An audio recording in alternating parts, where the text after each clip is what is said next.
Hello, hello, hello.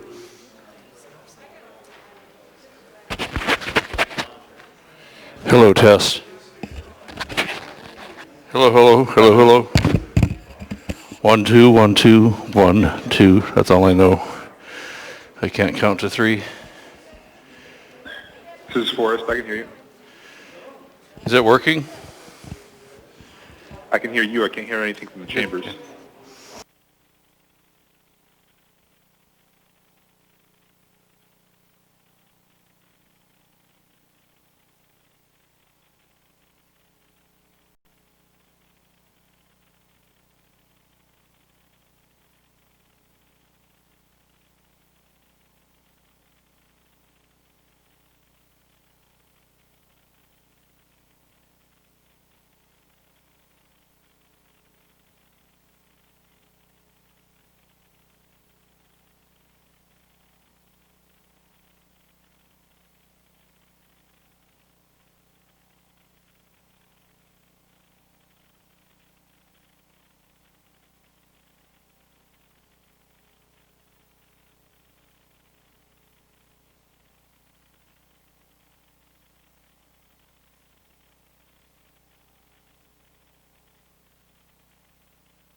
We're going to get started here in a minute for folks on the phone and in the room. Thanks.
This meeting of the Anchorage Assembly to order. Madam Clerk, can you please call the roll?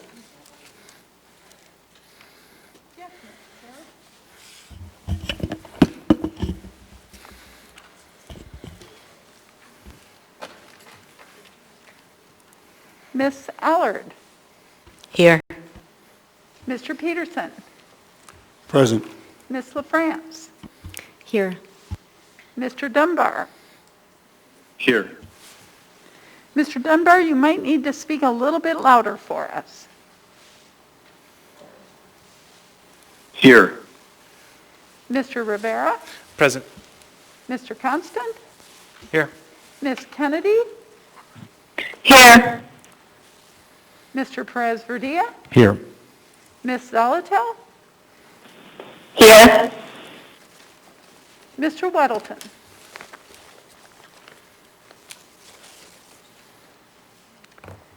Mr. Weddleton, are you there?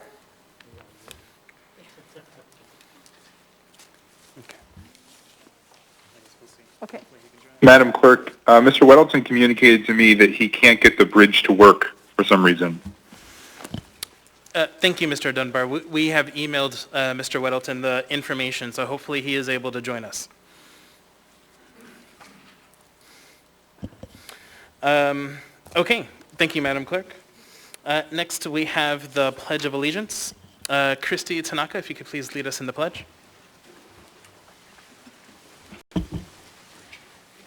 I pledge allegiance to the flag of the United States of America and to the republic for which it stands, one nation, under God, indivisible, with liberty and justice for all. Thank you. Next, we have the land acknowledgement. Mr. Constant?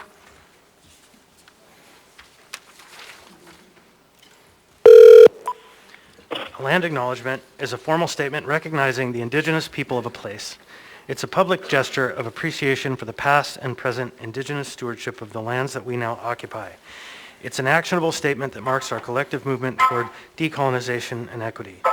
The Anchorage Assembly would like to acknowledge that we gather today on the traditional lands of the Dena'ina Athabascans.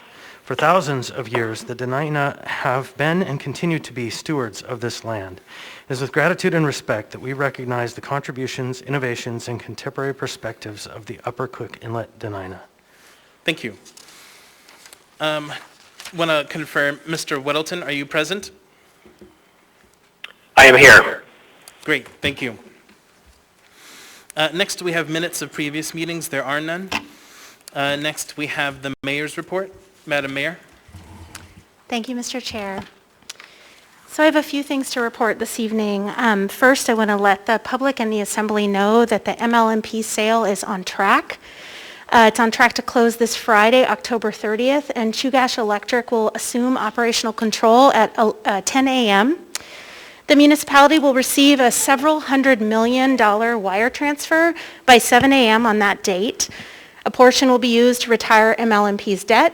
The remainder will be deposited into our trust fund and will serve as a permanent endowment benefiting Anchorage's current residents and, of course, future generations as well, as the municipality will receive additional funds from Chugach over the next 50 years.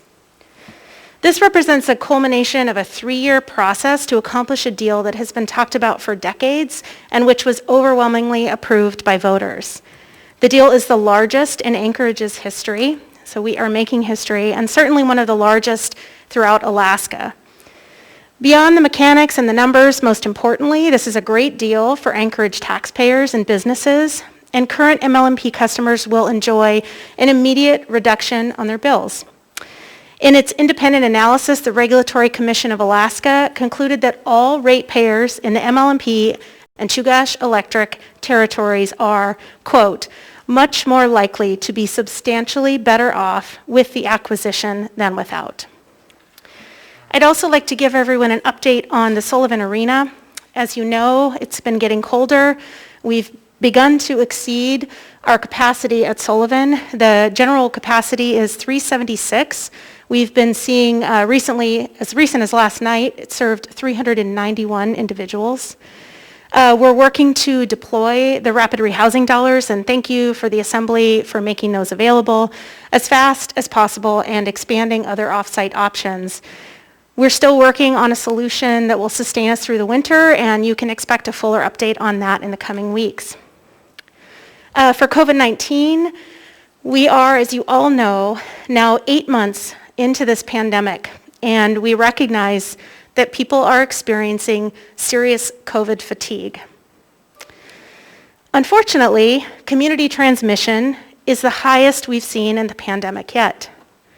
In the last 4 days, just the last 4 days, Alaska had as many cases as we did from the period of March until July 13th, just in 4 days. The state defines high alert as 10 new cases per day per 100,000, and we're now at 40 per 100,000, 4 times that, and it's increasing. Our system is stretched thin.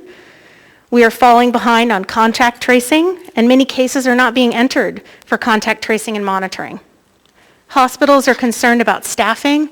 We've been having conversations with the hospitals about that, and at this level of community spread, they see serious problems ahead of us. There are significant health consequences, as you know. Young folks are challenged with long recoveries and unknown impacts to their hearts, lungs, nervous systems. And there are significant risks, of course, you're probably more familiar with the significant risks to seniors and to other vulnerable folks in the community.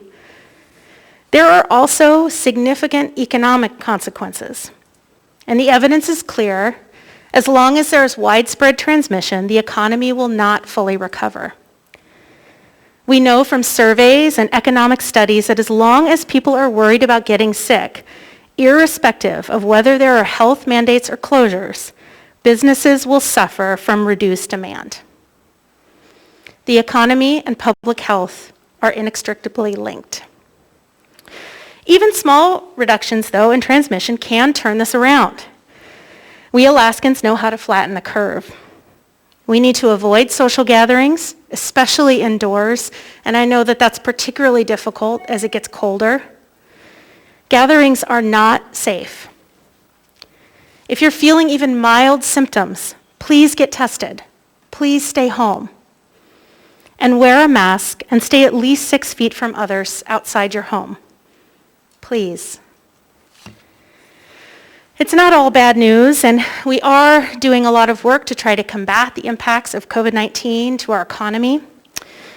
We've just wanted to give you an update on the CARES Act money that's been dispersed so far. We've dispersed $10 million to licensed child care facilities, allowing parents to keep working and earning money for their families. $6 million initially to small businesses and $10 million beyond that. And as Ms. LaFrance will always remind us that it's much more than that, since we have specific categories like hospitality and tourism that we also funded. $3.5 million for cultural pillars like the museum, the PAC, and Native Heritage Center and the zoo. $3 million for public lands projects that put people in need of a paycheck who were out of work back to work. We also invested some money in Visit Anchorage to market, because we know that we want to be prepared for next year and make sure that we can turn this around. I'd also like to remind folks that we did fund nonprofit stimulus and arts and culture organizations, and those applications are actually still out, and they close on Friday. So if you're an organization that might fit into that, please look at the Muni website or contact one of us. As of last Thursday, we had made 6,357 mortgage or rental payments. So that's the number of payments that have kept folks in their homes and from becoming homeless. It's also the amount of payments that landlords got from renters, or that folks were able to pay their mortgages, right? So even landlords have to pay their mortgages. And so it's benefiting all of those folks in Anchorage who are impacted by this pandemic. We have a lot of other funds, and I could go on and on. Hospitality businesses, of course, we're working with CHAR and others to distribute that money. Tourism support, a health clinic in Girdwood, programs to continue important community groups like Covenant House and Awake and the Food Bank to feed those in need. But with that, Mr. Chair, thank you for allowing me the time to give a report. Thank you, Madam Mayor. Next, we have the Assembly Chair's report. So I want to welcome everyone once again, whether you're in person, watching us online, or watching us on Channel 9. Also want to take a moment to introduce Christy and Heather. I think, are they out there? Oh, okay, there's Christy, and is Heather out there? Okay, great. So, yeah, just want to introduce them. They are here to assist you in any of your needs that you may have. If you are confused about what item we are on. So, yeah, there's Heather, if you can just wave. Thanks. All right. So if anyone needs assistance, please reach out to either Christy or Heather. Next, I want to repeat what I stated on Friday, October 16th at the special meeting that was held. And just want to encourage everyone to engage in the processes that we have to participate, whether phone testimony, email testimony, or in-person testimony. We have 3 times as many options to participate than we did a year ago. It's important that we need to maintain order in these meetings and minimize disturbances so that we can get our work done. I already explained rules for audience participation and public hearings during the meeting, but we'll do my best to continue explaining the rules for testimony in case anyone is confused. Rules for the chambers and Wilda Marston will be posted at our November 4th meeting, because I understand that there's some confusion around what the rules are for these chambers. And so those will be posted. In the most part, most rules have not changed, and some rules have been clarified, like having banners in the chambers or food in the chambers. I want to do just a quick reminder of our COVID-19 protocols that are enacted both here in the chambers as well as the Wilda Marston. Just to be really clear, the rules are the same for both rooms in the library. So first, there is a rule in the chambers and the Wilda Marston that masks are required. They can be removed, though, briefly while speaking or drinking.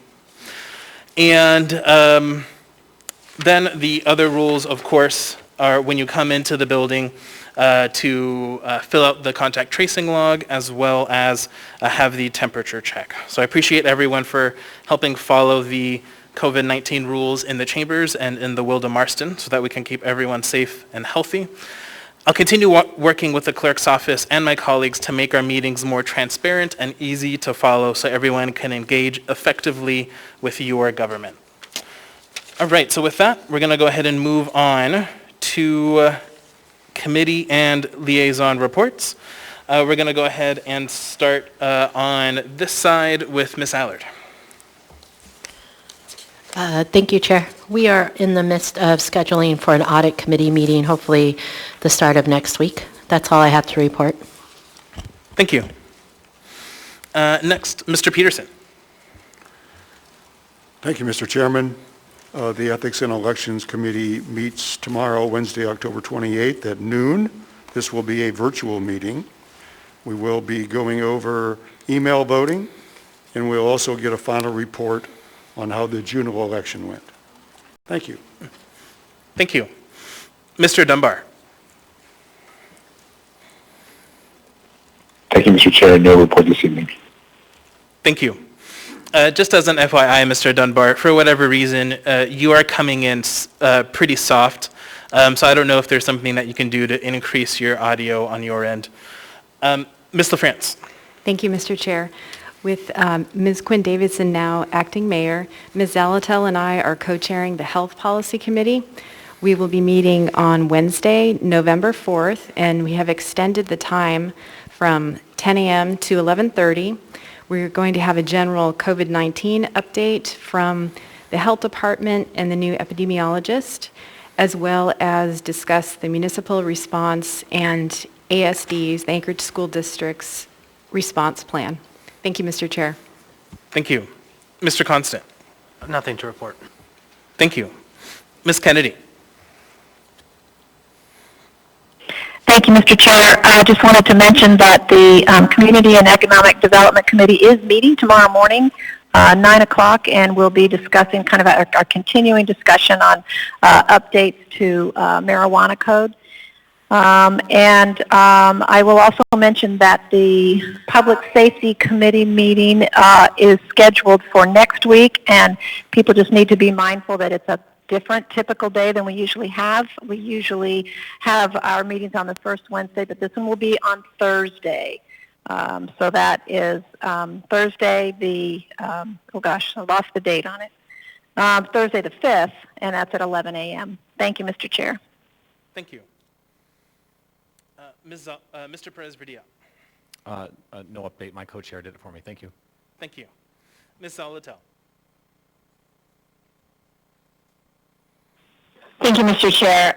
The Assembly's Committee on Homelessness met last Wednesday, where we did a deep dive into the winter planning for shelter, and it was very much as Mayor Quinn Davidson explained today, following the CDC guidance to use non-congregate shelter when we reach capacity at the Sullivan Arena and other sheltering locations.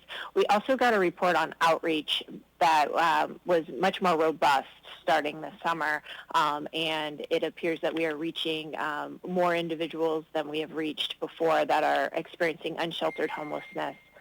So good news on that front, and good coordination as it comes into play with our COVID response. Thank you. Thank you. Mr. Weddleton. Thanks. The subcommittee of the Community and Economic Development Committee continues to meet looking at possible licensing and special land use permits for shelters and transient shelters. And we'll keep working on that. And that's Ms. Zalatel and Mr. Constant along with myself. Thanks. Thank you. All right, so with that, we're going to go ahead and move on to our laid on the table items and go through this procedure. So we have two laid on the table items. First is a supplemental item, so we don't have to go through the process, but I'll go ahead and read the title for the members and the public. So this is a laid on the table item for AO number 2020-117S, an ordinance of the Anchorage Municipal Assembly providing for business personal property tax relief to eligible taxpayers financially impacted by government orders as an economic stimulus measure in response to the COVID-19 public health emergency.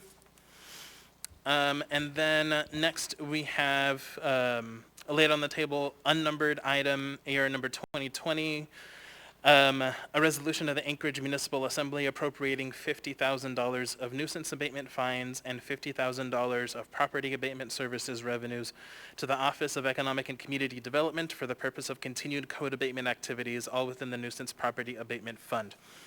So for the body and the public, this item, we do need to take a vote to lay this on the table, and then we will consider it for action when we take up the consent agenda. So with that, is there a motion to lay this on the table? So moved. Is there a second? Second. Okay. Moved and seconded by Ms. Salatel. This is at the request of the mayor, so can someone from the administration please provide the justification?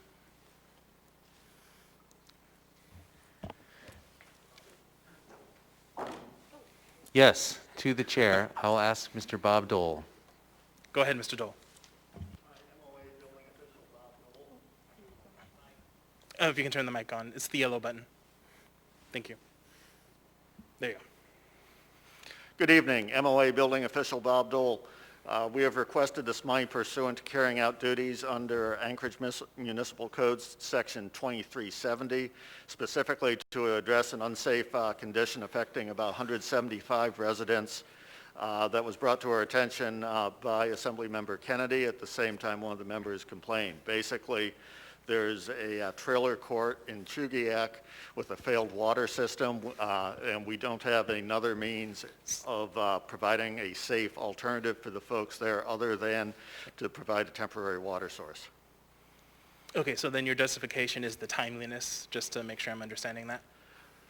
Mr. Chair, that's correct, the timeliness, and normally we'd have alternatives such as eviction, which in this case would put them in a worse situation, or upping fines, which has proved ineffective with DEC. Got it, thank you. Is there any further discussion on this? And this is just simply a vote to lay it on the table. We can have more discussion on the item later. Mr. Constant? Yeah, I'll wait till later then. Okay. All right, seeing no further discussion, members may proceed to vote to lay this on the table.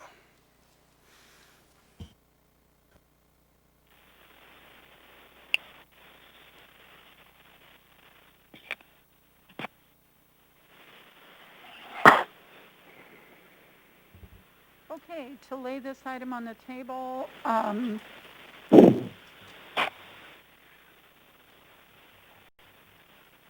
Mr. Dunbar, Yes. Ms. Kennedy, Yes. Mr. Weddleton, Yes. Ms. Zalatel, Yes.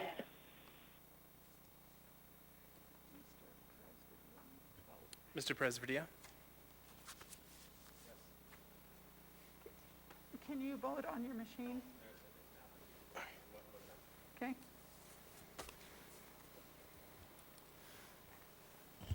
That motion is approved 10-0. So for the members, if you want to pull that item to discuss it during our consent agenda, it will be numbered item 10E3. Okay, so that completes our laid on the table procedure. Next, we'll move to addendum to the agenda. Madam Vice Chair? Move to incorporate the addendum to the agenda as printed and distributed and laid on the table items. Second. Moved and seconded by Mr. Constant. Is there any discussion? Is there any opposition? Okay, hearing none, then that motion is approved. All right, next we will move on to appearance requests and initial audience participation. We don't have any appearance requests for today. So for this initial audience participation, I'd like to prioritize time for members of the public who would like to speak on a consent agenda item. Those who cannot stay until the second audience participation at the end of the meeting, or those who would have difficulty staying for a public hearing item already on the agenda due to childcare or travel issues. Before we open it up to the broader public, as a reminder, if you choose to speak now on a public hearing item already on the agenda, you may not speak again when we open up the public hearing on the item. Also, if you'd like to speak now, you cannot speak again during the final audience participation. For audience participation, please direct your comments to the assembly or the chair and not to anyone personally. Personal attacks are not appropriate. I will, as chair, work to maintain decorum at this meeting and ask for your assistance. With that, we're going to go ahead and start with folks on the phone, and then we'll go to in-person. So first on the phone list, we have Polly Carr.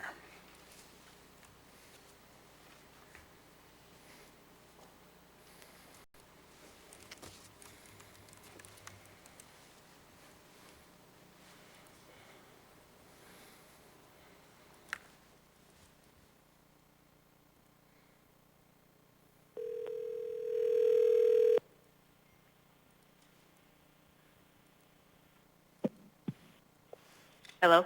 Hi, Ms. Carr. This is Felix Rivera. You're here with the Anchorage Assembly. We are on initial audience participation. You have 3 minutes. Welcome. Thank you. Good evening, Chair Rivera and Assembly members. I want to start by thanking the Assembly for the critical leadership you have demonstrated and the tireless work you've been doing for months to keep our community safe and healthy. I know this is tough given the COVID-19 pandemic and significant rise in cases. As a mother of a 9-year-old daughter who is going to school online while I try to work from home, I want to express my appreciation for our city's mask ordinance.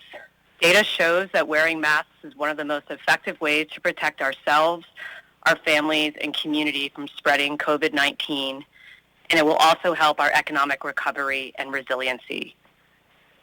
Studies examining coronavirus deaths across 198 countries have found that those with government policies favoring mask wearing had lower death rates. COVID-19 impacts are felt disproportionately by Black, Indigenous, and communities of color and lower-income Alaskans, and it's our job to ensure that all people in Anchorage feel safe. I also want to congratulate you for voting in interim Mayor Quinn Davidson. I know stepping into this role is not easy, and I know the Anchorage administration and the entire Assembly have had to navigate these changes during an already incredibly challenging period. Right now, our community needs stability. I oppose the idea of a special election for Anchorage mayor and instead support the regular election scheduled for April 2021.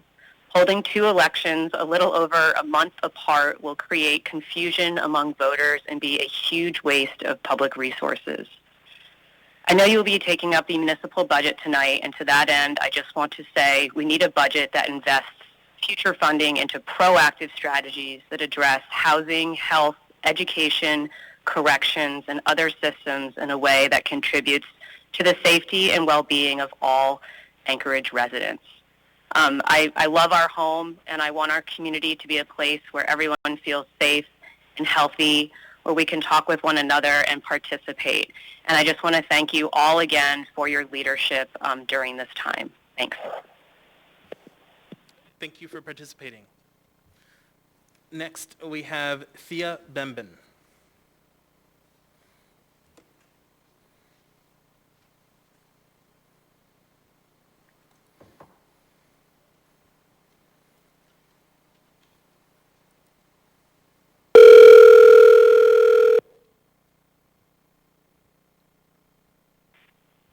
Hi, this is Thea. Hi, Ms. Benben. This is Felix Rivera. You're here with the Anchorage Assembly. We are on initial audience participation. You have 3 minutes. Welcome. Thank you. Thank you for having me with you tonight by phone. I am calling in tonight to thank you for the leadership of all of the Assembly members and for Ms. Quinn Davidson's willingness to step up as interim mayor during this really difficult time. I also want to thank you for keeping the mask ordinance in place and for taking COVID-19 seriously. I know we're all tired of it. I have 2 kids who are going to school at home. I work from home. My husband also works full-time. It's hard for everyone. But I know that by encouraging people to wear masks, by all of us staying home as much as we can, it will lead to us all being safer and healthier in the long term. We have 225,000 Americans who have died this year. That's almost the entire population of Anchorage, and we're just starting winter. So we know this is serious, and we know what works, so I just applaud you for keeping that in place. I came to attend the Assembly meeting last week, and I found myself in the Wilda Marston Theater with many fellow citizens who did not want to wear a mask and who spoke very rudely to the library director when she tried to enforce that law, that ordinance. I also witnessed people pushing their way through the security to get into the Assembly chambers, and I just want to applaud you for taking measures to ensure that all of us behave in a civil and safe way, because otherwise we can't all participate in our government, which is a fundamental right for all of us as Anchorage citizens. I also want to support the interim mayor just staying until the April election and not having a special election. It's incredibly expensive and only will create more feelings of chaos and instability. If we could just have, between now and April, a stable time, get our breath, get our feet under us, I think we'd all benefit from that. As you go through your deliberations on the budget tonight, I want to encourage you to allocate the alcohol tax funds in a way that invests in prevention, but really focuses on addressing homelessness, ending child maltreatment and sexual assault, and increasing access to behavioral health. I also want to support your efforts to address systemic racism in our community and to address the disparities that exist in all of the issues that the alcohol tax is meant to address. So if we don't specifically address underlying conditions like structural racism, then we won't be successful in ending health disparities and economic disparities in our community. So thanks so much for having me tonight, and thank you again for your leadership. Thank you for participating. One more on the phone list before we go to in-person, Mr. Daniel Kemp.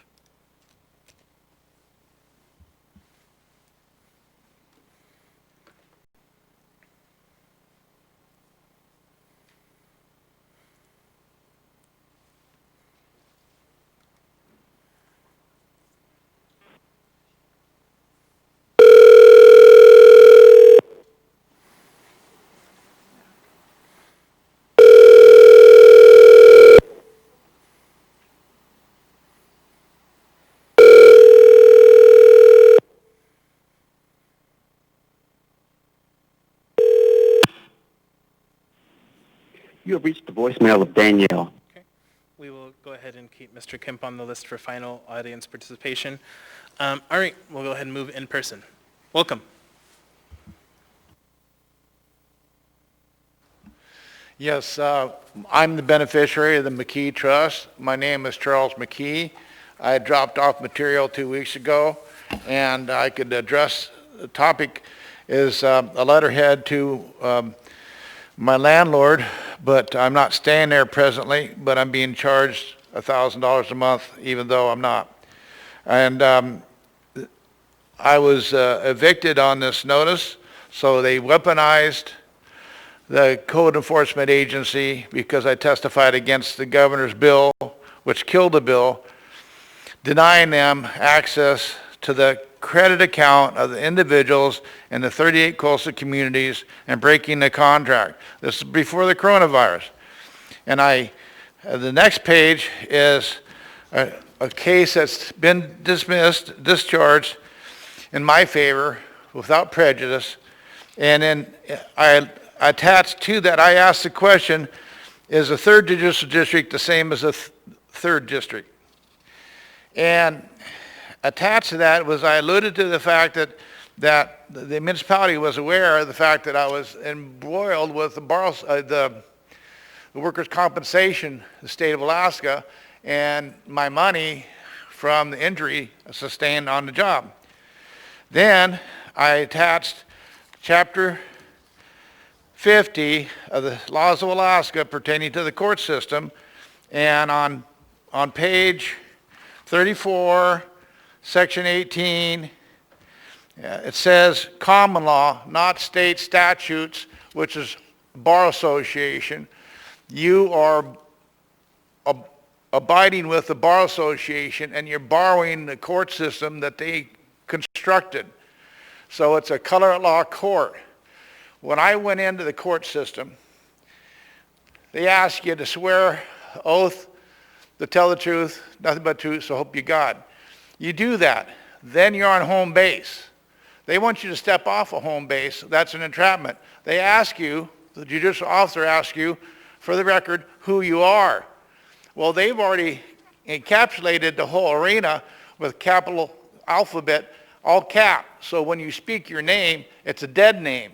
But you're a living, breathing person. So how can you be both? So what happens is they try to entrap you in the current law court system that you're using. You're sucked into it because you are borrowing the court system that they control. So instead of me speaking my name, I handed them an affidavit notarized as to who I was and that I was the beneficiary of the McKee Trust. So consequently, they couldn't steal the credit out of my account, which is what they do to everybody. Thank you for participating, sir. Welcome. Hi. My name's Julie Blyer. I'm going to be referencing OSHA.gov, requiring the proper use of cloth masks. I want to expand on the speaker who brought up the OSHA mandates on wearing masks that people may not be aware of. Healthcare workers wear surgical masks to prevent spread of respiratory droplets from their breath, talking, sneezing, and coughing. Condensation builds up within the masks, which dampens the mask that must be replaced usually within the hour. As the masks no longer work because of that. Surgical masks are thrown away, but what about cloth masks? Cloth masks should be replaced also and washed primarily in bleach and hot water. Bleach kills bacteria and viruses. This is how scrubs are disinfected. Did you know that there are 20 billion bacteria in a person's mouth? And that number doubles every 5 hours. It continues to double until your home care is taken care of at home. I've been hearing mouthwash kills COVID. Now I'm hearing it's not. I don't think anybody really knows what's killing the COVID. Cloth masks come in contact with your condensation and saliva, which means bacteria forms around the inside of your mask. People are asked to wash their hands, but most people touch surfaces, whether it be your car, a door, your keys, your hair, not to mention your phones. And then they touch the outside of the mask. So now you have bacteria, possibly viruses, on the outside of your mask, along with the inside of your mask that you're breathing. Your cloth mask becomes a petri dish of who knows what. OSHA recommends that these cloth masks are replaced when soiled. That means when condensation builds up, saliva comes in contact with the mask, or when they just get wet due to environmental weather. OSHA also states that masks be periodically removed to eliminate any negligible buildup of carbon dioxide. The mandate that cloth masks and washing hands will cut down on COVID transfer gives people a false sense of security. Most people are not following or even aware of OSHA's guidance to face masks. The masks can make people sick, as our mayor mentioned, heart, lung, and respiratory. Not washing their hands prior to touching their mask can make people sick. People would have to replace their masks approximately 8 to 10 times a day in order to follow OSHA's mandate. Thank you. Thank you for participating. Welcome. Before you start the clock, I'm just noticing that this bank over here isn't really paying attention. Well, go ahead and speak to us, Okay, ma'am. well, I want them to pay attention too. They're looking at their computers and they're giggling and talking, okay, All like right, teenagers. I've started your time, ma'am. I'm not ready. I'm not ready. Please start over. I need to have it ready. Your time has started, ma'am. Okay, I'm here today because I see the damage you're doing to the blue-collar workers. You know, the amount of people that are hospitalized and the amount of people that are dying from this in Anchorage is under 1%. Meanwhile, you are literally murdering thousands of people in Anchorage financially, mentally, and emotionally. I am in the back rooms of these restaurants all the time, so take a moment right now and let that absorb. Are you thinking about all those people that you're completely damaging right now? The ones right now. Because they're out there. And when you see it for yourself, it hurts. It's your emergency order and your mask mandate needs to go. It needs to go. Because we need to open up so that these people can get their money back, their tips back, start building their business back. Things that you guys have destroyed. I have watched it happen over this entire process. I'm a truck driver. I actually earned my way into the mail world. And I know you're just being arrogant and you're probably not even giving me the time of day. But for the amount of people that you are destroying versus the amount of people who are actually having adverse effects from this COVID is just so out of balance. So that's my statement on that. Now my statement on the mayoral run. Ms. Quinn Davidson is not our first female mayor, okay? She is an acting person stepping in. If she wants to be our first female mayor, she needs to earn that. You need to get this election going. We need to make it happen. Okay, I earned my way into the mail world. Okay, don't just grab it and say, I'm the mayor. I'm the first female mayor. You're not. You're not. So with that, tell me, do you have any questions for me? I do not see any questions. You sure? I am sure. Thank you for participating. All right, we're going to go ahead and go back to the phone. Point of order, Mr. Chair. Yes, Mr. Constant. It is an inappropriate behavior to be clapping in the audience. Thank you, Mr. Constant. Yes, that is one of our rules of the chambers, so if we can please not disturb our proceedings by clapping or cheering or booing. Thank you. Okay, so moving on, we're going to go to the phones. So we're going to start with Mr. Todd Schenk. And then while we are ringing up Mr. Schenk, I know we still have a few folks here in the line.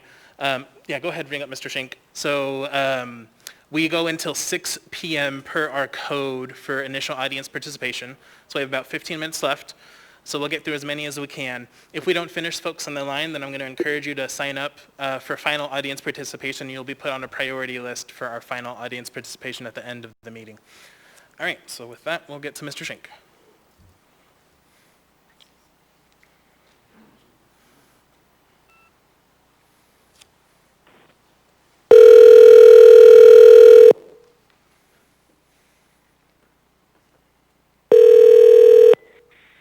Hello, this is Todd.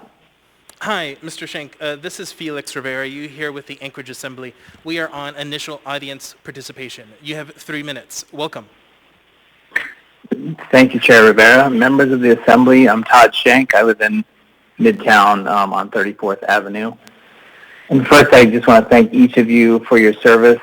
I can only imagine how difficult it is to be in your shoes, during these complex and really challenging times. Acting Mayor Quinn Davidson, I want to thank you for your leadership and for stepping up to take on your new role.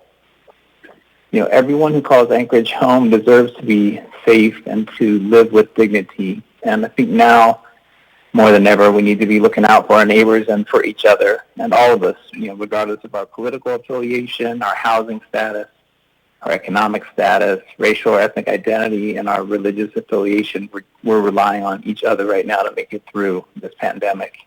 And I've seen lots lots of examples of people taking care of their neighbors over the last 6 months, which gives me a lot of hope. I know that the Assembly is faced with real tension and trying to balance attending to public health and the safety of Anchorage residents, while at the same time attending to the economic livelihood of the community. And I urge you to continue to listen to public health experts as you try to make those decisions. I'm really pleased that, all around my neighborhood and around town, I see nearly everyone wearing masks, practicing social distancing, and really working hard to keep themselves and others safe. So let me add my voice to the voices of many others in saying that, I'm taking that responsibility to my neighbors very seriously. So thank you for taking testimony via the phone, as always, and thank you for listening to your constituents and for trying to keep folks healthy who attend Assembly meetings in person by establishing the COVID safety protocols that you have. As our community looks to the future together, we have a lot of tough issues to tackle, like creating economic security for everyone, ensuring that everyone has access to education and opportunity, solving homelessness and creating safe and affordable housing, and addressing racial inequality and racism, and fighting against this deep polarization that we can fall into if we don't actively fight against it. There aren't any shortcuts for solving those problems, and I encourage the Assembly to invest in long-term solutions that are based on evidence and are meant to increase well-being and opportunity for all of our neighbors. So again, thank you for your civil service. I really appreciate the time. Thank you for participating. Next, we have Mr. Patrick Anderson.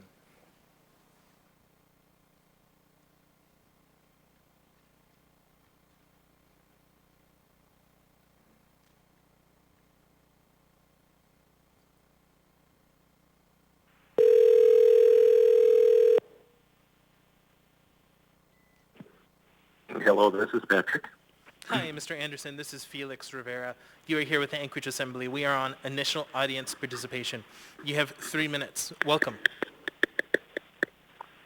Thank you. Let me turn my mute on. Am I being heard now? Yes, we can hear you. Okay. Mr. Chairman and members of the Assembly, good evening. My name is Patrick Anderson, and as the CEO for Rural Cap, the only community action agency for addressing poverty in the state of Alaska, I want to thank the Assembly and former Mayor Ethan Berkowitz for leadership on addressing the COVID-19 pandemic in Anchorage. Rural Cap operates almost 300 supportive housing and low-income units in Anchorage, as well as a child development center and numerous Head Start facilities around the state. We've been able to keep our infection rates extremely low through the efforts of many partners, including the municipality. Our employees have worked remotely since mid-March, and our executive team is committed to keeping them safe for as long as necessary. As a resident of Anchorage and a practitioner of the management practice known in the U.S. as lean thinking, I would like to encourage the Assembly as it confronts impending budget issues to consider adopting this practice as a means of increasing and improving services to all of us. I've used this system since 2004, and I never plan to give up on it. We don't have to look far for examples of improvement of government services. King County Administrator Darrell Constantine adopted lean government in approximately 2010 and created an Office of Continuous Improvement. The improvements in service since then have been so significant that in 2015, King County was recognized by the National Association of Counties with a Financial Management Achievement Award.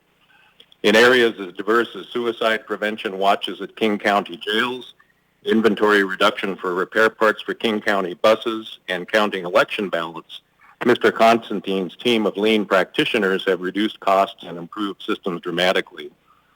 And Governor Christine Gregoire's Results Washington initiative started in 2004 with an executive order.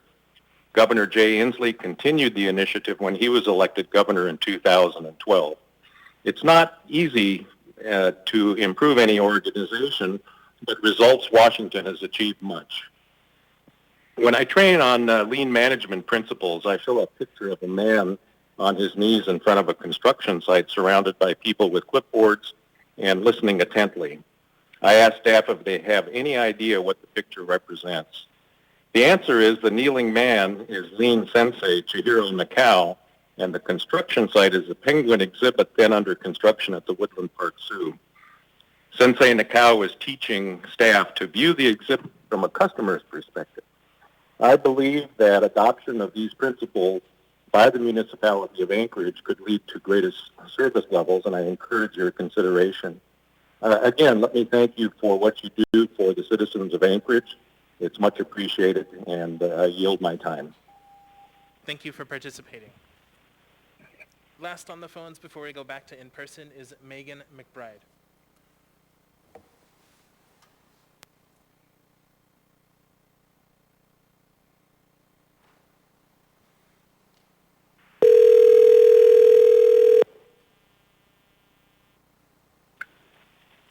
Hi, this is Megan. Hi, Ms. McBride. This is Felix Rivera. You're here with the Anchorage Assembly. We are on initial audience participation. You have 3 minutes. Welcome. Thank you. My name is Megan McBride. I'm a high school teacher here in Anchorage, and I'm here to ask the Assembly and Acting Mayor to review the school district's plans to reopen schools and to insist on stronger public health measures. I recognize that you don't normally oversee operating plans of ASD, but I'm here because I don't know where else to go. I've testified and emailed the superintendent and the school board, and I have listened to hours upon hours of testimony from other concerned teachers and parents. The public outcry is being ignored, and the superintendent appears unwavering in her plan to bring back children to schools, regardless of the health and safety risks. It is not safe right now. Anchorage has been in the red zone for the number of new cases and for the percent increase for several weeks. Many experts have warned that we can expect to see transmission rates increase even more as winter continues. ASD doesn't have a public health mandate in its charter. The superintendent is deferring to the CDC's guidelines, which essentially leave local communities to make these tough decisions. And I believe it's the municipal health department's responsibility to oversee the school district's plans to ensure that we're protecting our community's public health. Right now, it looks like we're headed toward 4 times the red zone threshold for new cases that's used by the municipality, the same threshold that was previously used by the school district. And I don't understand why the school district has changed their threshold. The district also seems to be exempted from the 6 feet of separation requirement. I want to know if the muni has permitted these exemptions, and if so, you owe it to teachers, students, and our families to explain why. Other school districts around the country are rolling back plans to reopen with transmission rates that are much less than ours. ASD leadership seems not to have any science or data guiding their decisions. Dr. Bishop refuses to say if there's any metric that would necessitate walking back her plans to continuing online learning instead.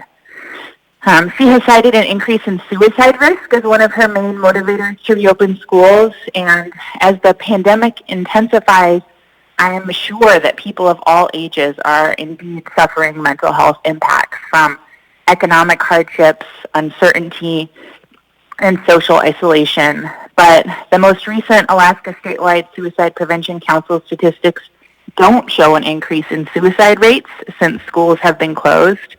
And Bishop has not shared any data to back up her claims. Many of my students expressed increased fear and anxiety when they heard the announcement that schools would reopen. Dr. Zink cautions us to continue to stay home when possible. But your time is up, Ms. McBride, but I do have a question for you from Ms. Allard. Yes, of course.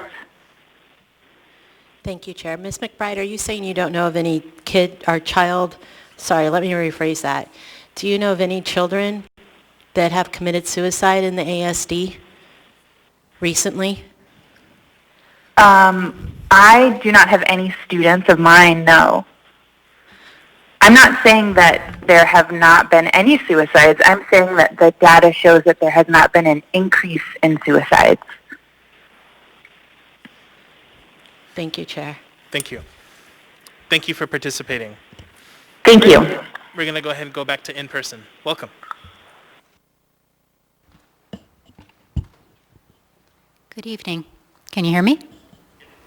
Good evening. My name is Jennifer Anderson.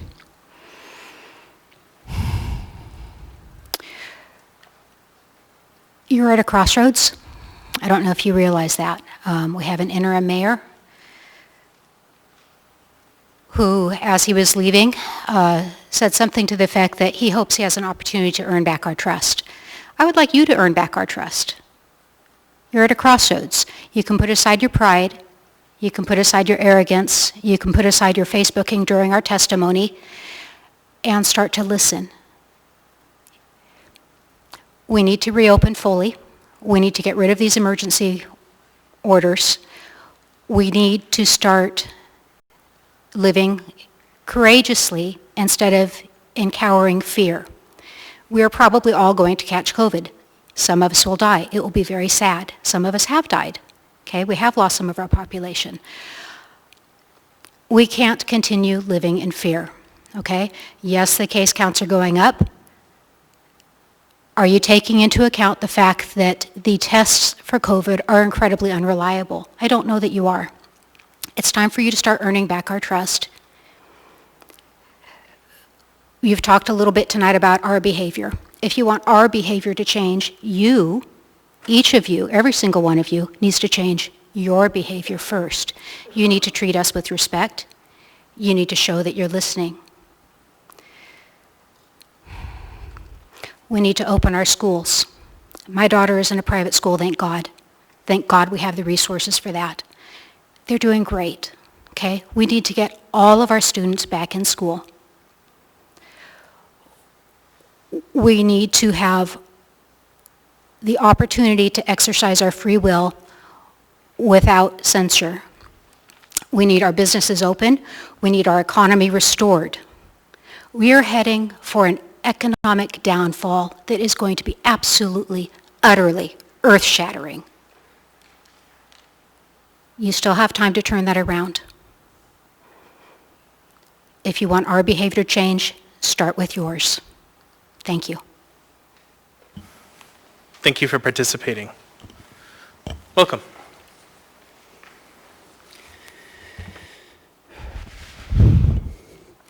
Hello, my name is Dennis Taman, and this is my statement. I must first address the one who is higher than any of you, Yeshua, my Savior. Holy is your name. I give you all glory, honor, and praise. I stand with shaky knees, but boldness in my heart as I speak to this body of the things you whispered to me. May these words be clear and focused. As Nathan before King David and countless other priests and prophets, I stand before these kings and proclaim, you do wrong. Take heed this day the path that is before you. The same Creator our founders mentioned in the Declaration of Independence says to this body, I have given many of you stark and vivid dreams about the course of this city and the decisions you have made. You have decided to reject what was plainly before you. You thought no one knew about them, but that is not the case. Because of the threat of ridicule by your colleagues, if they knew, you rejected my direction. To others, you have had a peace in the midst of the storm. You have held steady as I have directed you. Do you not understand that your power and authority comes directly from me? You are cautioned once more to cease and desist on the path that you have taken this city that I love dearly. My people have petitioned me, and I have heard them. In the midst of unwarranted mandates, they have remained true to me, some even defying orders to not assemble, and they have prayed for me to intervene. He also showed me a picture of this very room. In front of me were two barrels, one filled with gold coins, the other with stinky garbage. As each member came down to choose, the majority all chose something from the stinky, filthy trash. Do you understand this picture? Because of your decisions, our city is being filled with trash instead of prosperity. Do you not think your position, which seems so strong now, can be just as easy taken away? In no less than 4 days, your mayor goes from the top to the disgraced. Those dreams were real. I gave them to you so you might consider again your decisions concerning this city and its citizens. Weigh in the balance carefully what you saw in those dreams and decide how you will proceed. I put before you life or death of this beloved city. Choose wisely. Thank you for participating. Coming up, Mr. Haberman, so you're going to be our last one to testify. Everyone else in line, if you could go ahead and sign up with Travis right here. Travis, you can raise your hand. And you can sign up to testify in our final audience participation. Go ahead, Mr. Haberman. Welcome. My name is Eugene Carl Haberman. I live in the Matsu Valley. I follow the public process. When the public process is done appropriately, decision made by the governing body is more like a public interest. I'd like to first remind Anchorage, you all, this is a public meeting. This is a place decisions are made. But what significant decisions are made is also, from time to time, Anchorage Assembly makes decisions when a particular assembly member leaves the position unexpectedly and interviews applicants and appoints an assembly member temporary until an election. And when that happens, I'd like to remind you in this very room, there's a ceremony. The ceremony is called swearing in the oath of office of the very party you appoint. That's been a historical situation. But what we witnessed is you selected party to be acting mayor when you selected someone as chair. I'm not questioning your decision in that. What I am questioning is the lack of respect that the ceremony was not held in this room. It was not held in a public meeting. Anchorage's acting mayor was not sworn in this room, where it's been a historical situation where mayors, assembly members, and so here in a public meeting. An hour before, 2 hours before, on Friday of this ceremony, when it was known that, by the way, I'd like to remind you too, is what was the emergency. We all knew the deadline. In this room, a statement was read that the former mayor was resigning effective X date. So there was time to schedule and allow for that situation in a responsible way. This was not a situation in 1963 where our president was assassinated and Lyndon Baines Johnson was sworn in with other parties that we all know in the history. That was an emergency. That was understood that the public could not see the swearing in. But the swearing in an oath should have been in this room. And I'm most concerned in the step and decision made by the acting mayor prior to swearing in, did not hold that ceremony in this room in a public meeting. So the damage has been done, and I can't say anything more, but it doesn't show what the public has to look forward to when that particular ceremony was not done here. And I'd like to close with these remarks.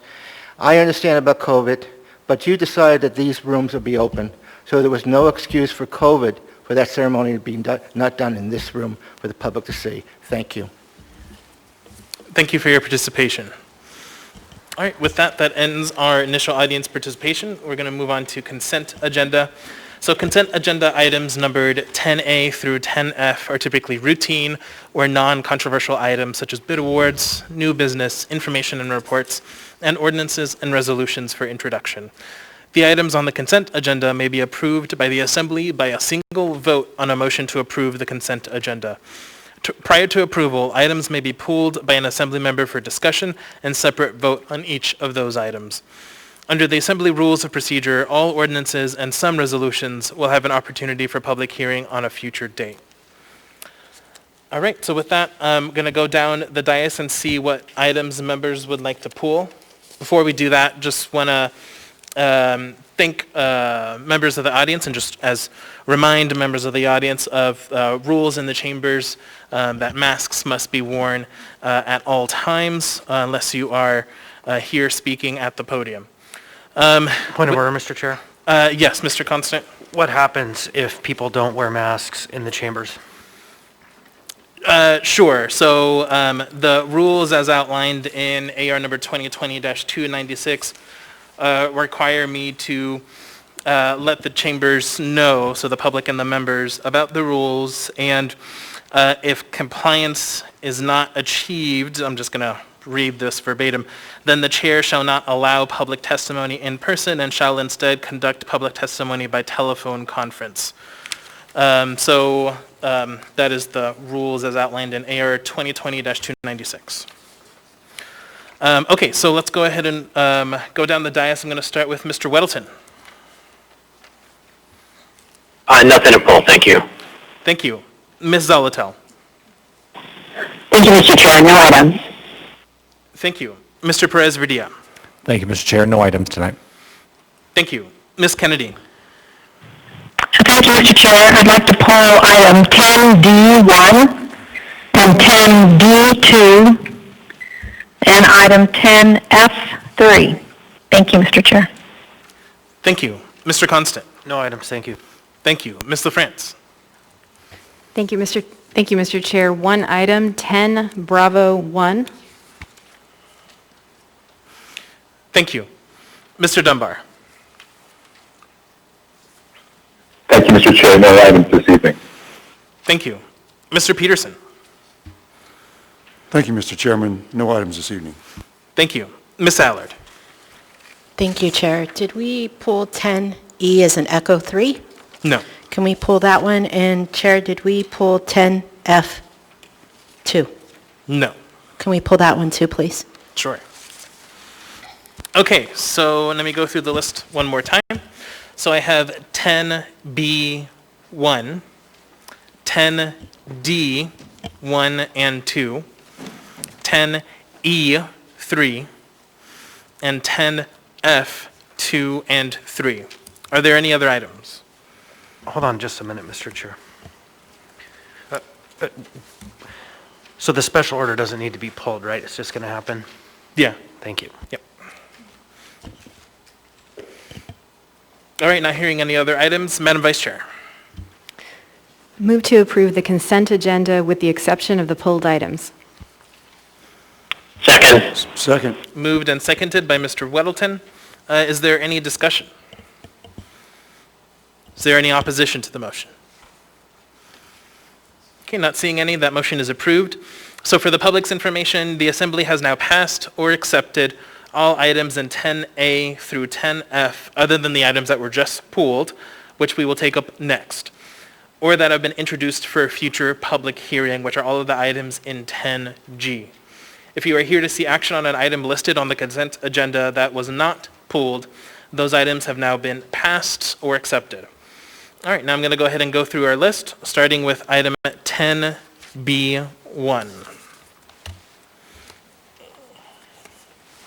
Give me a second. Move to approve. Second. Give me a second, guys. I got to read the title. Oh. All right. So we now have before us AR number 2020-391, resolution of the Anchorage Municipal Assembly in support of increased maintenance of the Seward Highway and the Turnagain Pass Plowing Initiative. So I got a motion to approve by Mr. Weddleton and a second by Mr. Constant. Ms. LaFrance, you pulled this item? Yes, thank you, Mr. Chair. I just wanted to take a quick moment to highlight a few items concerning this resolution. The resolution is important for a number of reasons. Clearly, maintenance of the Seward Highway is important for reasons of public safety and the economy. I think it's important also to highlight that the Girdwood Fire Department responds to calls along Turnagain Arm and in the Turnagain Pass, even though it's outside its service area. So it's especially important that the road is maintained so that the Girdwood Fire Department can respond. And I wanted to mention, too, that the Turnagain Pass Plowing Initiative is something that's been brought forward by Nick D'Alessio with Remarkable Adventures in Alaska Guide Collective. And what he has done is collected signatures from 1,529 Alaskans, including 151 of those associated with businesses, who hope to work with Governor Dunleavy to address the pressing highway safety issue. And one aspect of this is, in addition to maintaining the roadway, also plowing the pullouts. And that is particularly key to the growing outdoor recreation industry. So I just wanted to highlight that this group led by Mr. D'Alessio has put together this letter and would like to work with the governor to come up with a solution to this issue of road maintenance on the Seward Highway. Thank you, Mr. Chair. Thank you. Mr. Weddleton? Oh, thanks. I just wanted to add to that. That also, the lack of funding for DOT on that stretch of highway also ripples through into Anchorage because it delays the plowing of roads like Rabbit Creek Road, Upland Road, DeArmond Road, and Hillside, and so on. And when we see the winter with the rain coming on top of snow, those things become luges and are extremely dangerous. So, it's really important that we prioritize this. It's a big impact in Anchorage Bowl, South Anchorage, and on to Turingan Arm. Thanks. Thank you. Not seeing anyone else in the queue, members may proceed to vote.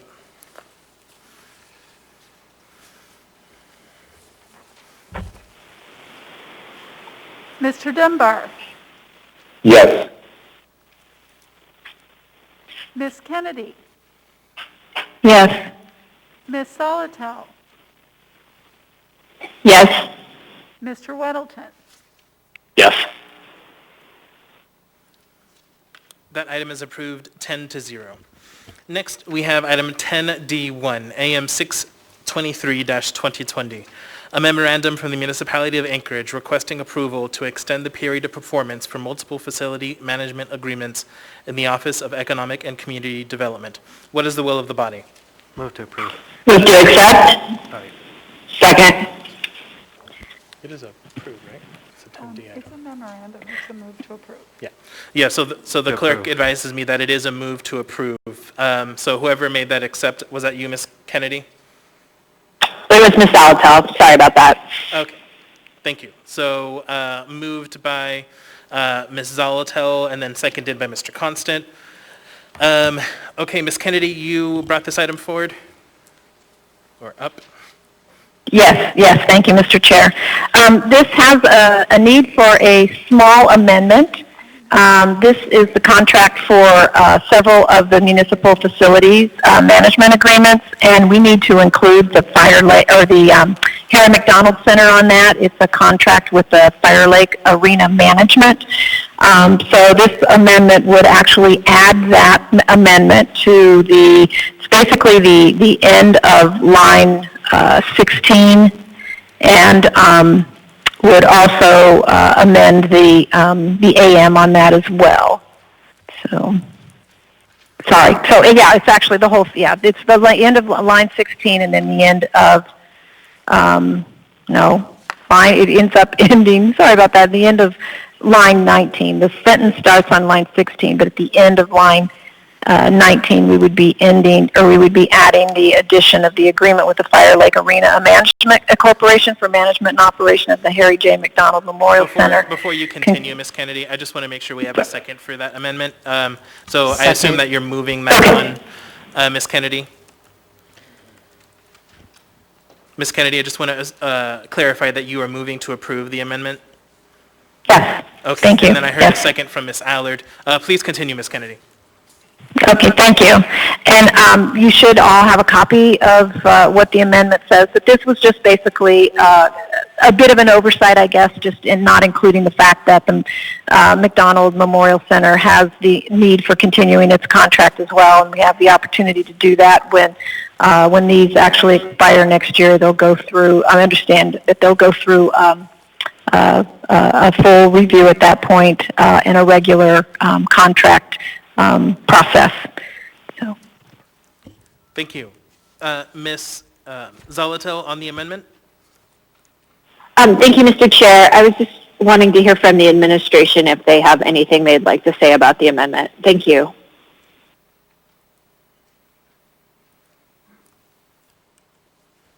Who from the administration would like to? Go ahead, Mr. Schutte. Through the chair, Chris Schutte, Director, Economic and Community Development.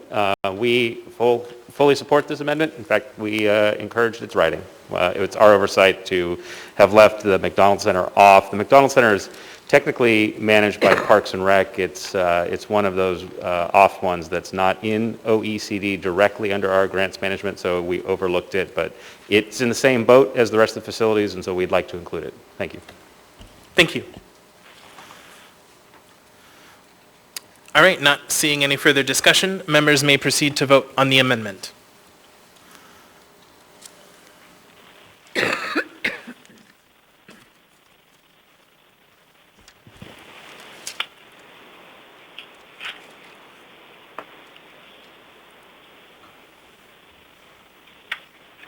Mr. Dunbar? Yes. Ms. Kennedy? Yes. Ms. Solotel? Yes. Mr. Weddleton? Yes. That amendment is approved 10-0. We now have the main motion before us. Is there any further discussion? Seeing none, members may proceed to vote.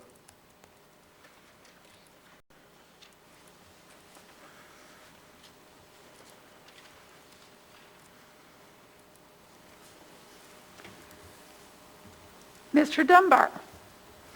Yes. Ms. Kennedy? Yes. Ms. Solotel? Yes. Mr. Weddleton? Yes.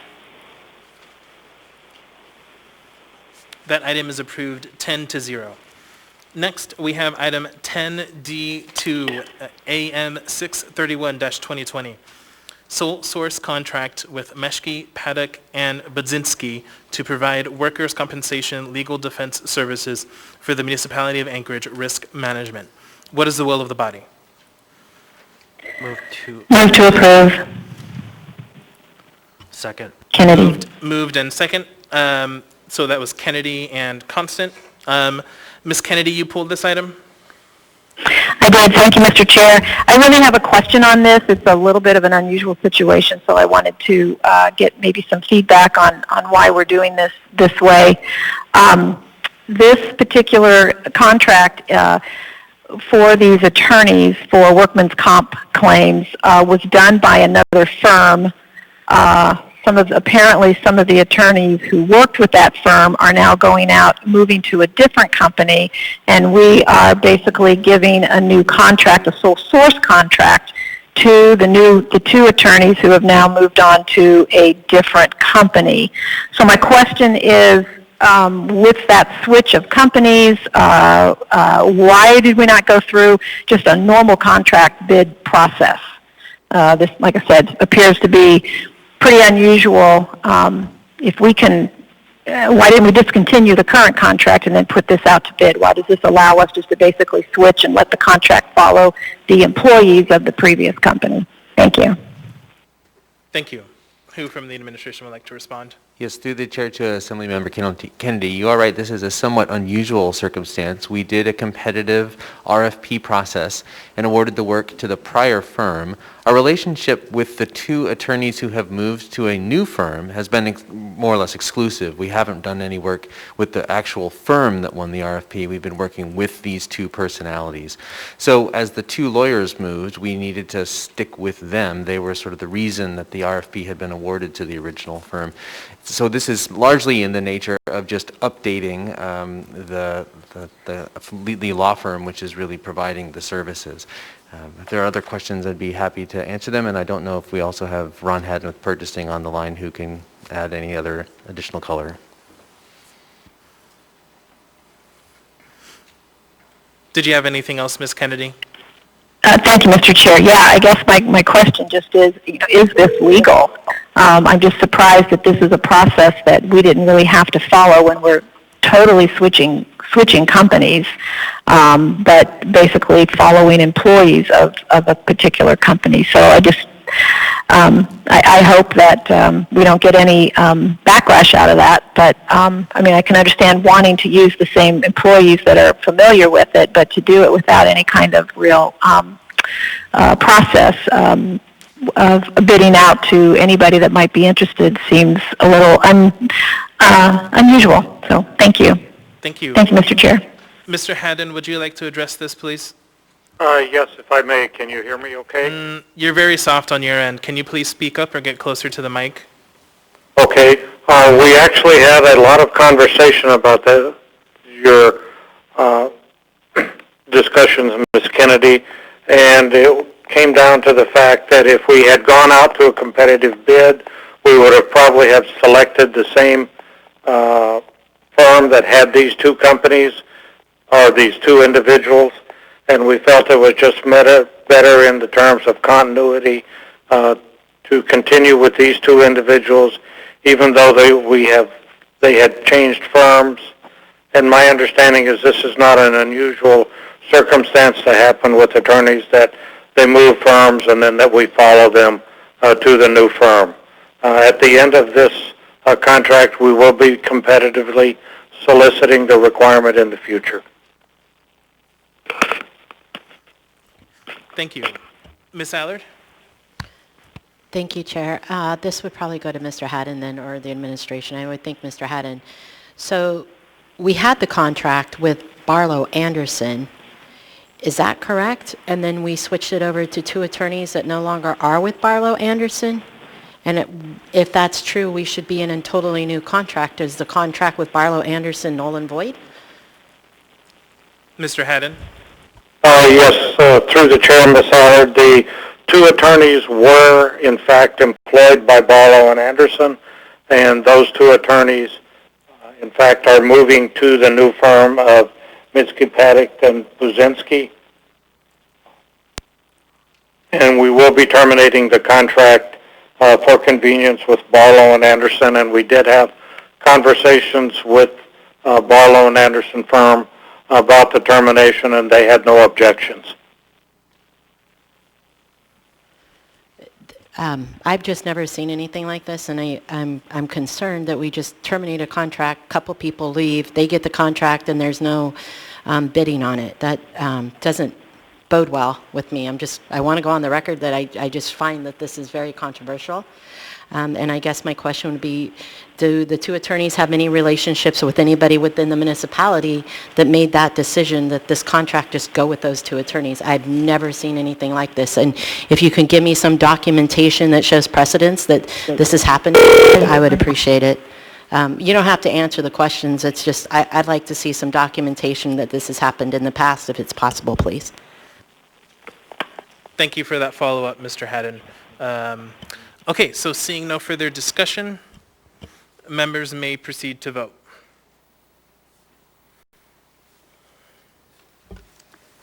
Mr. Dunbar? Yes. Ms. Kennedy? No.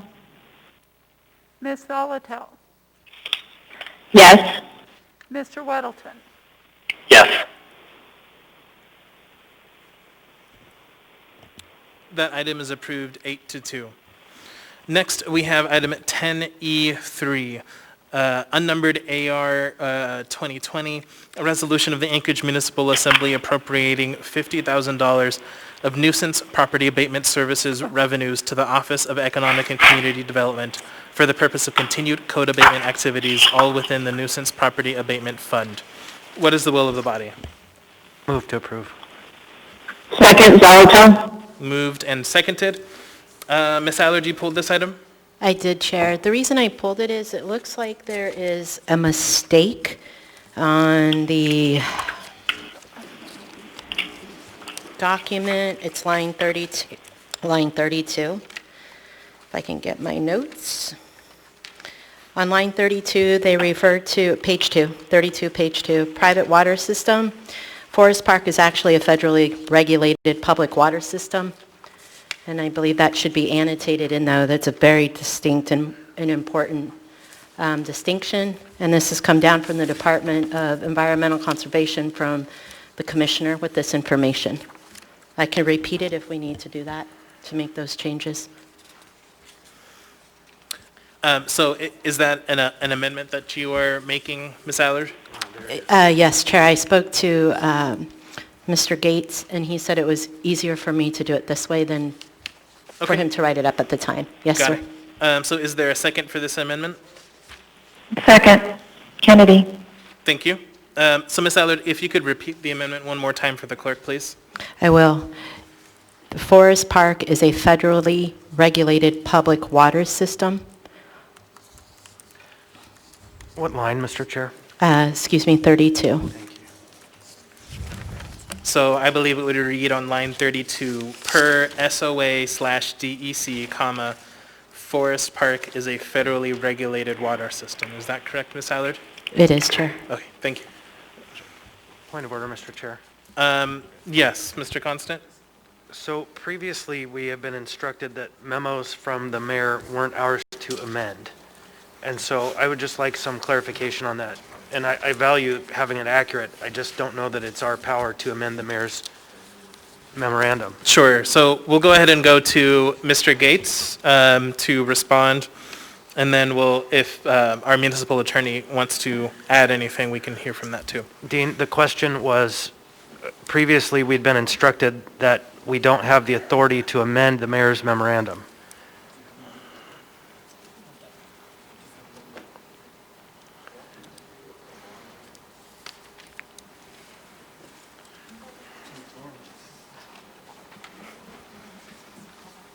Excuse me, Chair. Hold on, let's go ahead and hear the response from Mr. Gates, and I'm happy to go to you, Ms. Allard. So go ahead, Mr. Gates. Thank you. I am not sure that this is the right item. Mrs. Allard asked me aside earlier about this laid on the table item tonight. It's not a numbered AM and not a numbered AO. I guess she wrote 10E3, but the title's different than what's up here on screen. This is the resolution for appropriating $50,000 of nuisance abatement fines and $50,000 of property abatement services revenues to the Office of Economic and Community Development for the purpose of continued code abatement activities, all within the nuisance property abatement fund.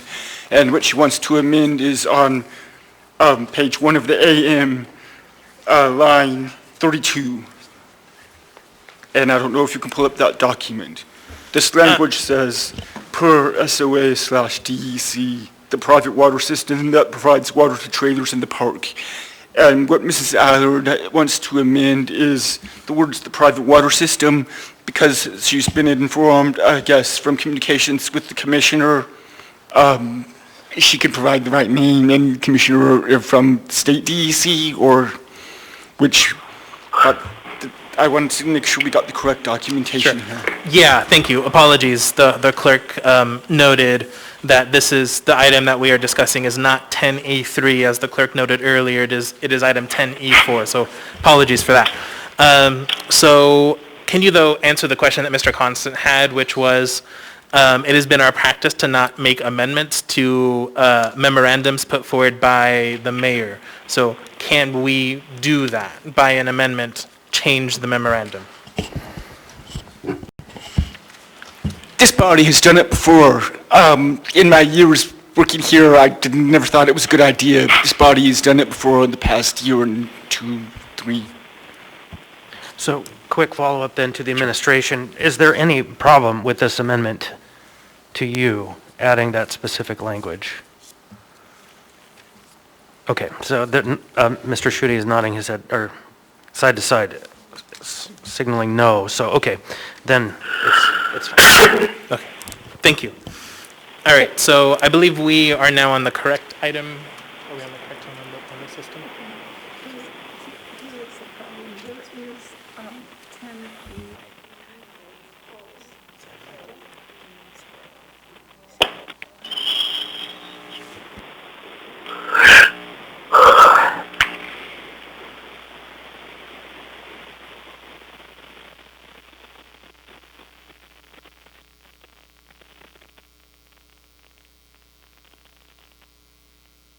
All right, so apologies.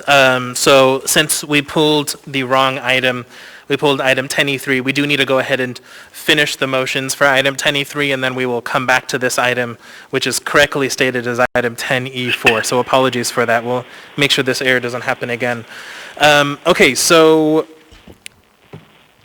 now, do we have to go through a motion to approve, or what are we doing? Okay, got it. We're going to go ahead and take a short break. Thanks.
And get started again.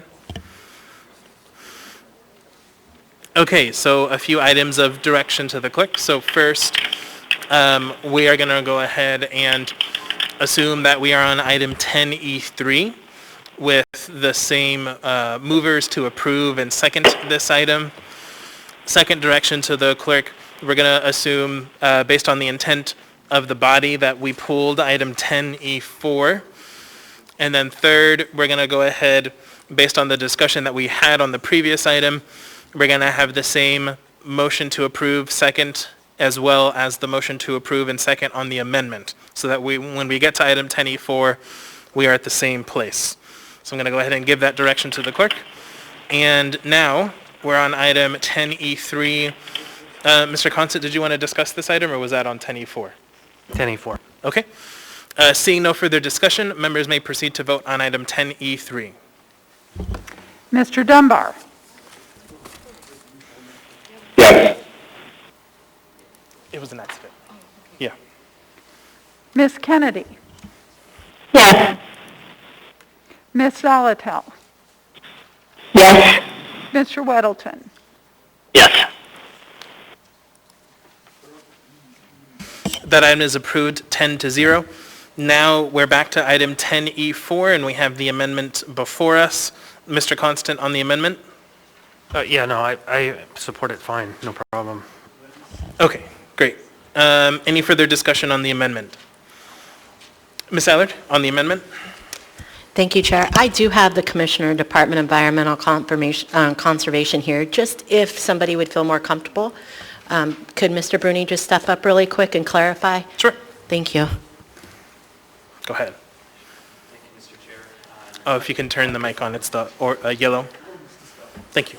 Thank you, Mr. Chair. My apologies. My name is Jason Bruni, for the record. I'm the Commissioner of the Department of Environmental Conservation for the State of Alaska. I did propose this language change, that it is a distinction that it is not a private water system. It is a federally regulated system. So I'm here if there are specific questions to this as well.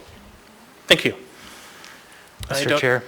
Yeah, Mr. Constant? So, slightly off topic, Mr. Bruni, I'm glad you're here.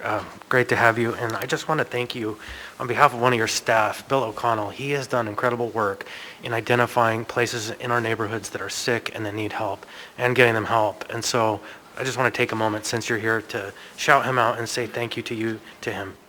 Thank you. Thank you. Ms. Allard? I too want to thank the Commissioner. This is a very, very important, tiny few words that make huge difference in this. So I appreciate all your help and your support to the community out in Eagle River in regards to this. Thank you. Thank you. Thank you. Thanks so much.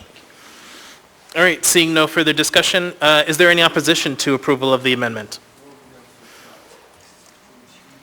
Okay, seeing none, then that amendment is approved. So we now have the main motion before us. Is there any opposition to approval of the main motion? Mr. Constant? Yeah, no opposition. I think we have to vote on it, though, don't we? Sure, we can go ahead and vote. No, not yet.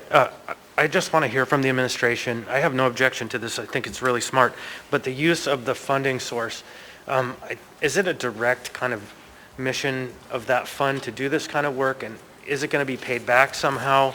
And does it take away from our ability to do the nuisance abatements? Because this sounds like a environmental health emergency kind of issue as opposed to an abatement issue. And so I just want to make sure that I do support it. I just want to be really clear what happens to the fund. Yeah, through the chair, Chris Schutte, Director of Economic Community Development. So this is not the specific scenario envisioned when we created this fund in this function, but it does live within the code authority that we have for abatement actions already. So long-winded answer to say it's not specifically what we envisioned, but it certainly fits. And there will be efforts to recoup the money that comes out of the nuisance abatement fund, both from this property and from future nuisance properties as well. It's designed to be a self-sustaining fund. Right, that's certainly why the concern. And so, I mean, the argument you're effectively making is that this is a preventative effort to keep people housed in a time when it's not a good time to lose your housing, and we do that by ensuring they have a temporary source of water. Through the chair, I do not disagree with that statement, but specifically we are responding to a code abatement code-required abatement action, which is the legal authority for us to do this as well as tap into the funds. But the other action would have absolutely been, agree with if your you're really points. going to abate them, you'd have to move them, and that's just not an action anyone is desiring to do. Thank you. Thank you. All right, seeing no further discussion, members may proceed to vote. Mr. Dunbar, Yes.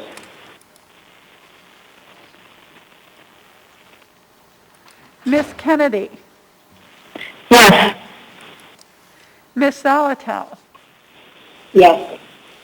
Mr. Weddleton, Yes. That item is approved 10-0. Next, we have before us item 10F2.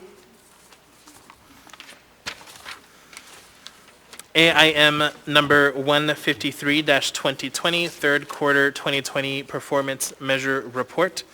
As an FYI to the body, the motion here is a move to accept. What is the will of the body? Move to accept. Second. Moved and seconded. Ms. Eiler, do you pull this item? I did. I just have a couple of questions. So it looks like there are, and I guess this would go to the administration, there are performance measures for only 9 of the 35 departments, divisions, about 25%. I guess my suggestion, or I guess I want to know why, and then I have a suggestion. Because if they say, give me an answer, then I might not have a suggestion. Can you tell me? Through the chair, Lance Wilbur, Office of Management and Budget. Thank you for the question. At the time we put the Assembly memorandum notifying you that they would be posted by Friday, October 30th, we'd only received 9 then. As of this morning, we'd had all of them filled except, I think, for 8, and we expect 5 of those by Friday. So it's just a matter of timing, but an excellent question. Thank you. Thank you, Chair. Perfect. Thank you. All right. Seeing no further discussion, members may proceed to vote.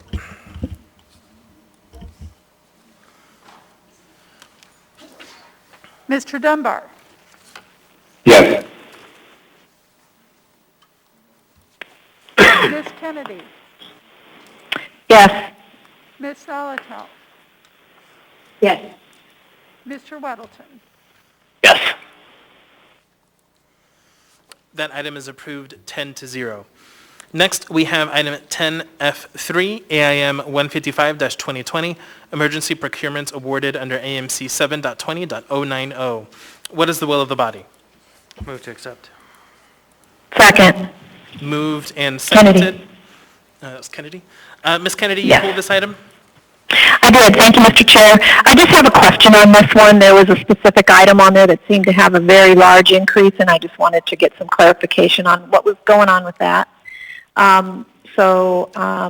Not sure who wants to answer the question, but I was interested in what was going on with the Sala Medical. Looks like we went from $674,000 to over $2 million. So like a $1.7 million increase, and I was just wondering why such a big increase for that particular item. Thanks.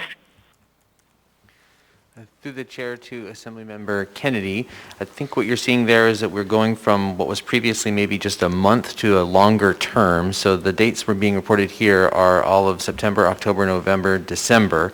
And I think prior, the $600,000 amount was for maybe just a single month. I don't know if Ron Haddon is on the phone who might be able to answer that further, but Sala was not the original medical provider from the very beginning. Mr. Haddon? Mr. Haddon?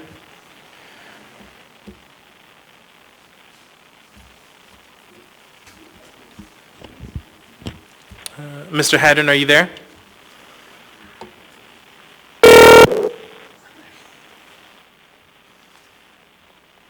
All right, well, hopefully we can get Mr. Haddon to answer that offline if he isn't available. Did you have any further questions, Ms. Kennedy? No, thank you. I can pursue that offline. Appreciate Mr. Falsey's answer too, though. Thank you. Thank you, Mr. Chair. Thank you. Mr. Chair, this is Ron. I'm online, and Mr. Falsey is correct. Great, thank you. Mr. Chair, Oh, sure. if Go Mr. ahead. Habs is online, could I go ahead and follow through on that? Yeah, go ahead. Okay, great. My question is if we're using this SALA medical and it's a new contract, who were we with before, and is this actually the contract itself? Are we just dealing with somebody that's more expensive than who we had previously? No, ma'am. Sala was who we originally had. This is a change order to that contract, extending the original contract. Okay, thank you. Appreciate the clarification. Thank you, Mr. Chair. Thank you. Seeing no further discussion, members may proceed to vote.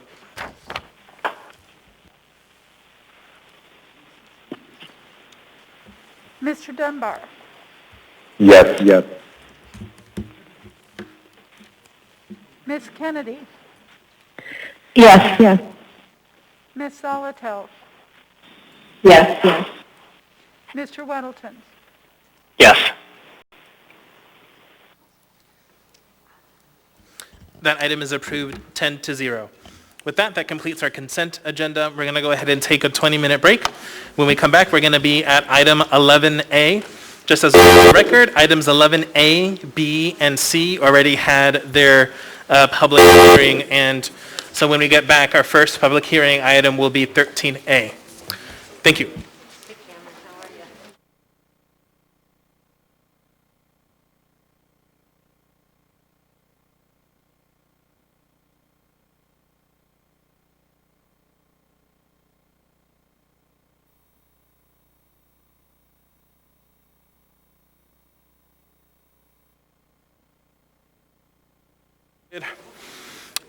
So, we now have before us item 11A, Assembly Memorandum Number AM 602-2020, Anchorage Water and Wastewater Utility Board of Directors appointments. What is the will of the body? Move to approve. Second. Moved and seconded. Is there any discussion on this item?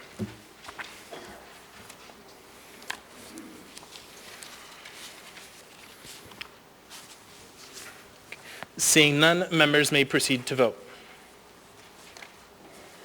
Mr. Dunbar,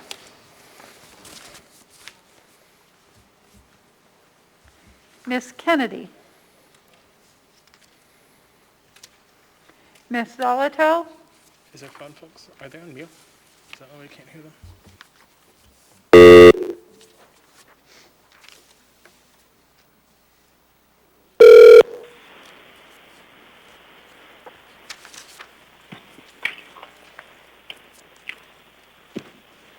we'll try that again. Mr. Dunbar, Here? Mr. Dunbar, this is for the motion to approve on 11A.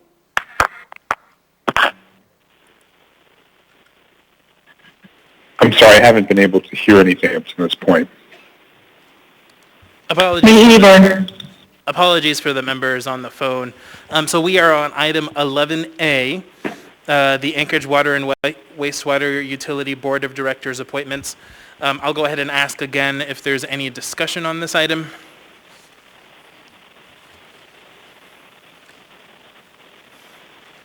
Okay, seeing none, members may proceed to vote. Mr. Dunbar, Yes. Ms. Kennedy, Yes. Ms. Zolotel, Yes. Mr. Weddleton, Yes. That item is approved 10-0. Next, we have item 11B, Assembly Memorandum Number AM 608-2020, Board of Adjustment Appointment. What is the will of the body? Move to approve. Second. Second. Moved by Mr. Constant, seconded by Ms. LaFrance. Is there any discussion on this item? Weddleton? Go ahead, Mr. Weddleton. You know, I've known Nancy Pease for many, many years and served with her during my time in the Planning and Zoning Commission, and we are very, very fortunate that she's willing to, join another commission. She's a real asset for the city. Thank you. Seeing no further discussion, members may proceed to vote. Mr. Dunbar, Yes. Ms. Kennedy, Yes. Ms. Zalatel? Yes. Mr. Weddleton? Yes. That item is approved 10-0. Next, we have item 11C, ordinance number AO 2020-96, an omnibus ordinance of the Anchorage Assembly revising Anchorage Municipal Code Title 12, Taxation by repealing Chapter 12.08, Registration and Taxation of Aircraft. Waive reading. Thank you. We don't have a motion pending on the floor for this item. What's the will of the body? Move to approve. Second, Zalatel? Moved and seconded by Ms. Zalatel. So we have some amendments. First, we have amendment number 1 by Ms. Zalatel. Would you like to move that one? Yes, please move Zalatel Amendment 1. Is there a second? Second. Seconded by Mr. Constant. Ms. Zalatel. Thank you, Mr. Chair. This deals with the personal property tax exemption, and only it leaves the amount at its current state of $20,000, but does include all of the administrative changes that the administration wanted in terms of the format and the forms. Thank you. Is there any further discussion on the amendment? To the chair, I don't know that I have a copy of that. It sounds simple enough. If it goes on the screen, I can see it, I think. I believe it is on the screen, but it also was emailed to all of the members. Can you give me a timestamp when it was emailed?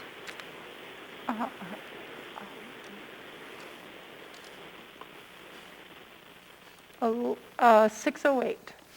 So it was emailed at 6:08.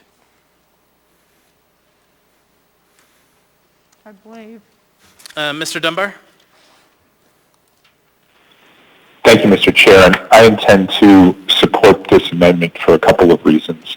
I understand what the administration is attempting to do by reducing this type of tax, but I think there are at least two main issues with it. First of all, if we are going to do this kind of temporary relief, if we're going to do this kind of relief during this time period, I think it should be temporary like the one that Ms. Kennedy has put forward in a different ordinance. I think it's unwise to be passing permanent changes to the law for what is probably a short-term challenge. I also don't really buy the equity argument between residential and commercial property taxpayers because I think they're distinct, and saying that they need to be at the same level is arbitrary. And then that brings me to my second point, which is this would shift taxes, a small amount of taxes, but still something, onto residential property taxpayers, and particularly renters. So I support this. I'm sorry, the unamended version would, and so I support Ms. Zalatel's amendment. Thank you, Mr. Chair. Thank you. Ms. Kennedy on the amendment? Yes, thank you, Mr. Chair. I have to agree with Mr. Dunbar. One of the things that concerns me about this is the idea of just passing on the tax burden to someone else. It's not really a tax savings. Some could claim that it would save them some money, but then they may very well see it back in their residential property tax. So I understand also the idea that this would probably help eliminate the tax application and payment requirements for a good amount of business owners. But again, it's something that isn't necessary right now. We probably need to look at this again at some point and find out where that real threshold is of, making the number maybe match more about the kind of times we're in, whether it's a reference to the economy. But right now, I'm a lot more concerned about the idea that we're really not saving anybody anything. We're just asking someone else to pay more. So I'll support the amendment. Thank you, Mr. Chair. Thank you. Ms. Zalatel on the amendment? Thank you, Mr. Chair, and I apologize I didn't really speak to the underlying reasoning, just explain the amendment in the first go. I brought this amendment for the same reasons Ms. Kennedy and Mr. Dunbar have stated, and one other thing I wanted the members to consider is that, during this time of COVID in particular, we're able to provide business relief, but I know I've had a lot of constituents ask, what can you do to help us if we don't qualify for any of the current COVID relief, but we're still feeling the financial strain. And while this isn't a big thing, I think shifting this onto property taxpayers during this time is just, the equities kind of balance out in favor of leaving the system as it is. And not to say that maybe at another time this wouldn't be something we could revisit, just the timing feels off. Thanks. Thank you. Mr. Weddleton on the amendment. Oh, thank you. Geez, the timing is perfect for this, actually, not off a bit. The businesses that got hammered the most during COVID-19, particularly the lockdown for 5 weeks or more, are the ones that have inventory on their shelves and but continue to pay property tax on them. And I think this is overdue. This is simply fair, really. I would not support the amendment, and I really appreciate it that the administration came out with the, kind of bringing some equity to this. The timing's perfect. Thank you. Seeing no further discussion, members may proceed to vote on the amendment.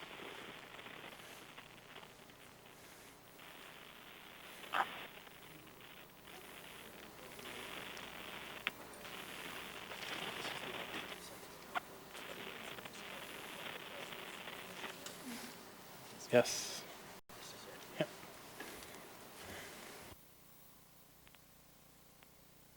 Mr. Dunbar? Yes. Ms. Kennedy? Yes. Ms. Zolotel? Yes. Mr. Weddleton? No.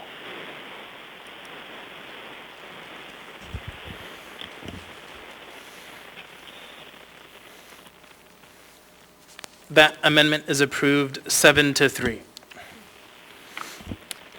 Next, we have proposed amendment number 2 by Mr. Weddleton. Are you going to bring this forward, Mr. Weddleton? Yeah, I'd like to move amendment number 2.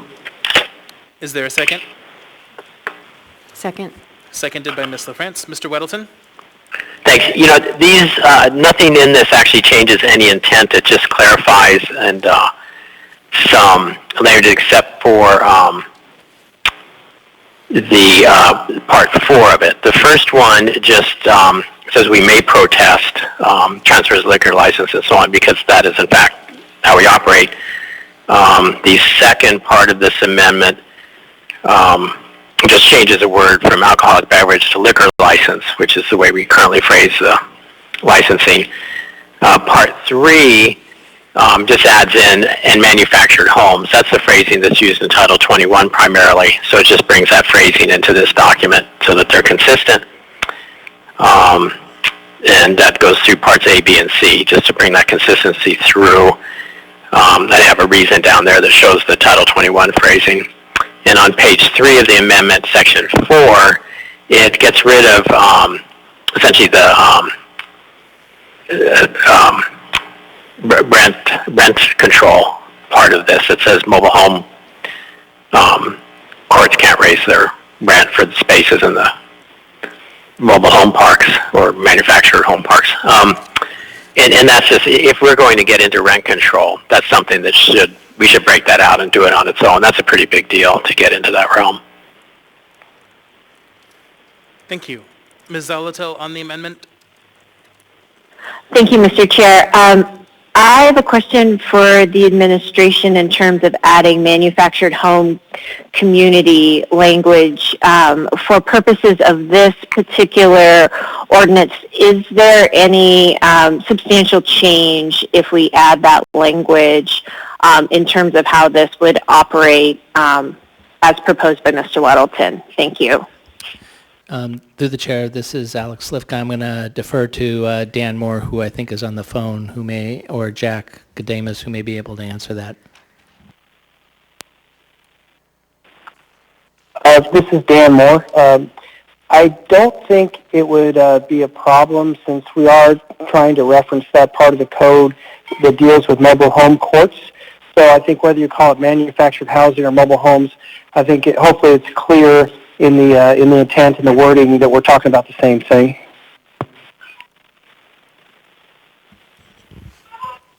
Anything further, Ms. Salatel?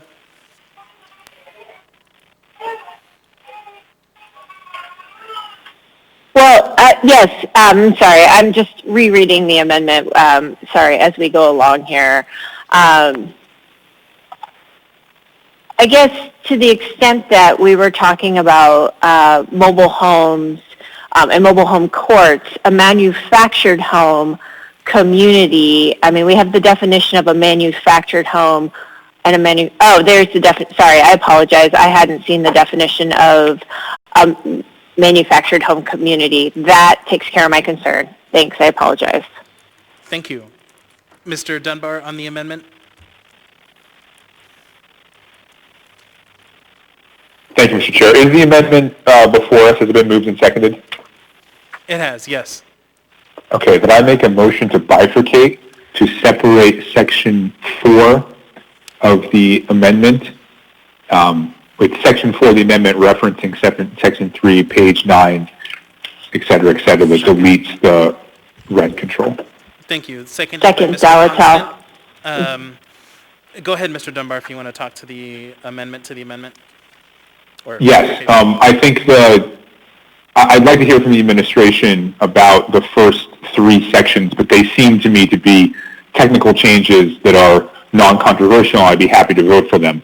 The last section 4 is a policy choice and a fairly large one, as Mr. Welton has flagged, and I don't think I will be voting for that. So I'd like to give us a chance to take these items up separately. Thank you. Is there any opposition to bifurcation?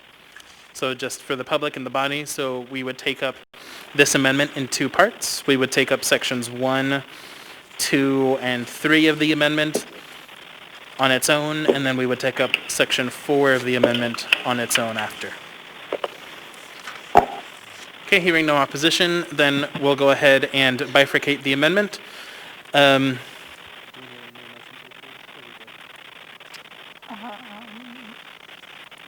Let's have a motion to approve section 1 to 3 and then a motion to approve section 4. Okay, so the clerk advises me that we should have a new motion to approve sections 1, 2, and 3. So if I can get that motion. So moved. So moved, Weddleton. So moved by Constant, seconded by Mr. Weddleton. Any further discussion on sections 1, 2, and 3? Mr. Chair, could someone from the administration comment on those 3 sections? Sure. So if someone from the administration can speak to that, please. Yep, through the chair, Alex Slivka. We have no objection to the first 3 items. Thank you. Any further discussion on this amendment 2A? Okay, hearing none, then members may proceed to vote. Again, this is just on sections 1, 2, and 3 of the amendment.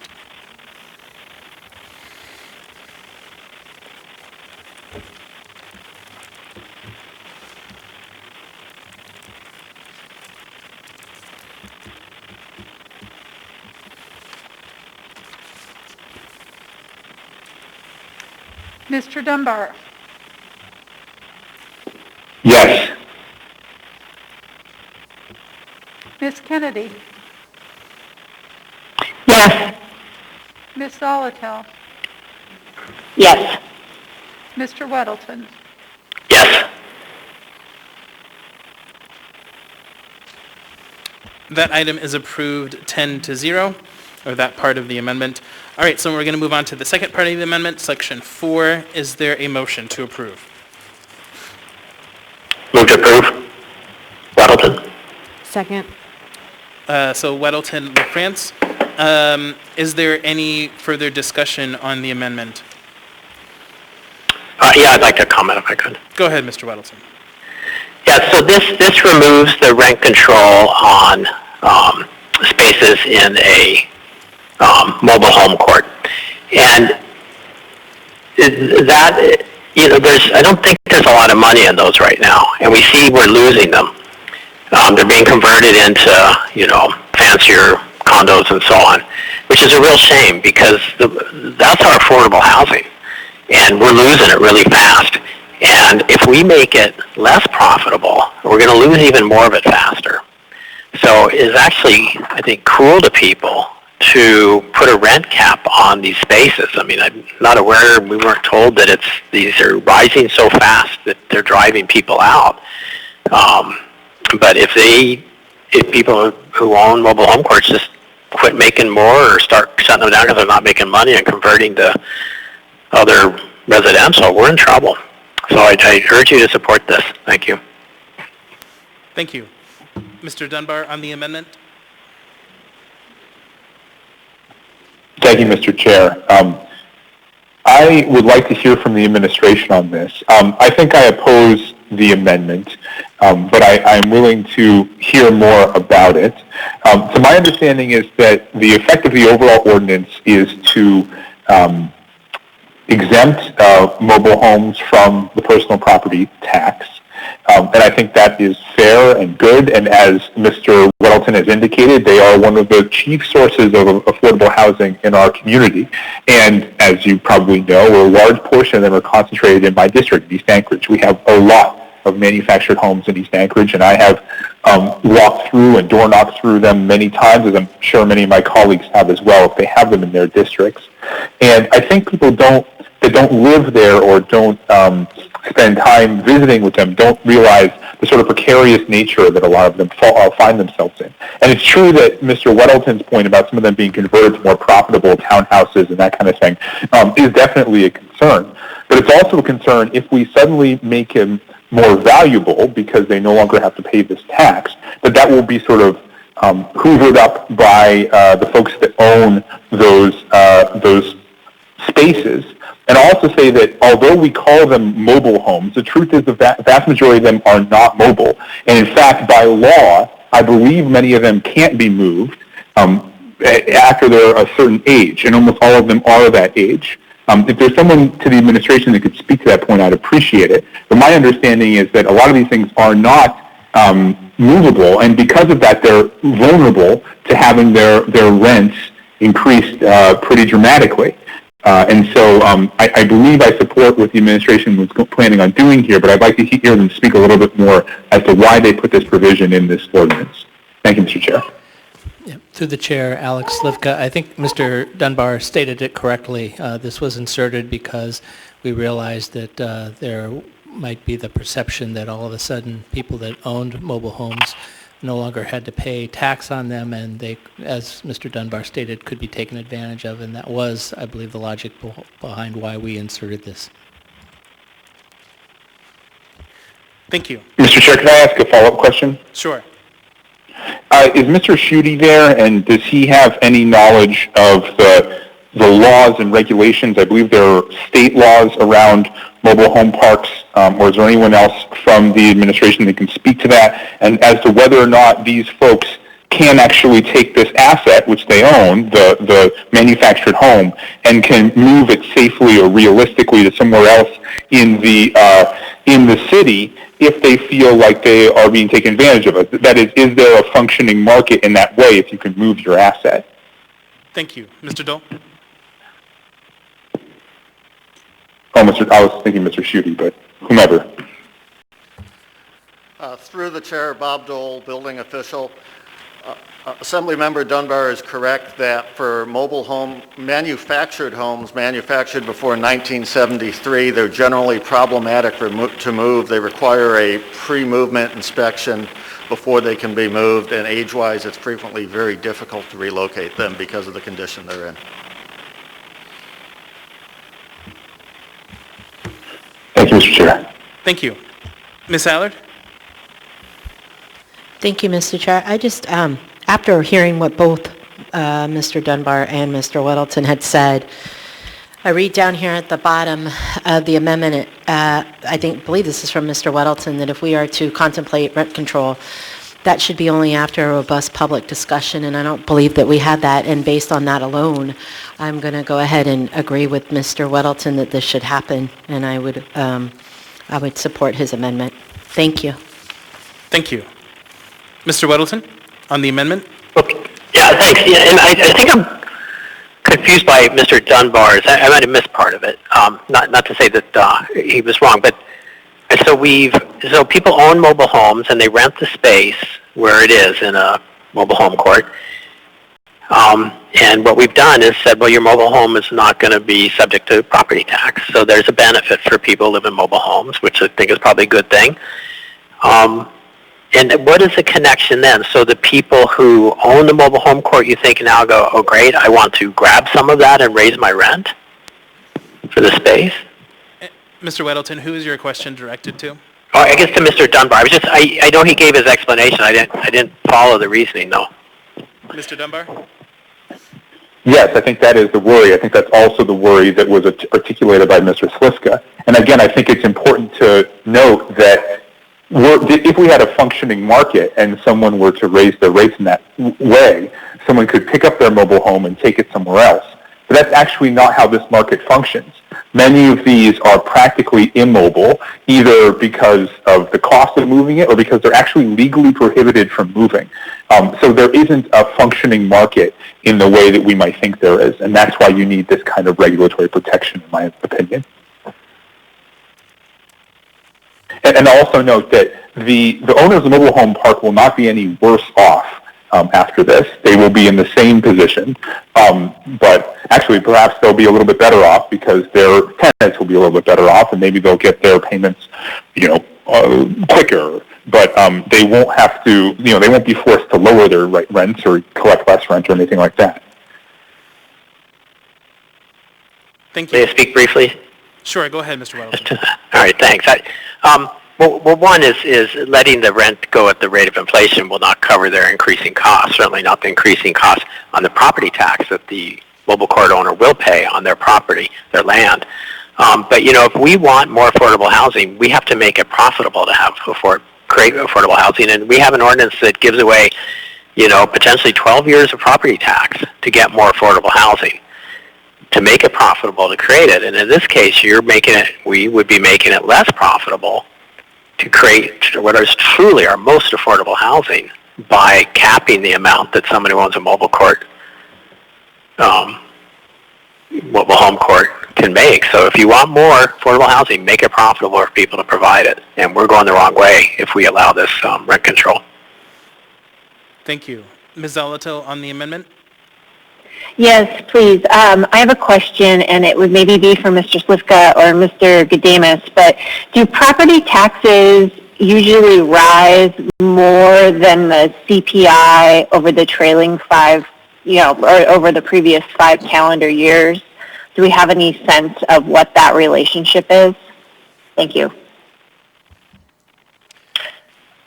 To the chair, if Jack is on, he could answer it. That might also be more of a question for Mr. Wilbur in terms of how the tax cap is assessed. But generally, the tax cap, total taxes, go up by the population growth and the rate of inflation. And so I think, as you've seen in the budget, currently it's because population growth is negative, taxes are as a whole going to go up by less than inflation this year.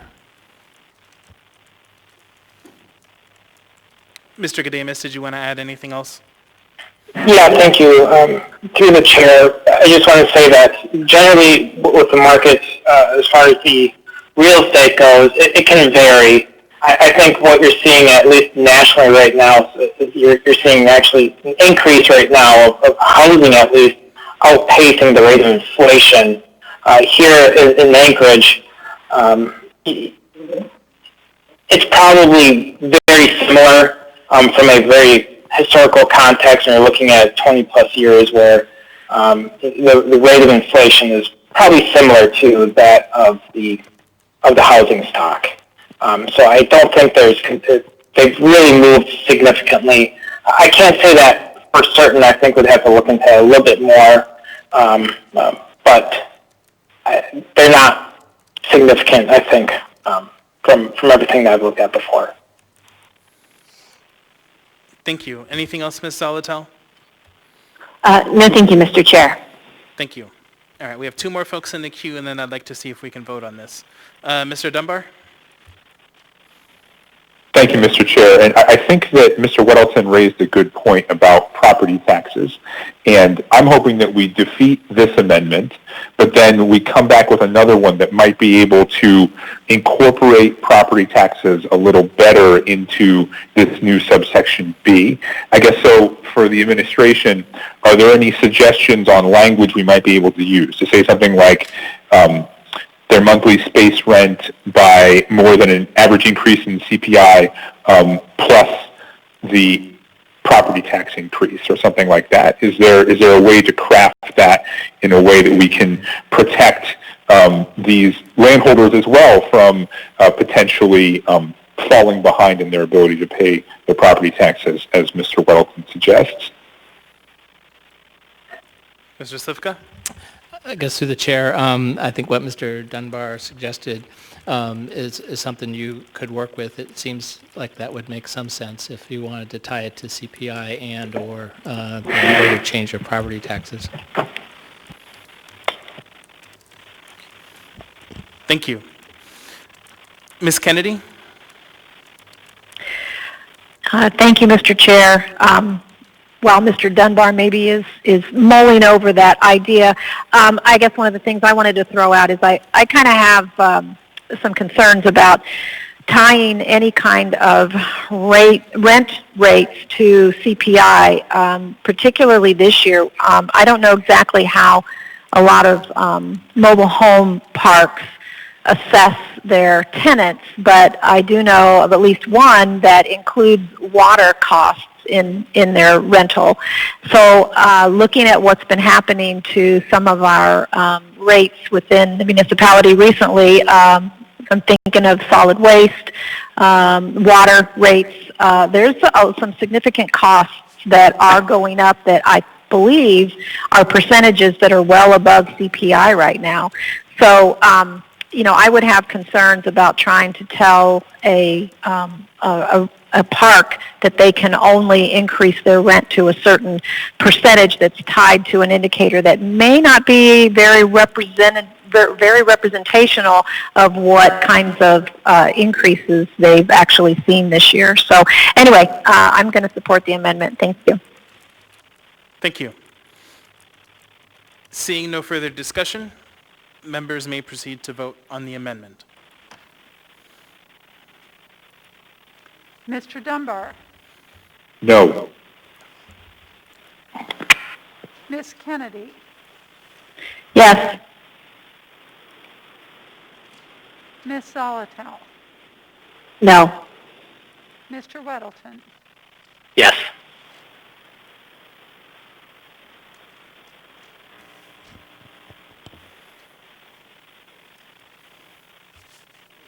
That amendment fails 5-5. With that, we are now on the main motion. Is there any further discussion? Mr. Constant.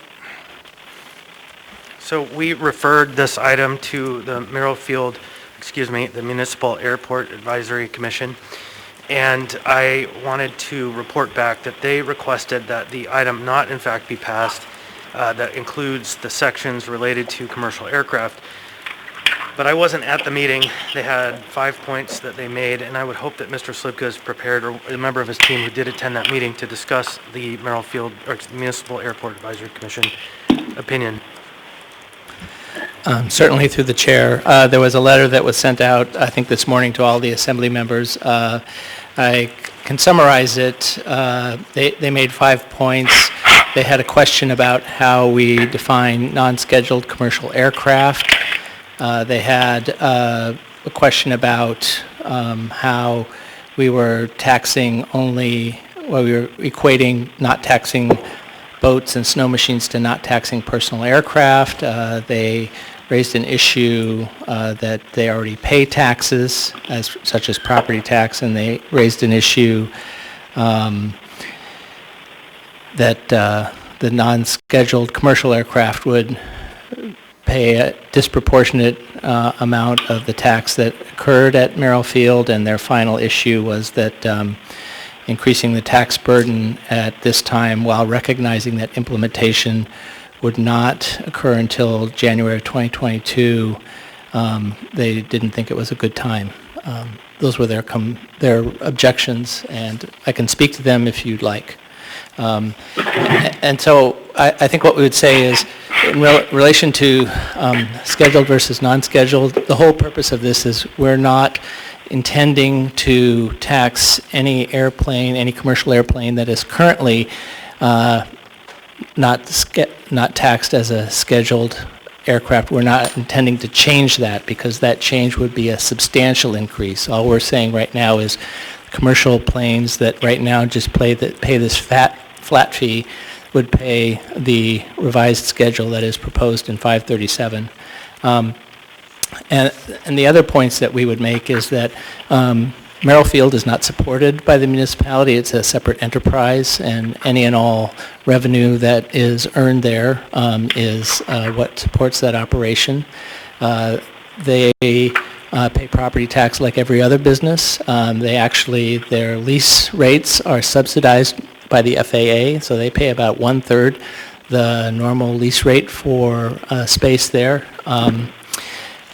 And the final thing that we have said to them repeatedly is that we're happy to revisit this. If this schedule is somehow uneconomic, that my office would be happy to sign any kind of non-disclosure in the same way that we made the same offer to the port users prior to our discussions on port tariffs. We are happy if you can show us that these changes are uneconomic. We will listen to you and we will revise these. And I think the final point is that these do not go into effect until January of 2022. And so we have a lot of time to work with that industry. And if a year from now tourism is still down substantially, we are happy to revisit this schedule, because we are not in any way interested in creating a situation that is not economic to the operators. Thank you. Mr. Gates, did you want to respond to Mr. Constant's question? That wasn't what I was planning, but what was his question, please? Okay, it wasn't directed to you, so I'll go ahead and keep you in the queue, Mr. Gates. I have a couple people in front of you. Sure. So next I have Mr. Dunbar. Thank you, Mr. Chair. And unfortunately, we went on to the aircraft tax issue before I could make my amendment, get in the queue. But I'd like to move an amendment to the same subsection that Mr. Weddleton was attempting to eliminate, Section 3, page 9, beginning at line 30. At the end on page 33, I propose we add the words plus any increase in real property taxes in that year. But I'm open to either that year or the previous year. And I guess I'd like to hear from Mr. Gadamus or Mr. Slivka which of those would better capture the issue we're trying to address here. Second. Moved and seconded. If you could go ahead and repeat it one more time, and then I'll go to Mr. Gadamus.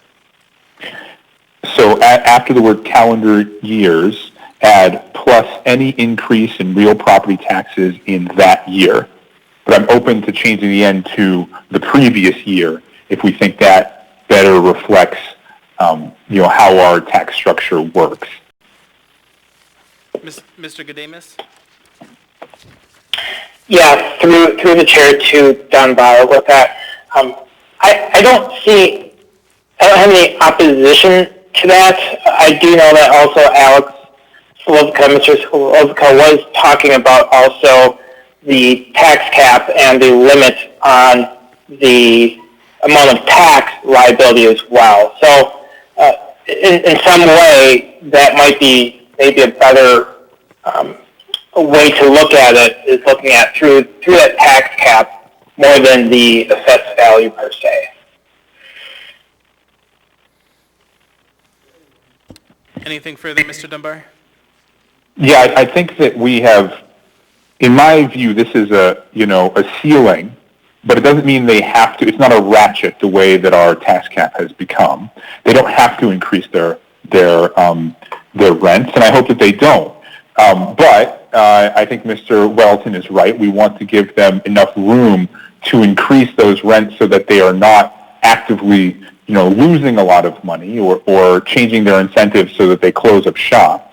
We don't want them to capture the benefit that we are trying to bestow upon the renters, but we also don't want to put them out of business. And so I think it has to be more individualized and talk about their property tax rate.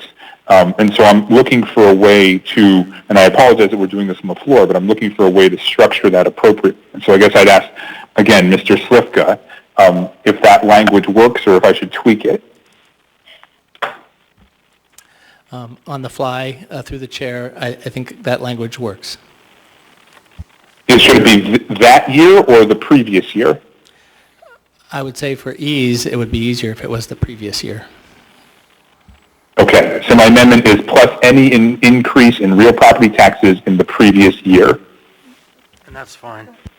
Do you want him to just email it to you? Yes, please. Okay. Mr. Dunbar, could you please email that to the clerk so we have the correct phrasing? Yep. Thank you.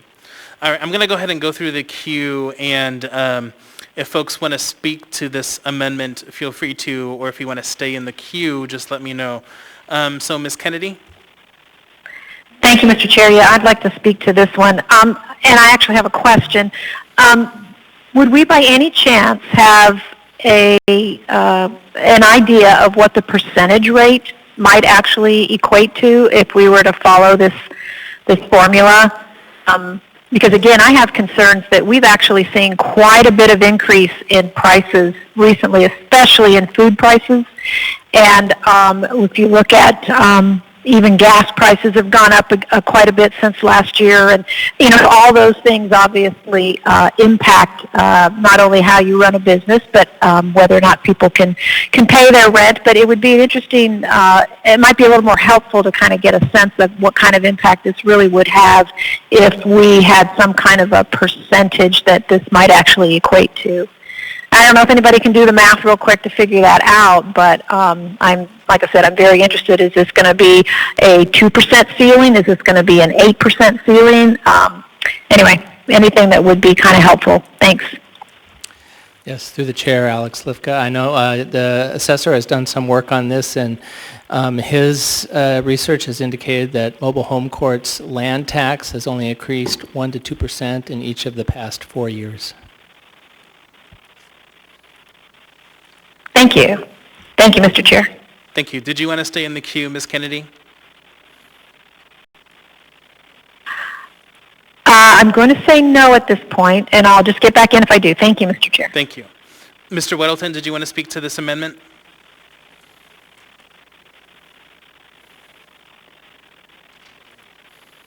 Mr. Weddleton? Sorry about that.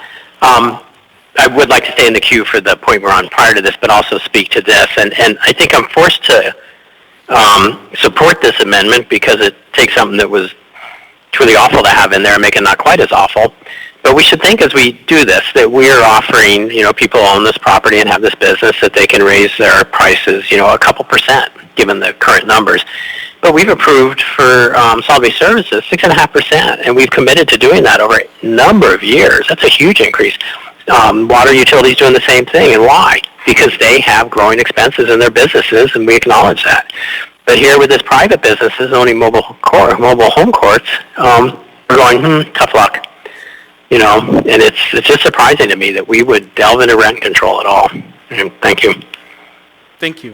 Mr. Gates, did you want to speak to the amendment?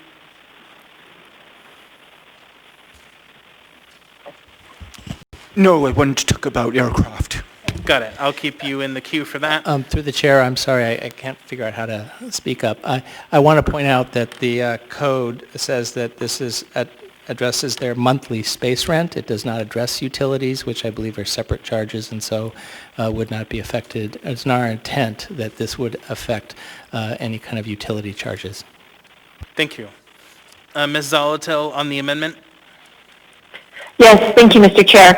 My question is, how are we going to enforce this provision? Like, what are the mechanics of how we're going to know what the rent is charged for these spaces and whether or not it would violate such a provision? Thanks.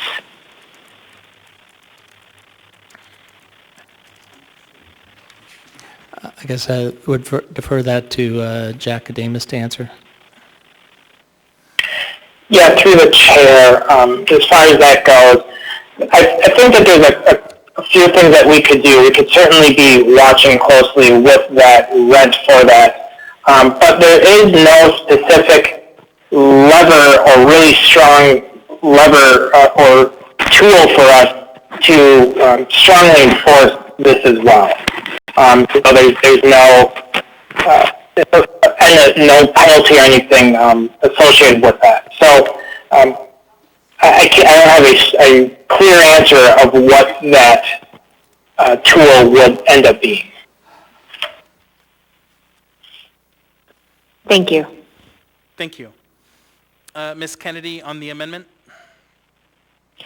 Yes, thank you, Mr. Chair. I have a question then with Mr. Slivka. I believe it was Mr. Slivka brought up the idea that the space rent was specifically for just the land space, not any kind of services like trash or water or electricity or anything else. So, so I just want clarification that somebody who actually includes all of those amenities within the cost of the rent, would they be allowed to somehow separate that out and then do the figuring on, and then separately, if they had to increase for water or they had to increase for solid waste services, they would be allowed to do that outside of this formula of staying under the CPI and the property tax increase? Thank you. Through the chair, that is the intent as it is worded, is it is to only address space rent for the land itself and not the utility charges.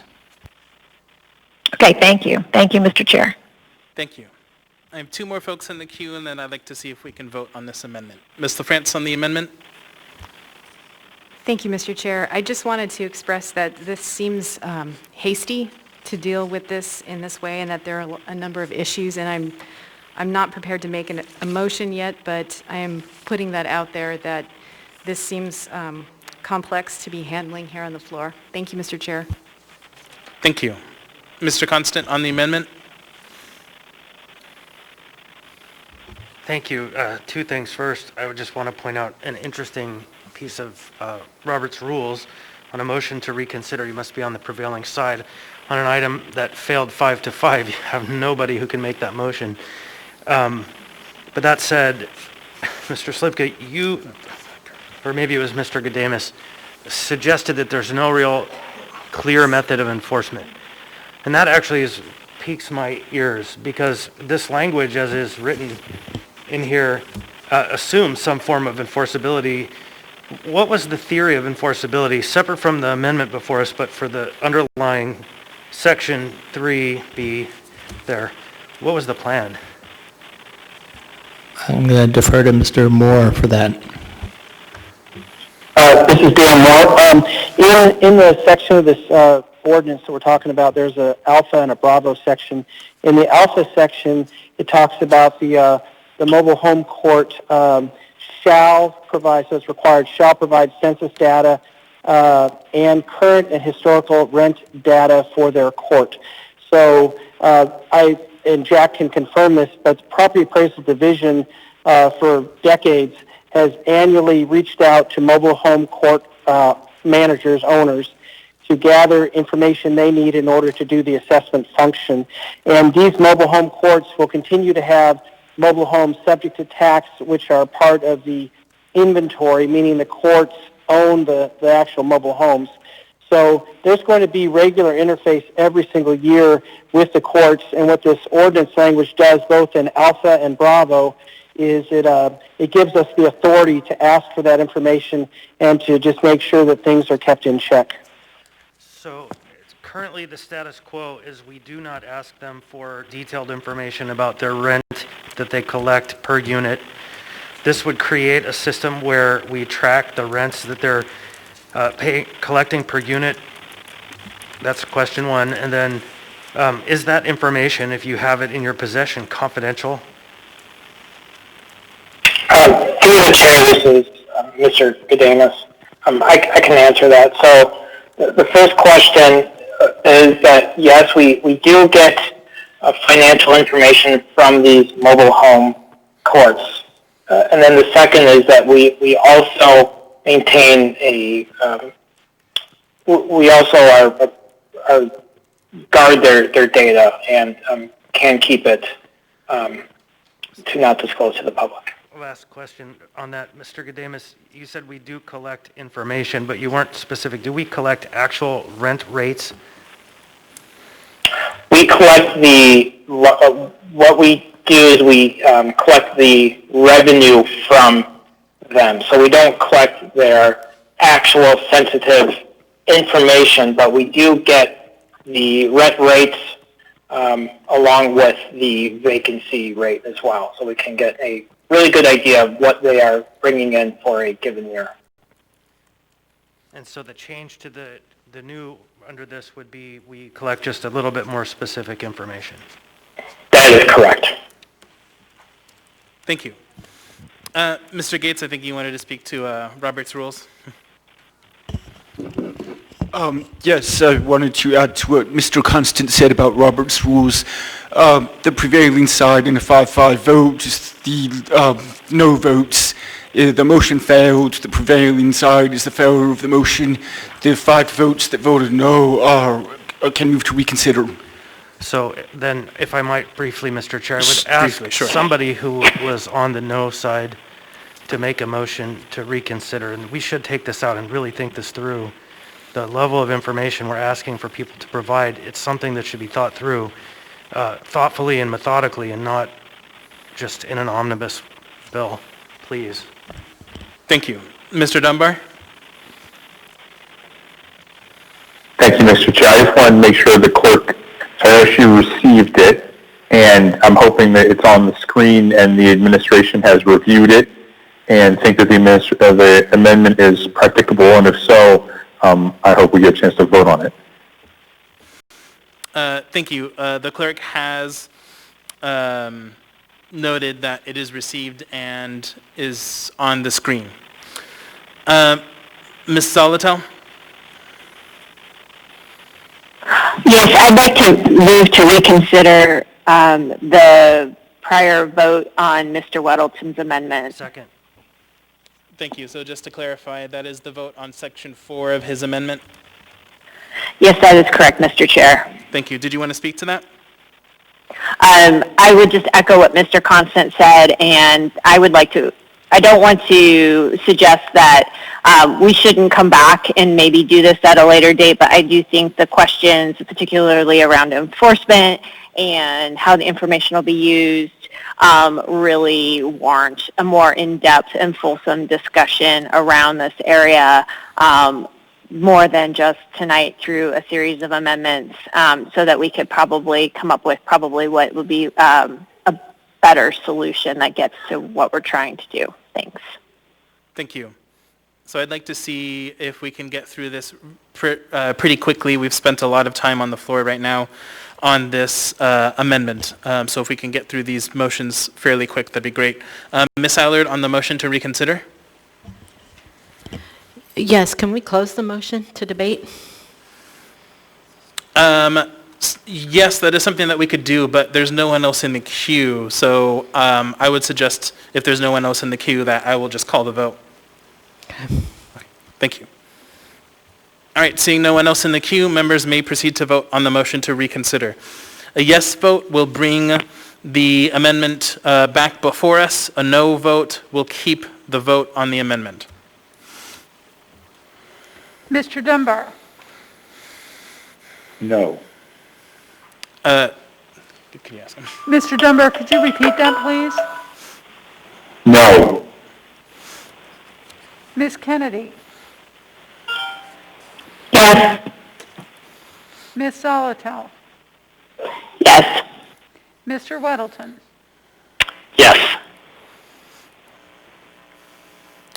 That motion to reconsider is approved 9-1, so that amendment is back before us. Is there any further discussion? Mr. Dunbar. Thank you, Mr. Chair. And I would note that it's sort of interesting. We have done our motion to reconsider an amendment because we think we need more time to discuss things. But this ordinance was before us and we had work sessions on it and this provision was in here. It's not like this provision was added on the floor. Instead, the amendment to remove it was, and that is what has sort of caused us to fall into maybe a little bit of chaos. But again, I'll reiterate, we don't have a functioning market really in this realm. It's not like a home where folks can have a certain mortgage and they control their own sort of destiny. It's not like a rental property, because if somebody increases your rent dramatically, you can pick up your things and go to a different apartment. Instead, we have people with an asset that they own, the mobile home, sitting on a piece of property that they don't. And if they try to leave that little piece of property, they lose their asset because those assets practically cannot be moved. So I'm glad the administration brought this. It's a surprising piece of very progressive legislation, but it helps protect a uniquely vulnerable group that exists largely, all over Anchorage, but a particularly high amount of them in East Anchorage. So I continue to be opposed to this amendment. And I do worry that if it gets broken out into a separate ordinance at a later date, it's going to become hyper-politicized, and we will not do this. And once again, we will have sort of taken steps to tilt things against some of the most vulnerable people in our society. Thank you, Mr. Chair. Thank you. So we have 3 folks in the queue. I'd like to see if we can vote after these 3 folks. Mr. Constant. I agree with everything Mr. Dunbar said, and I also think we need to walk through this carefully so we understand the ramifications of what we're doing. Thank you. Mr. Whittleton. What Mr. Constant says, and he says these things so much better than I do. Yes, we need a robust public discussion on this. As we could see in our short time with this, it gets very complicated. If we're going to do rent control, let's do it carefully. Thanks. Vote for this amendment. Thank you. Ms. Zolotel. And I would echo what all of those individuals said. Plus, it appears that we have some time, just like with the discussion on aircraft. I believe the entire ordinance doesn't become effective for a bit of time. So we have plenty of time to come back and have this more fulsome discussion. Thank you. Thank you. Seeing no further discussion, members may proceed to vote on the amendment. Mr. Dunbar? So I was in the queue, actually, and I apologize that I'm speaking so much about this, but I think that things are reversed. We could leave this in here, vote against this amendment, leave this language in here, and then if there is a big outcry from the landlords and they say this isn't workable, we can go back and remove it. But if we remove this now, I do not believe that it is going to get reinserted. I think we will eventually pass this ordinance, it will not be reinserted, and the administration will not bring it in a separate ordinance. And so I think that we do need to have that fulsome discussion, absolutely, but the way to do that is to vote against this amendment and then move the whole thing forward. Thank you, Mr. Chair. Thank you. Ms. Allard. Thank you, Chair. I've heard over and over that this is East Anchorage's district in our Northeast Anchorage, but I will tell you that this is also part of my district, and I want my constituents to have a say, and I want input, and so I would like to postpone this, and I'd be a yes. Thank you. Thank you. Seeing no further discussion, members may proceed to vote on the amendment.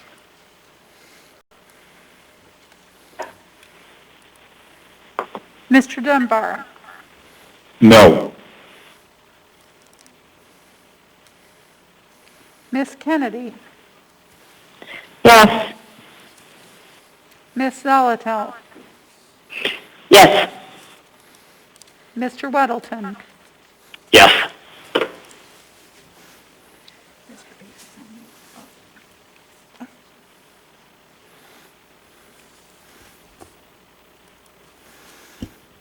That amendment is approved 8-2.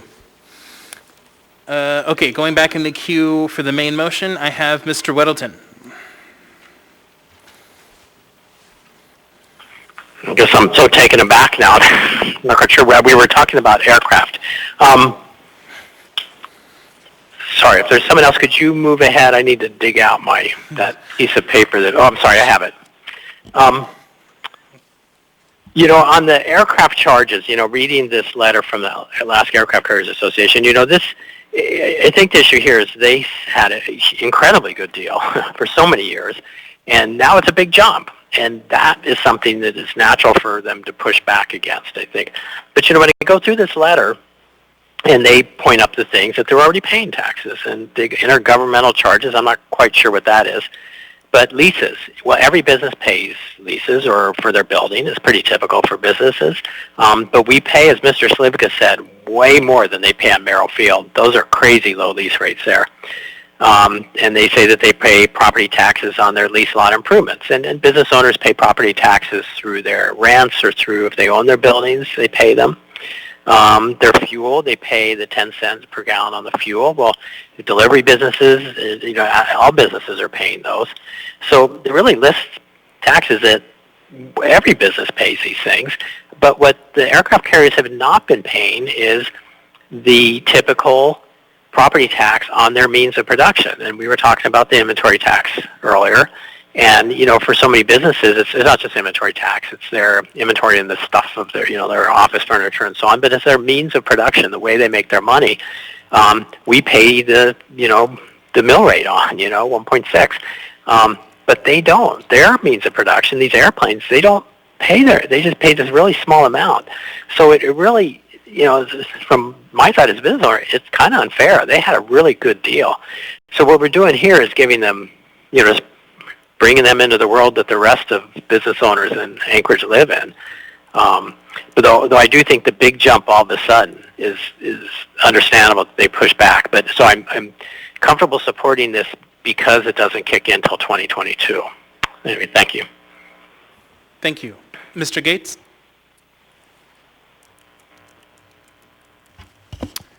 Thank you, Mr. Chair. I have two things, 2 points to make. One is I'm hearing something that I think is a misunderstanding of the law about taxes applied to personal property like this aircraft.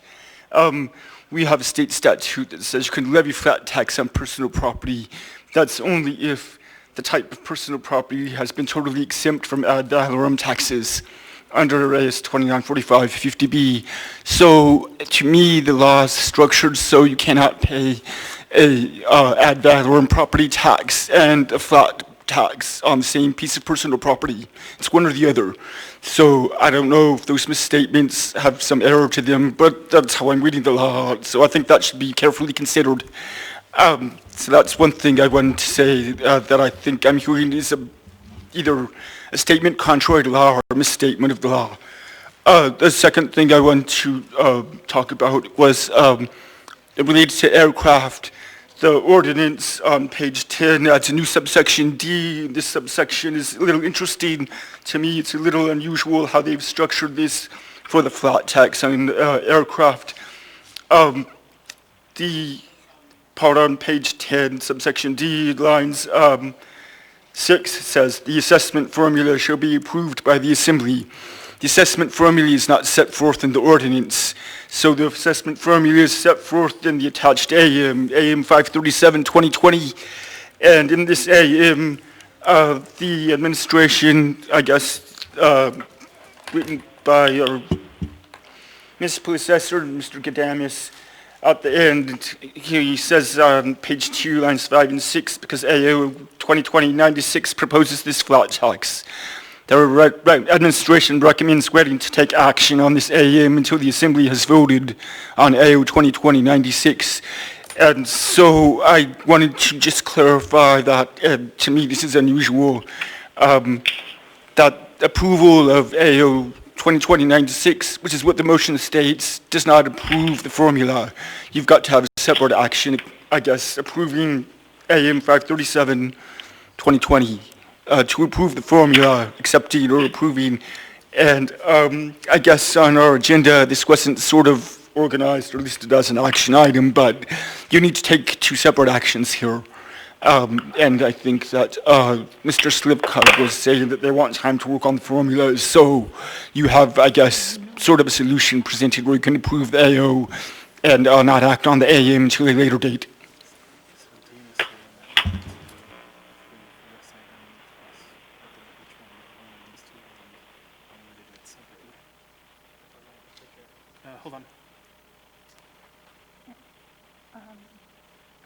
So Mr. Gates, Dean is saying that this one talks about the flood zone, and one of these has the formula in it. So he's saying we would cover separately. Maybe we can go to Mr. Constant and then take a break to sort it out. That would be great. Mr. Constant? Yeah, thank you. With all this discussion about the airports and airplanes, there isn't any amendment proposed on it. And so this is for the purposes of discussing the review that came from the MAC, but it came to me so late I didn't. And so I do appreciate Mr. Gates' solution that would be, and I think that Mr. Slivka and I had talked about this previously, I just couldn't find the emails, to take up separately the AM at another time, but address the AO in front of us. And my point is, we don't have any proposed amendments relating to airports, so at some point we can move on from this. Thank you. We're going to take a short break to discuss Mr. Gates' last point. Can we just go to Dean and work that out? Thanks.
Back to order. Apologies for the delay. Okay, so, all right, if we can go ahead and get back to order. Thank you. So after conferring both with Assembly Council and the clerk, I think the easiest path forward would be for us to either approve or deny the item we have before us, and then the administration will come forward with a separate ordinance at a future date, considering that the implementation of this is sometime in the future. So that is, I think, the easiest path forward for us on this item. So with that, is there any further discussion?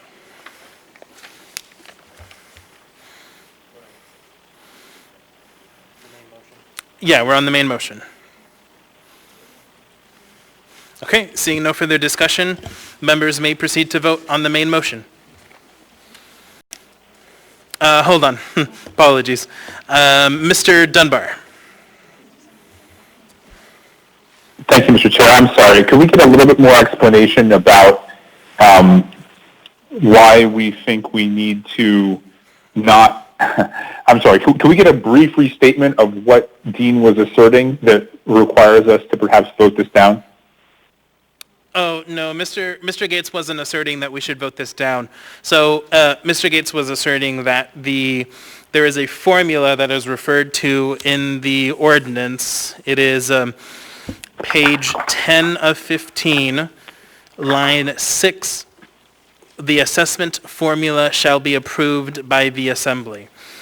The proposed formula by the administration is in one of the AMs, AM 537-2020. So what Mr. Gates is asserting is that there would need to be a separate ordinance which the administration has agreed to bring forward that would set that formula for approval by the Assembly. Understood. Thank you. Thank you. Ms. Kennedy? Okay, so I need clarification too. So it would be better to vote it down and let them bring back, say, an S version or a totally new ordinance rather than just postponing? No, so the actually, let me not speak for the administration. Go ahead, Mr. Slivka. So we would ask that this be approved because this is part of the ongoing CAMA project, and that's where all these proposed changes came about. I think there was a point that Mr. Gates raised about ad valorem tax. We are well aware that we are not levying ad valorem taxes, that these are flat taxes, and so I think we are in agreement that we would ask for approval of this ordinance and that we have committed to the Merrill Field users that we will revisit with them to make sure they've had lots of input on what their charges should be to them before they go into effect in January of 2022. Anything further, Ms. Kennedy? No, thank you, Mr. Chair. Thank you. Thank you. Seeing no further discussion, members may proceed to vote. Mr. Dunbar. Yes. Ms. Kennedy. Yes. Ms. Solotel. Yes. Mr. Weddleton. Yes.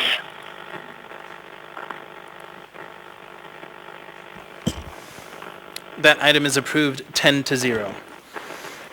All right, so next we're going to be heading into public testimony items. So for testimony on public hearing items, please direct your comments to the Assembly or the Chair and not to anyone personally. Point of order, Mr. Chair. Yes, Mr. Constant. Thank you. It's been brought to my attention by a member of the public that the individuals who are in the Will Marston's Theater are not wearing masks and are making it uncomfortable for those who can't get in here but who would like to be in there, but the people aren't following the rules. Thank you, Mr. Constant. So I will go ahead and restate the rules both for the Chamber and for the Will Marston, that masks are required in both chambers and would appreciate if members of the public can abide by the rules of both of the chambers. Thank you. Okay, so for testimony... Just one more time. I'd Mr. like to Constant. reiterate what's going to happen when they thumb their nose at that and make it still very hostile. What's the plan? Sure, I will go ahead and read directly from AR number 2020-296. So if compliance is not achieved, referring to wearing masks, then the chair shall not allow public testimony in person and shall instead conduct public testimony by telephone conference. And again, that is from AR 2020-296. So again, to the folks, I can't see them, but obviously to the folks, they can see me in the Wilder Marston, if you could please abide by the rules of the chambers and wear masks. Thank you. Chair, can I make a point of order? Sure, go ahead, Ms. Allard. I understand the concern of individuals that aren't wearing masks, and we must all follow the rules, but I also understand that we haven't witnessed it, and thank you for reiterating it, but to accuse people of not wearing a mask that we haven't witnessed, maybe if a security guard checks or something, but I don't want to just take the word of just somebody. Thank you. Chair. Thank you. Actually, Mr. Constant. I have photographs. Thank you, Mr. Constant. So I'm going to ask you not to speak unless I give you the floor. So thank you, Ms. Allard. So security will be notifying me if we are not getting compliance with masks in the Wilder Marston. So I appreciate that. Okay, so moving on. So for testimony on public hearing items, please direct your comments to the assembly or the chair and not to anyone personally. Personal attacks are not appropriate. For public hearing items, your testimony must focus on the topic, not other items or subjects. I will, as chair, work to maintain decorum at this meeting and ask for your assistance. So with that, actually, very quickly before we do that, so I understand that there were some individuals in the Wilder Marston who are interested in testifying on item 13A. So what we're going to do is we're going to have folks testify here, and then we're going to have basically swap out with the Wilder Marston folks. So the ones in the Wilder Marston who want to testify, they can come into the chambers, and if you're done testifying here, go back to the Wilder Marston. That way we can hear from everyone. Okay, so with that, we are now on item 13A, ordinance number AO 2020-85, an ordinance repealing and reenacting Anchorage Municipal Code Title 23 to adopt the following codes and local amendments. Waive reading. Thank you. All right, we're going to go ahead and start with our folks on the phone, and then we'll go back and forth to phone and in person. So first, we have Gretchen Wemhoff.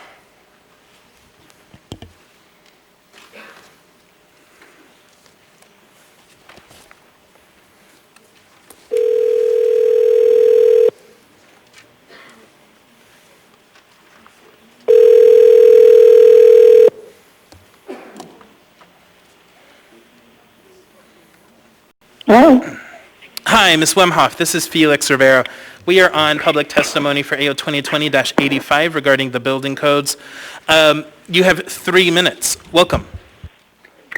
Thank you. I would like to actually address really quickly, sorry to interrupt. Are you speaking on behalf of a community council? I am not anymore. I am only on behalf of myself, but thank you for asking. Thank you. Yes. Go ahead. My biggest concern with this particular situation is for that of the assisted living homes. And there was a portion, and I wish I had the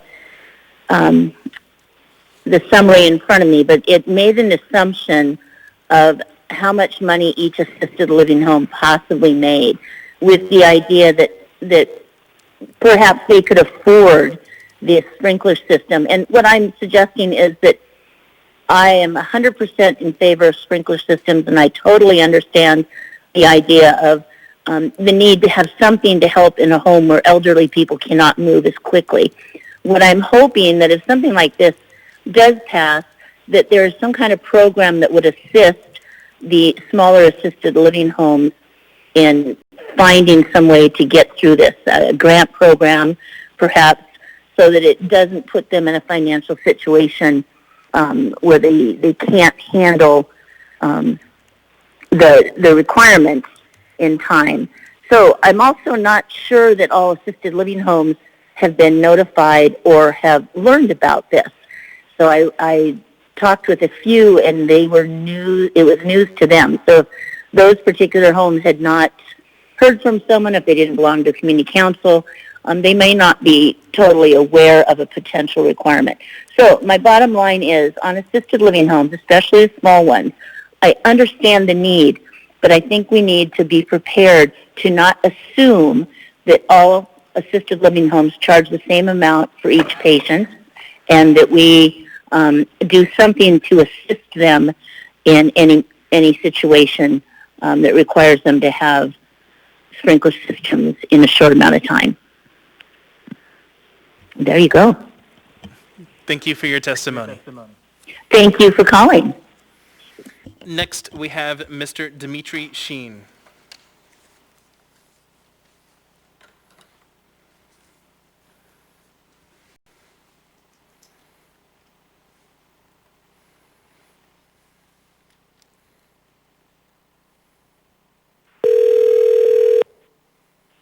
Hello. Hi, Mr. Sheen. This is Felix Rivera.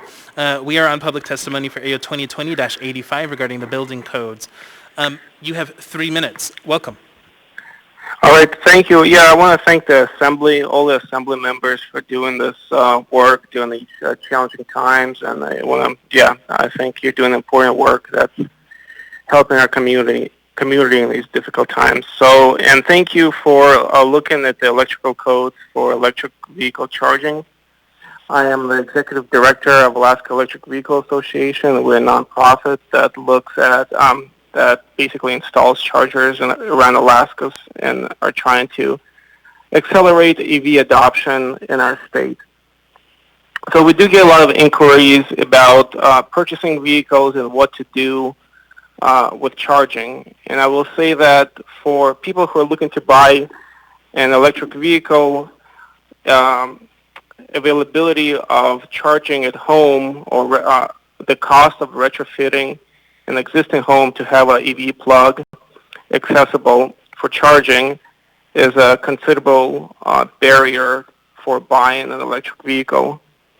And as an example, I myself, when I purchased my vehicle and I had to retrofit my home, the quotes I received were between $3,000 and $10,000, where if this was done, at the time of construction, the cost would have been far less, and in the range of hundreds of dollars, maybe just a couple of hundred dollars.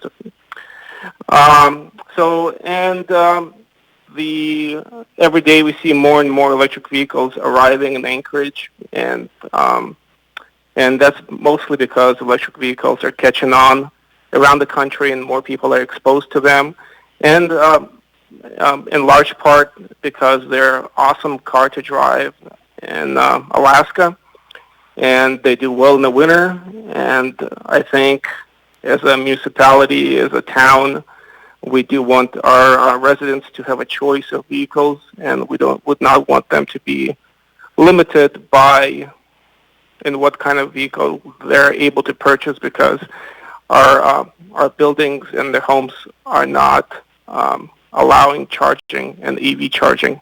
And like I've mentioned before, we have seen this issue come up, especially in younger families and smaller homes that are choosing a new vehicle for their family, and accessibility of charging is an issue. So we're definitely looking forward to the Assembly working with us and working with all the stakeholders to make this a successful revision to the building codes. And I think if it could be possible that this is very much a positive thing, to where you can see a building, a new construction building appreciate in value, and the addition of charging in the garage could be marketed as an EV-ready home, and something that benefits. Thank you, sir. Your time is up. Thank you for your testimony. All right, thanks, bye. Next, I have Mr. Bill Taylor, and then we'll go to in-person.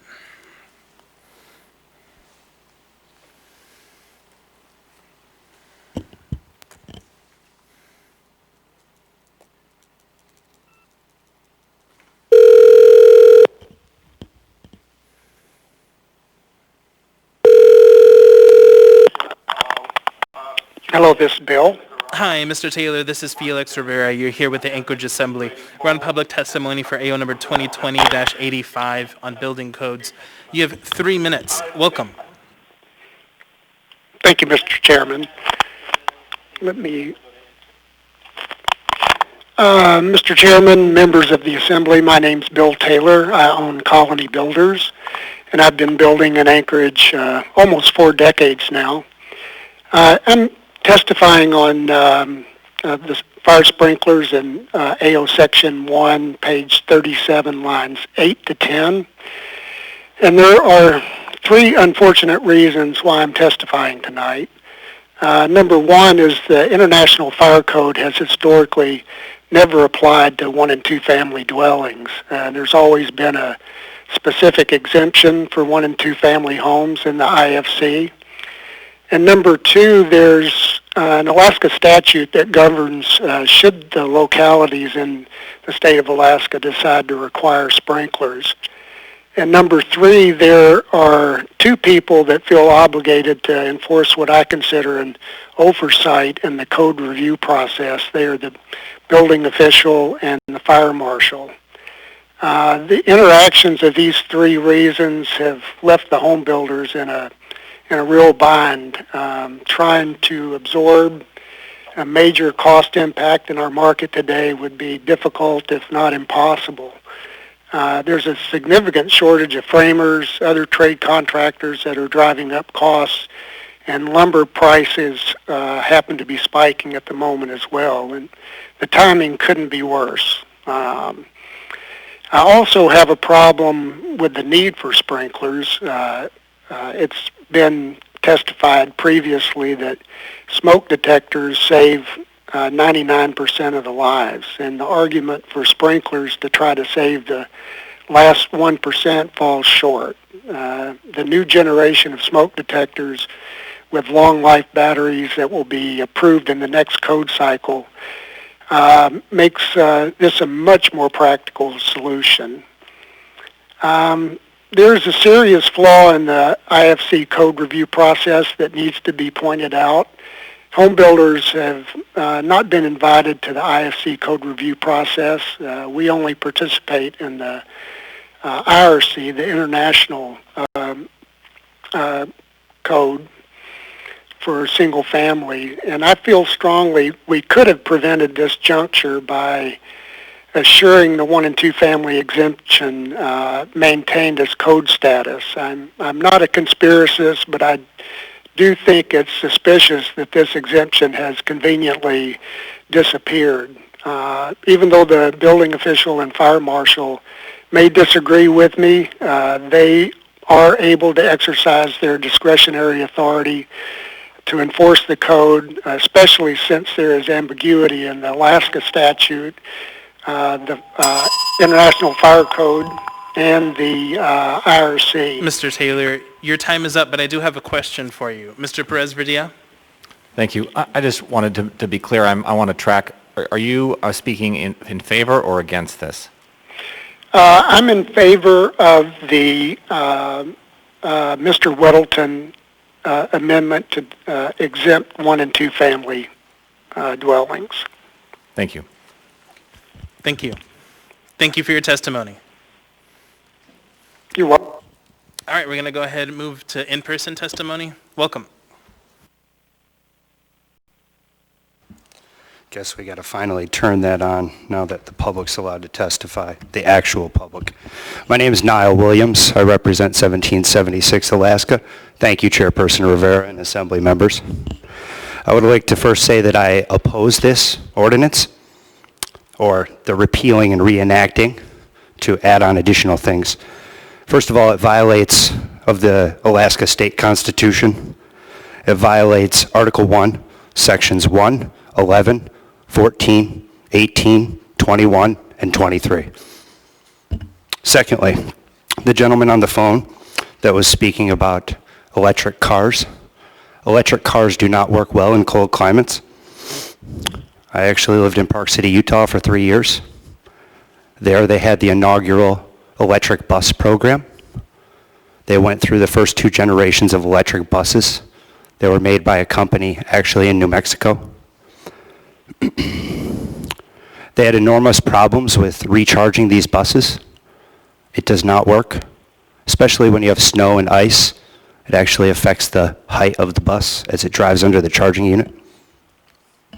Secondly, there's all sorts of fines that are addressed in here, additional costs of building, regulatory costs, enforcement costs. It's 230 pages. We don't want you coming into our homes illegally. This is unconstitutional and unlawful. We ask that this whole bill be stricken. And additionally, anything that Mayor Ethan Berkowitz was on and that he co-signed, that should also be stricken from the record, including his emergency ordinances. He cannot be trusted. If you can go ahead and keep on the topic before us, please. Thank you. Understood. So any discussions that prior mayor was involved in, all those discussions should be invalidated. All the laws should be invalidated. And further, to exclude members from this room and require us to continue to go in and out, it actually violates our civil rights. Thank you. Second warning, if you can keep on the topic before us, please. Thank you. Thank you for your testimony. Welcome. Thank you, Mr. Chairman. Good evening. My name is Joshua Nelson. I'm the Legislative Chair for the Anchorage Board of Realtors. I'm also CEO for Keller Williams Realty Alaska Group. I just want to come talk to you guys tonight in support of Mr. Weddleton's amendment number 3 to AO 2020-85. Being from the Board of Realtors, our main concern is raising the barrier of entry for home ownership. Although it's commonly perceived that adding sprinklers on 1 and 2 family homes would only affect those in step-up homes or hillside, we are seeing it create great strain on new construction of affordable homes in Eagle River, Chugach, Birchwood, and even Indian as we begin to develop in that area. A couple stats I'd like to give to you guys this year to realize kind of what we're dealing with in Anchorage. This year alone, in Spenard, we've seen an 11.25% increase in price. An average home. Downtown is seeing 12.75. East Anchorage is seeing 5.64. We just want to make sure that we're not raising this barrier any higher for people, and by adding these fees and costs, and I've heard as little as $20,000 and as much as $40,000 on homes that will require sprinklers, we don't feel that it would be economically just to do so to this environment. Anyways, I just want to come up and say thank you for all you guys have done in working through these new building codes, but we would be opposed to sprinklers in 1 and 2 family homes anywhere in the municipality. Thank you guys so much. Have a great evening. Thank you. I actually have a couple of questions for you. Mr. Constant? Thank you, Josh. You mentioned the Spenard and downtown homes values going up. Was that new construction or general? That's taking in all single-family homes in that area. Sales, not just all sales. Yes. Yeah, because it's like this conundrum, isn't it, that of course every one of those property owners who's in that house wants that 12% increase, right? But anyone who wants to buy in doesn't want to see that 12% increase, and the realtor's interest is somewhere in between, right? Well, you know, as Board of Realtors, we want the dream of home ownership to be something that everybody can have. And so that's why when I meet with some of you, I talk about owner-occupied affordable housing, because we very much need to work together as an organization and assembly to make sure that we're creating pathways for people to own homes. And by raising the barrier of entry on what's perceived as expensive homes on the hillside with sprinklers, we're really pushing things down back on that downtown market, that Spenard market, and even the new construction markets in Eagle River, and especially military families and such. So I just want to be careful. I'd really love to work with this municipality to create affordable, owner-occupied affordable housing. Thank you. Ms. Allard? Thank you, Josh. I'm over here. So I'm glad you brought up military families, because a lot of times we start off in the lower end of things and we work our way up. We're pretty successful individuals, being a veteran and my husband being retired military as well. But I also wanted to bring up the affordable housing.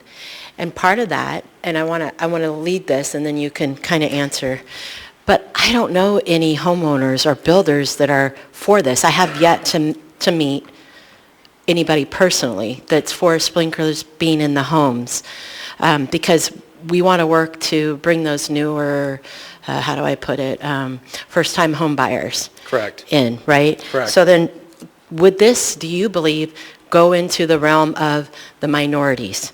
And when I say that is because we have first-time home buyers. It's a fact. Minorities sometimes have a harder time moving up and getting into these homes. And just because we have sprinklers, appraisals aren't necessarily going to come in higher when the homes sell. So can you explain a little bit about? I'll answer your question about the appraisals. First off, we are getting data that we're not seeing that an appraisal will, in fact, take into this data with sprinklers and actually bring that cost to the appraisal. It's not going to bring up the property value, so to speak. In regards to minorities, I think nationwide, Board of Realtors is constantly working on bringing equity and equality to those groups, especially this year we've put out national programs to do that. And anytime we raise the barrier for home entry, it disproportionately does affect those areas in our studies. Thank you, Chair.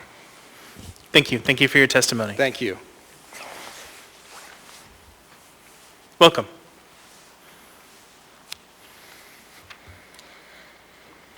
Good evening. Thank you, Mr. Chair, and thank you to the members of the Assembly. Thank you for letting me speak on the ordinance here tonight. So my name is Ryan Andrew. I am a journeyman electrician by trade, and I would like to speak to an idea that has been proposed in some other areas and maybe something that comes up for this body to consider in the future, and that is the idea of privatizing and combining our building safety inspectors. First off, I would just like to let everybody know I'm definitely in opposition to any sort of privatization or a combination of these inspectors. And some of the reasons for that are that if we were to combine the electrical inspectors, the mechanical and plumbing inspectors, and then the structural inspectors into one combination inspector, those folks really wouldn't be qualified in order to perform those inspections. Not at all, in fact. The current requirements for these inspectors require that they have a minimum of 10 years of experience in the applicable. I'm sorry to interrupt. Yeah, so sure. I was just looking through some of our amendments to see if any of these amendments covered the topic that you're speaking to, and none of them are. So we're happy to hear this, but I think it would be better suited if you state this during the final audience participation. Absolutely, because it's yeah. not germane to the topic we have before us. Absolutely, I can do that. Thank you. Thank you, Mr. Chair.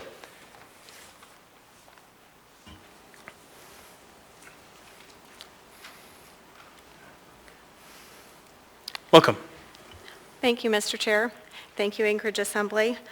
My name is Ava Anderson, and I am the president of the Anchorage Board of Realtors, and on behalf of the Anchorage Board of Realtors Association. I would like to echo some of the points that Josh brought to you, but also bring some of these to a little bit more of a realization of how it actually impacts the everyday person.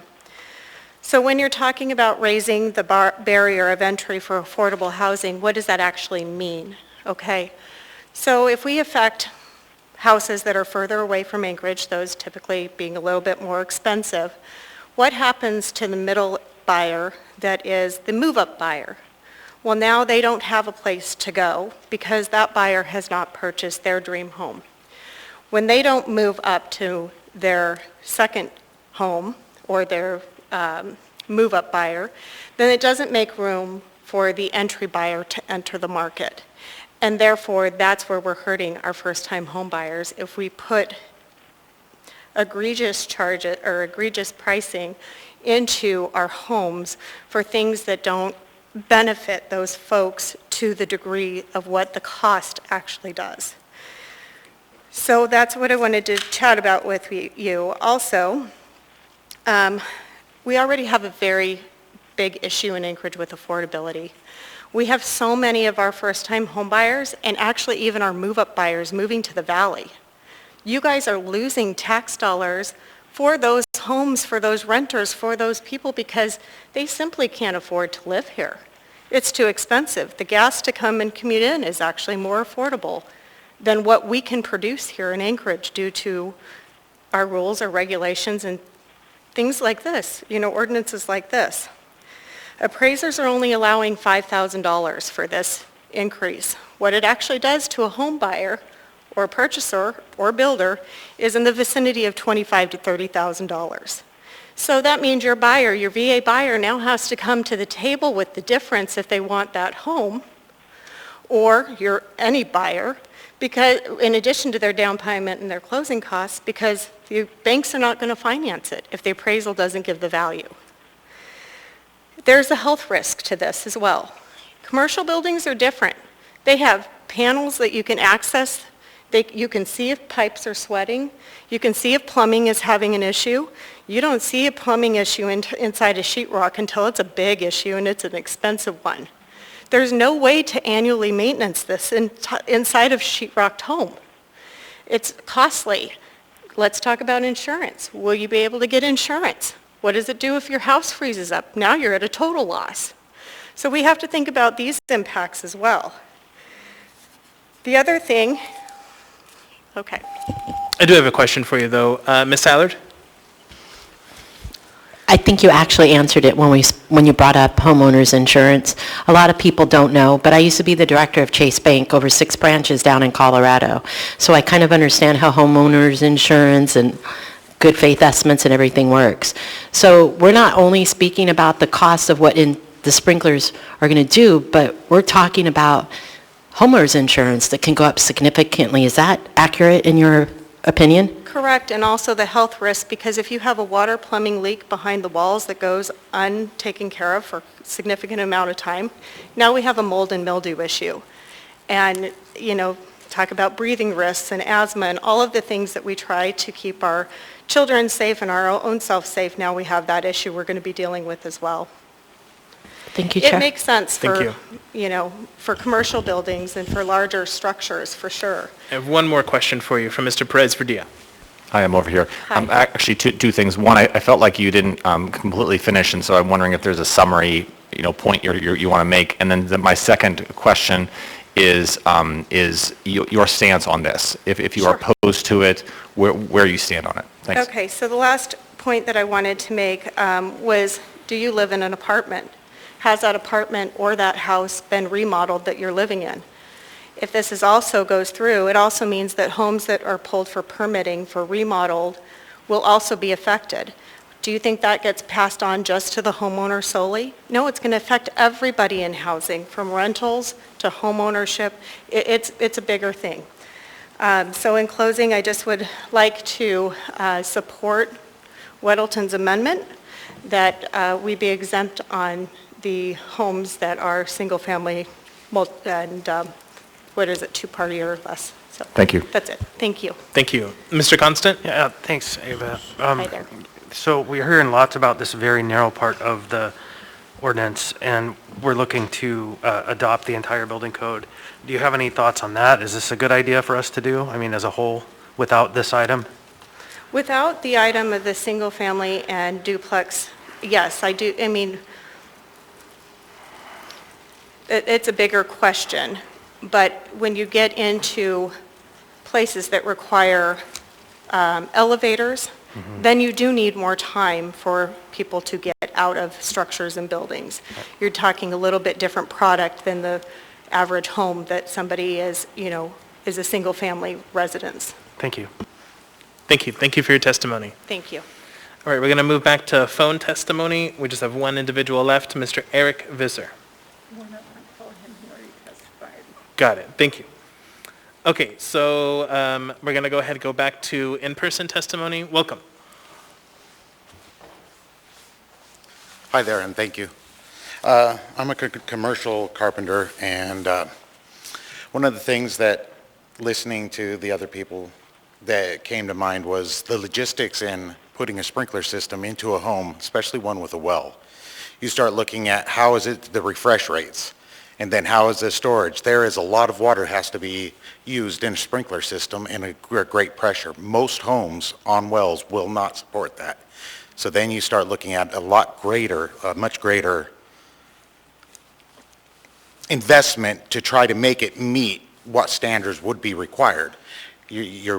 I live in one of those homes. I'm quite a ways up the hill, but still you're going to have that issue. And I don't know all the logistics behind it, but I do know from being in the trades that will be a huge thing, because there's the amount of water those things put out and the pressure can't be kept up on a regular well. Thank you for your testimony. Welcome. Thank you, Mr. Chair. Dustin Sherman. I'm actually going to speak a little bit on what one of the other people said earlier. So one thing that I don't think has been taken into consideration is whenever you put sprinklers and stuff into a place with the environment that we have in Alaska, with hot and cold, everything that happens here, and the earthquakes. Okay, I came up to repair a place after the earthquake hit, the big one that we had a couple years ago. I came up to repair a center up here in Alaska, and I landed the day after, and the devastation that the sprinklers in the ceiling did to that place. Think about that on the house, right? If it's got any kind of protrusion or anything like that, just something that may not hurt the structure may completely destroy the inside of the house. So that's one thing I would like for this body to take under consideration. Thank you. Thank you for your testimony. Welcome. Good evening, Mr. Chair, Assembly members.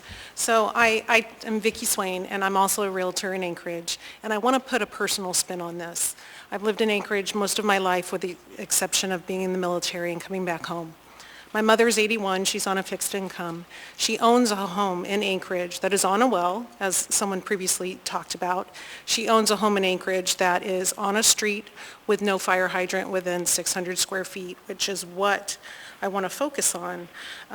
This ordinance would update several of the building codes, and specifically the requirement requiring every new single-family residence to have sprinkler systems installed if the residence is more than 600 square feet from a fire hydrant.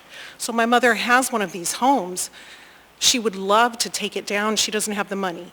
I would love to help her take it down and build a new home, but this is prohibitive if we have to include a sprinkler system.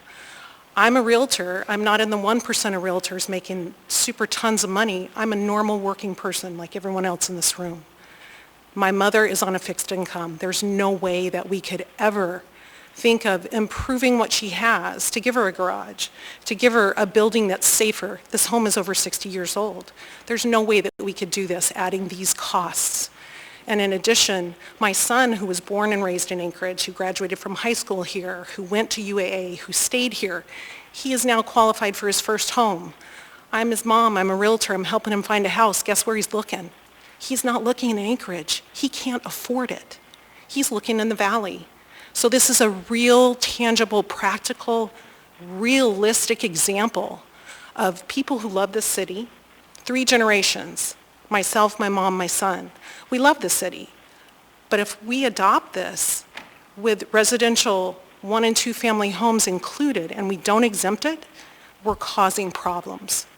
And I echo everything that everyone else has said, and I just ask that you please thoughtfully consider this, because if you look and you compare municipalities and cities nationwide, most of them have absolutely exempted this from the building code.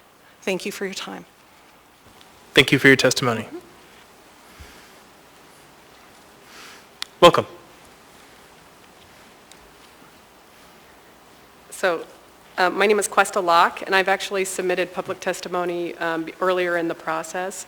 And I just wanted to come up here and give you guys some hard numbers for how I believe this will specifically affect Eagle River and Chugiak. I am a real estate agent in Anchorage. I've been here for about 12 years, 20 years altogether in the real estate field.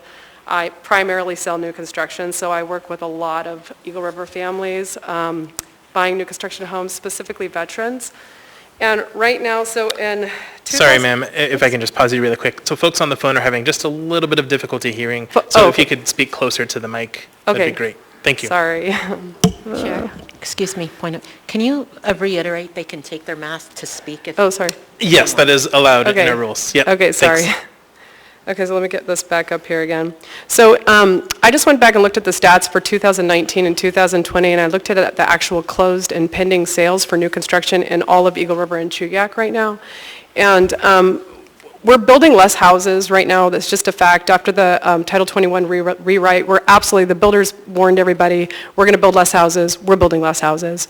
So in Eagle River and Chugiak, between the pending and the closed sales in 2019 and 2020,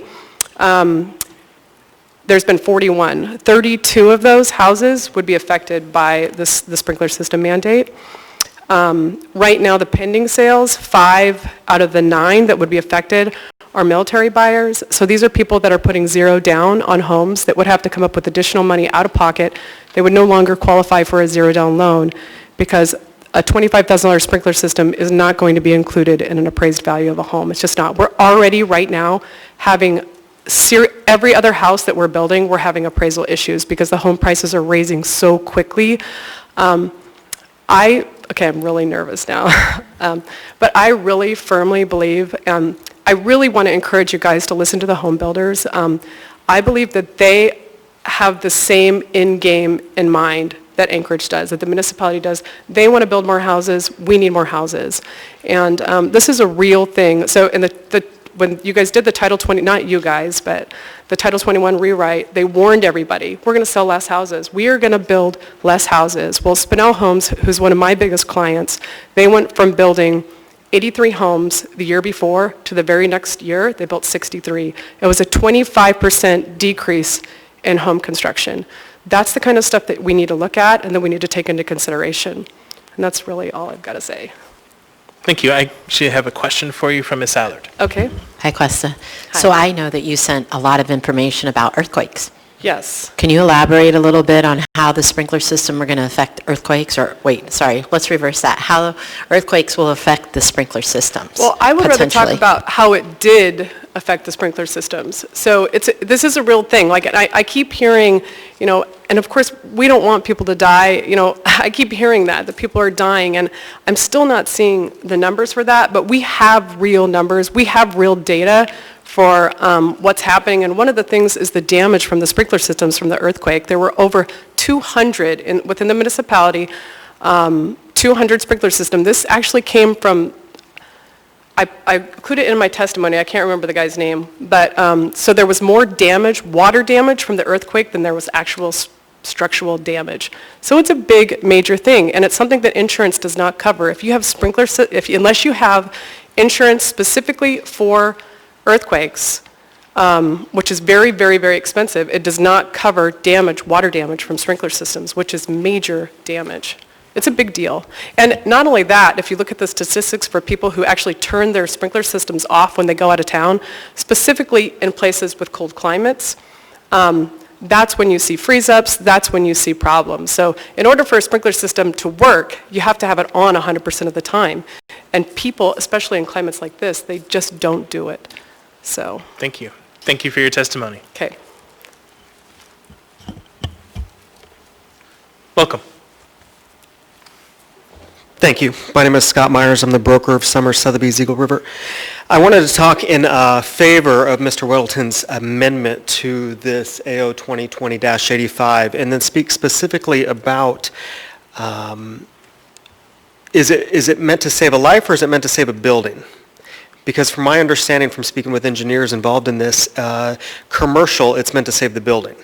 But in a residential property, it's meant to give you an additional 3 minutes to exit the building if there is a fire. So if it comes down to affordability and housing affordability in Anchorage, which I've heard this body talk about for quite some time in many years, do you guys know the average or the median sales price in Anchorage now? About $390,000. For a new construction now, for a detached single-family residence, it's hard to find one in Anchorage for under $500,000. I'd say the average is probably between $5,000 and $550,000. So you're going to be adding an additional $25,000 to $35,000 for a 2,000 square foot home. And as Ava and Josh and Cuesta have mentioned before, that's not going to be a value that an appraiser is going to give you. So it's really going to affect VA buyers, and particularly who are putting zero money down when they're buying either a resale home or building a new property. So our biggest concern is housing affordability. As Ava mentioned earlier, we're already seeing a huge influx of folks moving to the valley. They can get more homes, more property for their money. It's a loss of revenue for the municipality of Anchorage. The other side, it's going to affect renters as well. This isn't going to be a cost that's going to be shared just by the homeowner. The landlord's going to push that cost down to a renter as well. So it's going to affect everybody in home ownership and anybody who rents a property as well. So that was my biggest point I wanted to make, and I thank you guys for your time. Thank you. Actually, I have a question for you from Ms. Allard. Hey, Scott, thanks for coming down tonight. So I have a couple questions in regards to VA. So Chugiak Eagle River, our district, where you house Yes. yourself out of and live too. 25% of the individuals that live there are part of or have been veterans which have VA loans. Mhm. How do you feel like this is going to impact our district out in Eagle River, Chigiac? Well, I think it's going to be detrimental because if we've spoken to appraisers since this information has come out, and they're not going to be able to give value for it. It's not a tangible asset to the home that's going to be required. In addition, what Ava mentioned earlier about insurance, what's that going to cause? If you've got a property that's sitting vacant, if there's a leak that's caused, and then you've got mold, mildew potential, if there's, as Questa just mentioned, earthquake issues, how does that affect that? So, has there been a study done to determine if there's a value added to that? I have one follow-up. Sure, go ahead. So you mentioned that, and you've been on the work session, so you've heard him say that it will take it will enable folks to have 3 additional minutes to come out of the house. But if you're in a commercial building, you go up your elevator, you walk down the hall, you go into your office, you go to the bathroom, you go home. You don't necessarily know the whole building. But when you're in a personal residence, you know that I can walk in the dark blindfolded. I know every nook and cranny of that house. Right. So do you believe that if we had maybe electrical parts where if the electricity goes out, then we could be backed up by smoke alarms, but couldn't smoke alarms, in your opinion, work? To my knowledge, that's what they've been doing, and they're already required by state statute. Thank you. Thank you. Thank you for your testimony. Thank you. Welcome. Hi, I'm Skylar Quinn with Michael Quinn Construction, and I'm speaking in support of Mr. Weddleton's amendment. So first I want to talk about the process of this.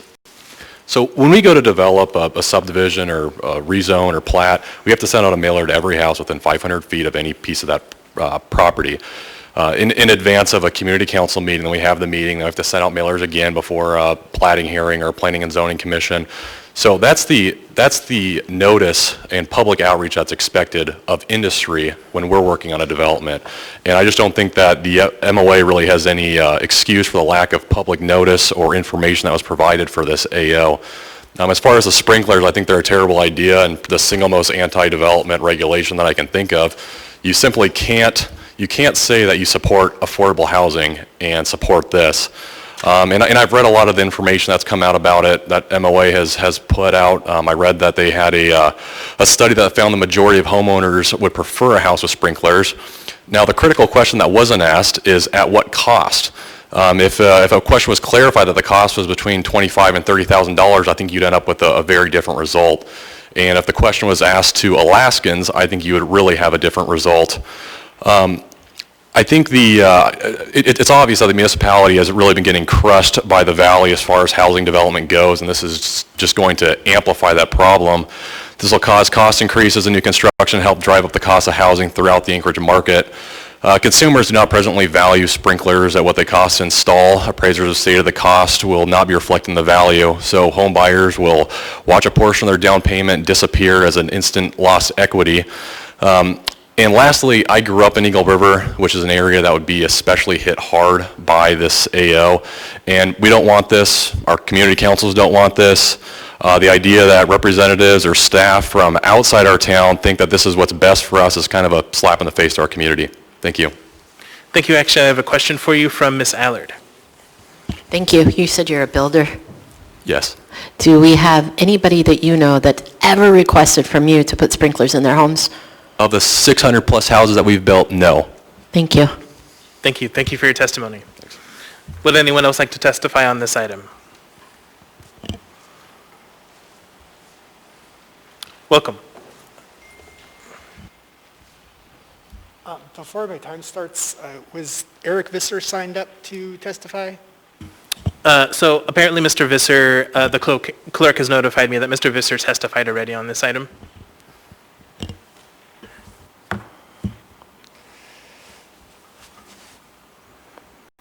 So I just want to hit a couple of things. I think people have been giving you a pretty good summary. I think that... And apologies, if you can state your name for the record, please. My name is Drew Kaysen. I'm with the Anchorage Home Builders. If this is about health and safety, I think that we can look at the fire deaths in Anchorage and the Valley, and we can see that they come, about half of them from mobile homes or manufactured housing. The sprinkler requirement wouldn't apply to them at all. If it's about wildfire risk on hillside, we're talking about the least risky of the houses that are there. All of the homes there already, certainly the ones that are decades old, are significantly greater risk. And so it seems to be a solution in search of a problem. I think that you've heard a lot about the costs and the impact that's going to have on housing affordability and the rate of housing development. I think those are very real considerations that should weigh heavily on your thinking on this. Instead of sort of addressing what the problem is that we're trying to fix and why this is the most efficient solution to address that, we've heard a lot about how this is a requirement of state law, and the building department has cited the Department of Public Safety's adoption of the IFC as why this is required. But if you go and you look at where the Department of Public Safety for the state adopted the IFC, they cite their statutory authority to do so. And if you go pull up that statutory authority, it very clearly delineates that only residential structures with 4 or more dwelling units in them are sort of within the department's authority. So even if they had wanted to, which they seem to have given no indication that they did want to, they don't have the authority to. So I think that sort of core component of the administration's rationale should be sort of disregarded unless you are considering it to question their credibility. I think that if you, just turning away from sprinklers for a second, because that's obviously been our greatest concern, the third-party plan review and the building official audit provision is concerning. The program is very popular. It's something like 80% of the homes built by professional builders utilize that. The department has very recently, like since offering this, initiated proceedings against 3 plan reviewers for things that they don't think are sort of according to the way that system is supposed to work. And so I think we should give that a chance to play out and see if that's an effective means of getting the standards and the quality assurance that the building department would like out of this program. It clearly seems to be working well for industry, and I haven't seen any indication that there's a substantially higher failure rate. The electric vehicle rough-in was initially part, when it was introduced, it was part of the, and I'll just stop. I do have a couple of questions for you, though. Ms. Allard? Thank you. Thanks for being here tonight, Drew. Would it surprise you if I told you that I asked the fire chiefs, the fire marshal, and anybody to do with the sprinkler system that were in the fire department, that they had sprinklers and all I heard was crickets? That does surprise me a little bit. They all seemed very fond of sprinklers. And that none of them have them in their homes. Thanks, Drew. Thank you. Mr. Constant? Thanks, Drew. So we had lots of communications about this in the last day or two, landmine, bunch of stuff. And I read something that was a surprise to me, that apparently the current code requirements are more stringent but not enforced. Yeah, so the department is sort of, I think their language was that they've been in a quandary about how to permit building any residential structure more than 600 feet from a fire hydrant. Apparently they were unaware for the first several years that the current codes were in effect, that was in existence. And then about 2 years ago, they sort of figured out that, hey, we stopped exempting single family and 2-family residential from the IFC requirements. And so we ought to be imposing these sorts of things that we've only used on larger developments in the past. And so they were going to introduce the sprinkler requirement as a way to make those at least somewhat more reasonable, because the $20,000 or $30,000 they would cost was less than what the current code, if enforced, would require. And so this was sort of an added piece of flexibility so that they could begin enforcing that requirement in the current code. So then the downside of this failing or being amended, couldn't it be a threat then that they just enforce the code as it's written? I think that there would be some issues with that. Issues like disagreements, but the code is the code, right? Yeah, no, in theory, that has been, or is today within their power. Okay, thank you. Thank you. Thank you for your testimony. Would anyone else like to testify on this item? Coming up. Welcome.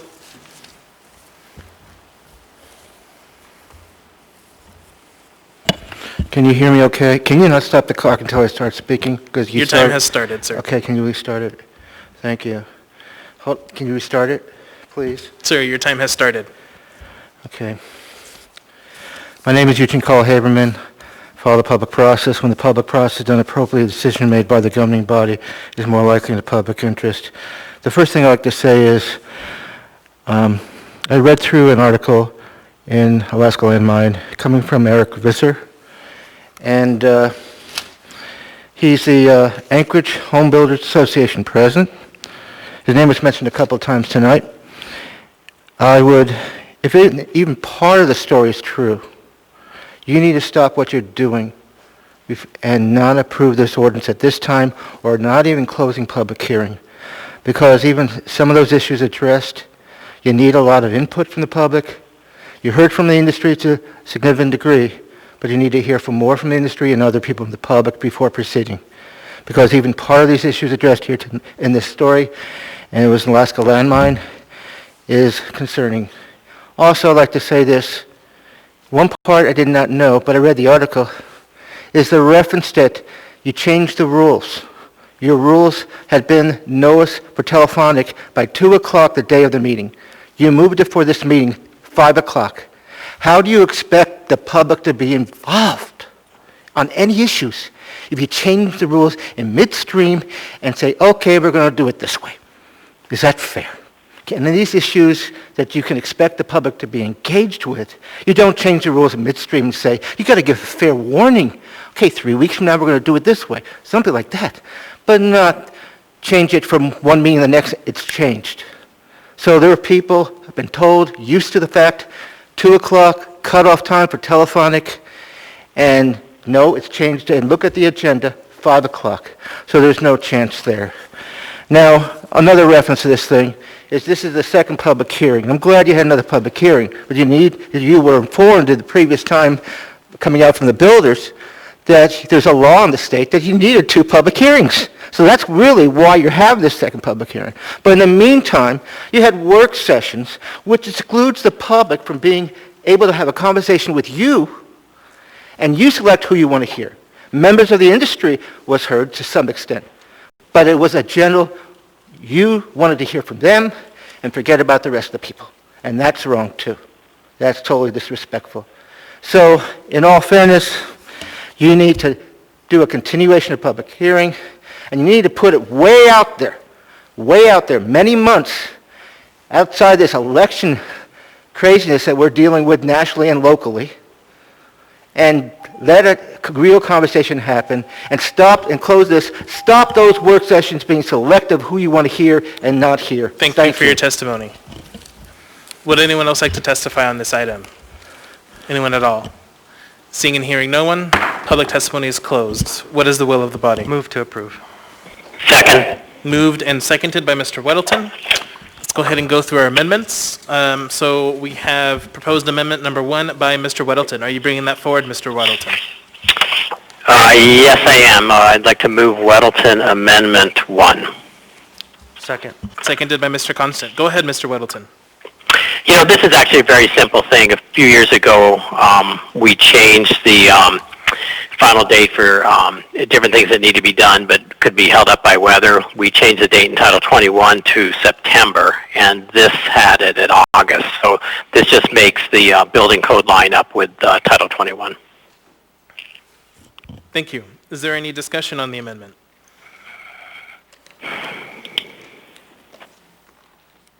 Seeing none, members may proceed to vote. Mr. Dunbar. Yes. Ms. Kennedy. Yes. Ms. Zolotel. Yes. Mr. Weddleton. Yes. Mr. Perez-Verdia.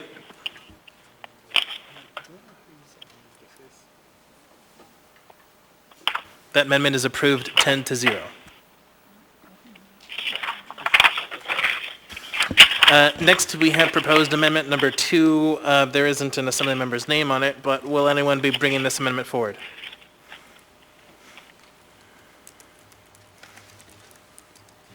I can't locate it. Can you give me a brief description on it, Chair? It's in your packet. It's on the other side of proposed amendment number 1. Mr. Chair, can I ask a question? Sure, go ahead, Mr. Constant. Who drafted this amendment? I'll look to Mr. Gates for that.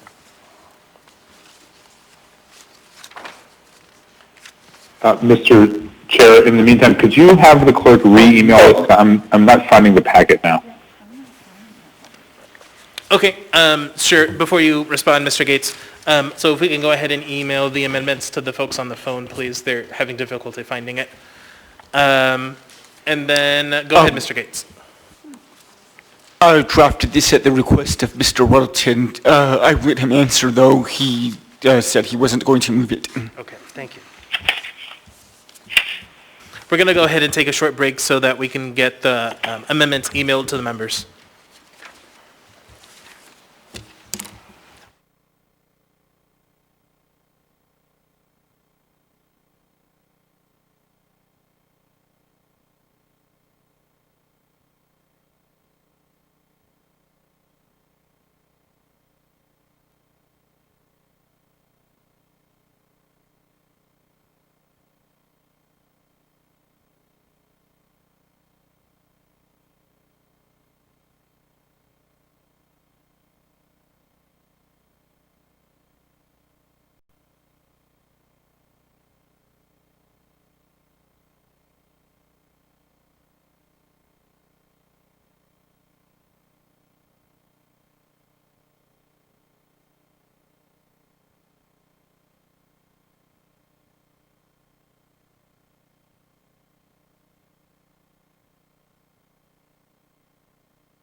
Weddleton did. Yes, Kennedy. Great, thank you. Yes, thank you. All right, so we are back to proposed amendment number 2. So I'll just ask one more time and then we'll move on. We don't have to deliberate this amendment. So is anyone moving this amendment?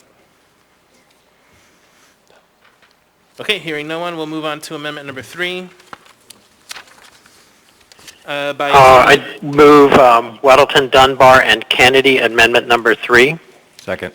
Second. Moved and seconded. Was that you, Mr. Presbytia? Yes. Okay, great. Who would like to speak to it? I'd be happy to. Go ahead. We've heard quite a lot about the sprinklers in public testimony in our work sessions and in the prior public hearing as well. And it's been fairly confusing the way it's presented in these codes, and I think we've all kind of caught up on how it works. But basically, this amendment brings it back to effectively where we have been treating them. I mean, at one point, single-family and two-family homes were exempted. Then they weren't, but it wasn't enforced.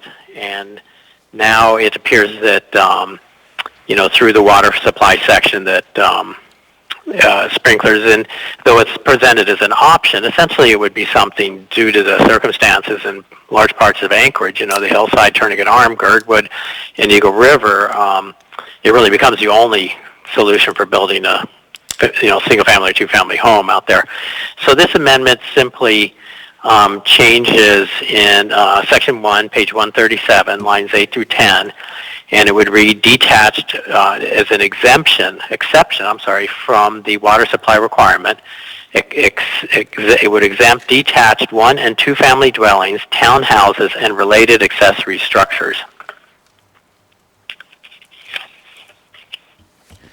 Thank you. Mr. Constant, on the amendment? Yeah, thanks. John, do you mean by related accessory structures such things as ADUs? Things like ADUs, also sheds would be part, but yes. Yeah, sheds are not so much a concern, but if we're talking about adding more families and bodies, that's, I think, what this ordinance attempts to get at. Thank you. Mr. Perez-Verdia, on the amendment? Thank you. I'd like to hear the administration speak to this amendment.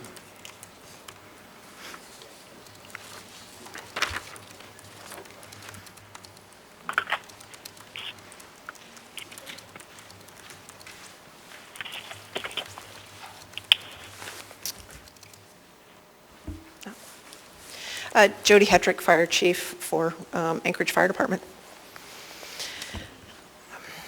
I have to express a little bit of frustration because for 40 years, we have been trying to explain to people the benefit of the sprinklers, residential sprinklers in their homes.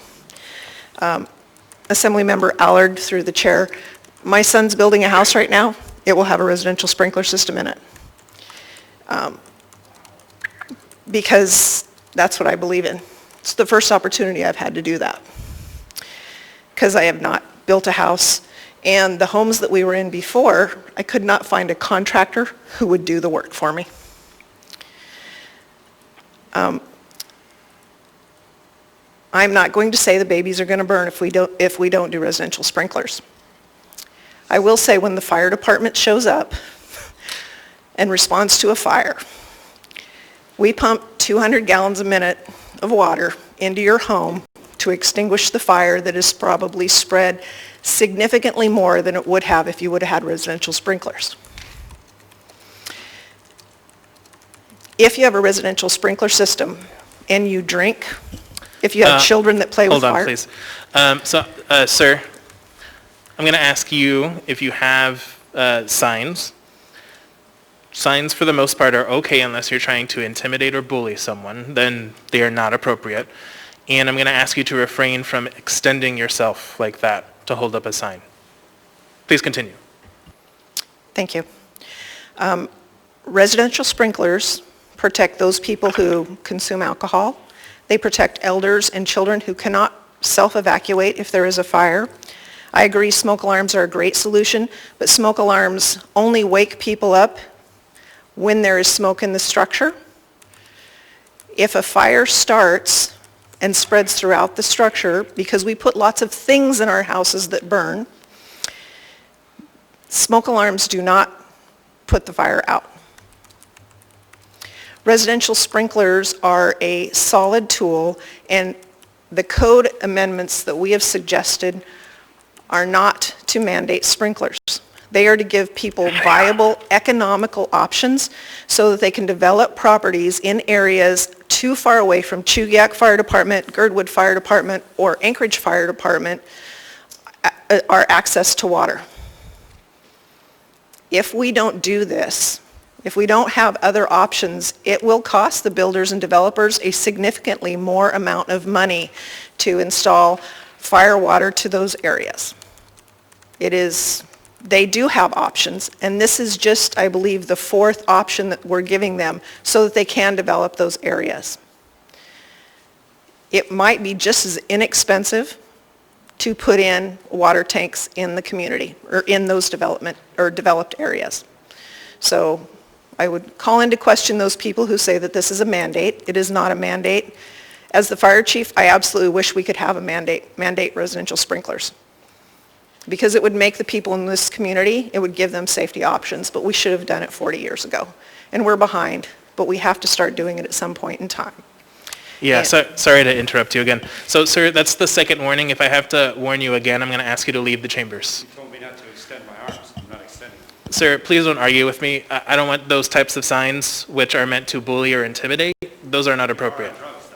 Okay, so, sir, I'm going to ask you to leave the chambers. We're going to go ahead and take a short break. Security, please. Thank you. So obviously the fire department is... Actually, if you don't mind, we're going to take a break. Okay. Thanks.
Our fire fatalities occur. It was stated earlier that fire fatalities occur most often in mobile home or manufactured homes.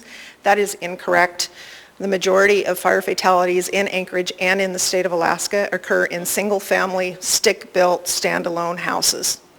Quite often, alcohol is a contributing factor, or people have, for some reason, some incapacitation that does not allow them to self-escape. Smoke alarms do not rescue those people. Fire departments are not close enough to rescue those people. Residential sprinkler systems is truly the only option if we are going to reduce those deaths. And same thing with property loss. Significant amount of property loss happens due to fire in the state of Alaska and especially in Anchorage. Today, our organization responded to 3 different working fires. One was a commercial structure. It was actually not a fire, but just an alarm went off.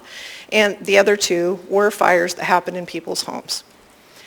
They were both newer construction, and there was minor damage. Fortunately, one of them was a device that people were using in someone's treadmill in their basement caught fire. The homeowner stayed inside and tried to fight the fire. So we did examine that person and make sure that they were okay, but they did get some smoke, partial smoke inhalation, but I don't think it was bad enough to transport. So those fires happen all the time. It doesn't really matter what the age of the house is. What matters is what people do in their homes. And unfortunately, people do things in their homes that maybe are not good choices because we get busy with our day-to-day lives and we just do things. We leave our cooking unattended. We overload our electrical outlets. We put combustibles too close to heat sources. So as long as we have people living inside dwellings, and usually we have alcohol or some other intoxicating agent involved, we will always have fires. And the fire department will respond. but I guarantee you there isn't any one person on the fire department that would be against residential sprinklers because it's going to put us out of business. We would hope that that would happen. Questions? Thank you, Mr. Chair. I have another question, but it's not for the chief. So if you want to put me back in the queue, if others have questions for the chief. Sure, that's fair. Ms. Allard? No, actually, I don't have any questions. Thank you. Okay. Good. Thanks. Go ahead, Mr. Presberdia. Thank you. Actually, so I have a question. I'm not sure if it's Mr. Schutte, but I'm curious about the sort of the technical nature of sprinklers, and I'm wondering who from the administration can sort of speak to that. Specifically, I'm interested in some of the questions around weather conditions and freezing and sort of the realities of sprinklers in Alaska. Because I don't know how they work. Is there standing water in the pipes, and is there more of a chance of them freezing and leaking and having home damage? Can you speak a little bit to sort of how sprinklers are set up and what the risks, pros and cons are for houses in Alaska? Sure. I'm Bart Meinhardt. I'm a fire planner. Can you move closer to the mic? Closer to the mic, So, yeah. I'm Bart Meinhardt. I'm a fire inspector, and I do the fire plan review for fire systems for our Anchorage Fire Department. My background is worked for the fire protection companies, Simplex, Grinnell, and Yukon Fire, inspecting and installing fire sprinkler systems for about 10 years. And then I've been with Anchorage Fire Department doing reviews for approximately 7 years.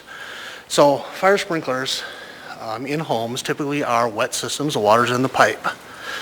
So when the systems are designed, the piping in new homes are typically run up the interior walls or interior cavities up in the ceilings of the roof level, and they're protected in the warm envelope of the house.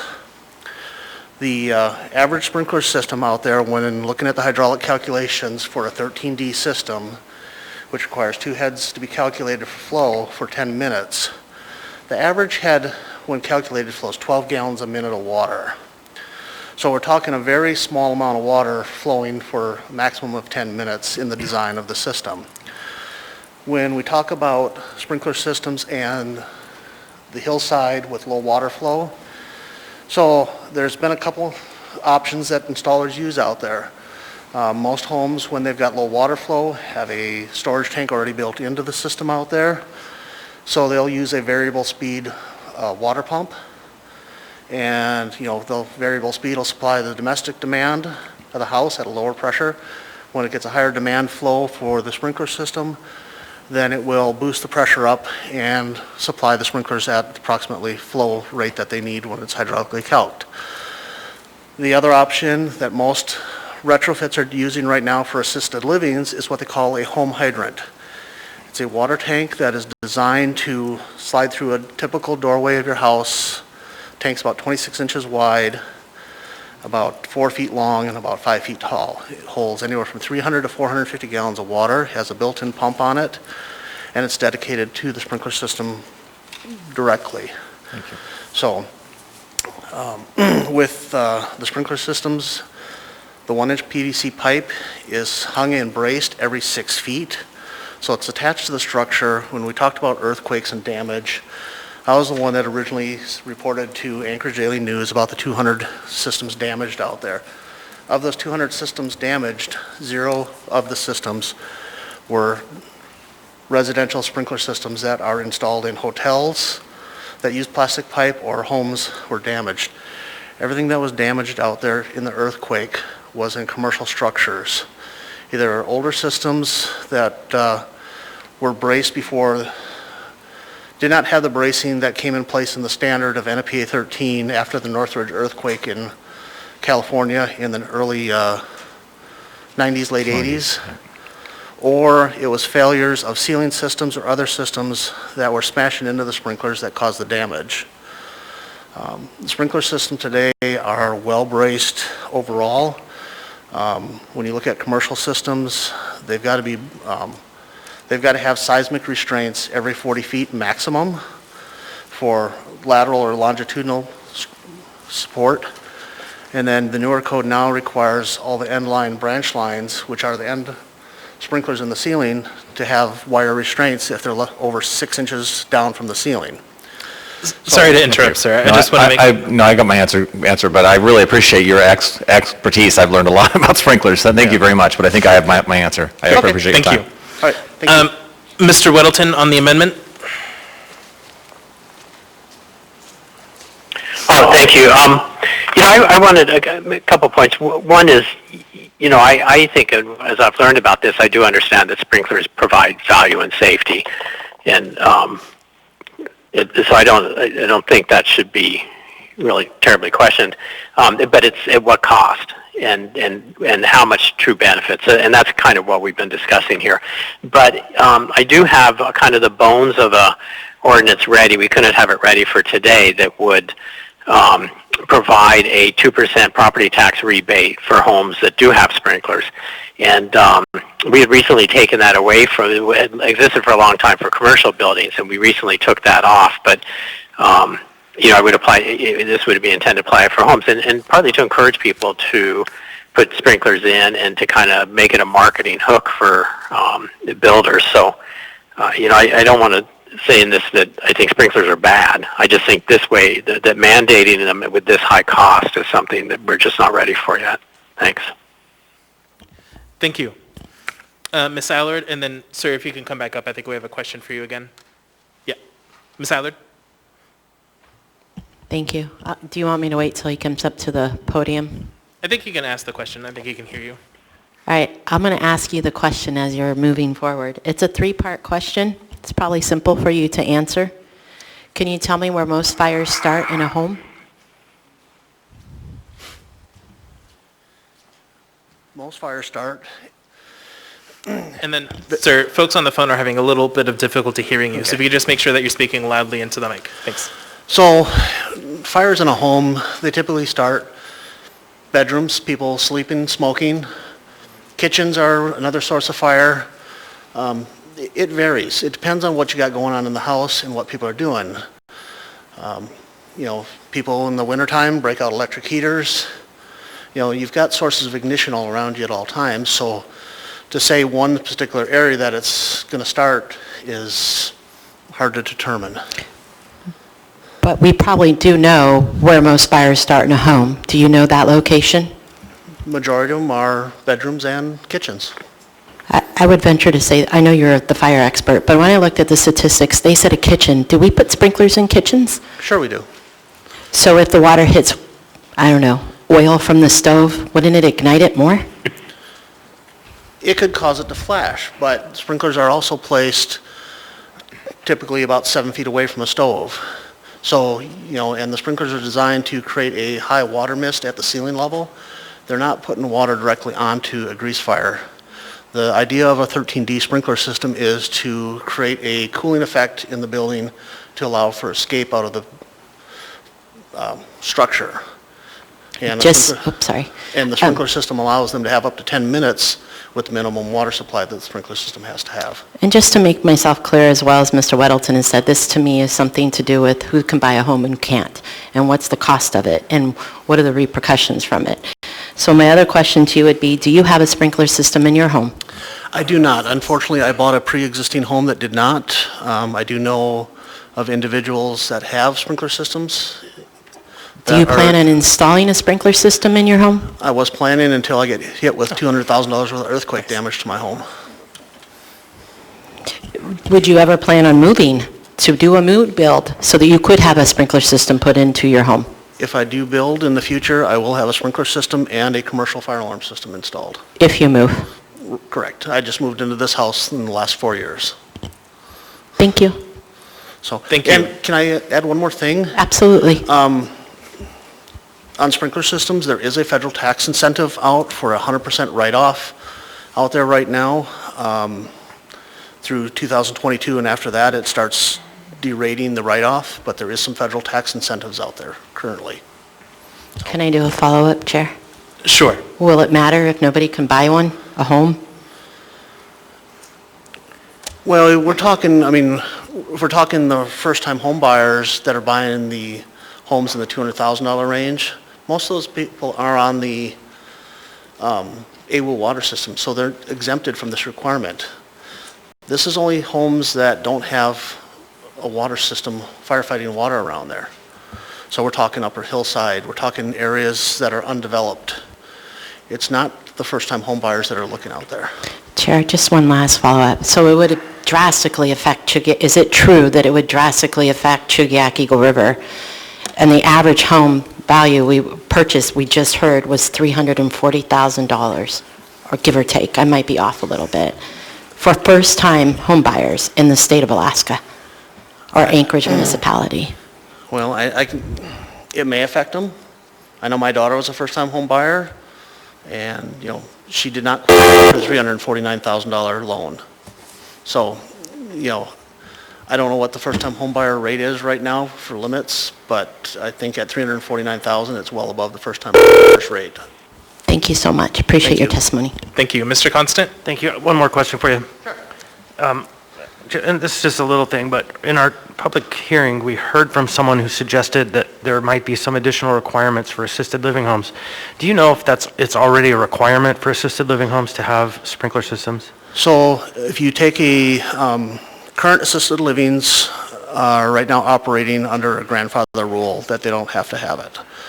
If you do a purchase, say they take a home right now that's a standard single-family home, and they do a change of use, they do have to retrofit a sprinkler system into it. Right, that's what I thought. Thank you. Yeah. Thank you.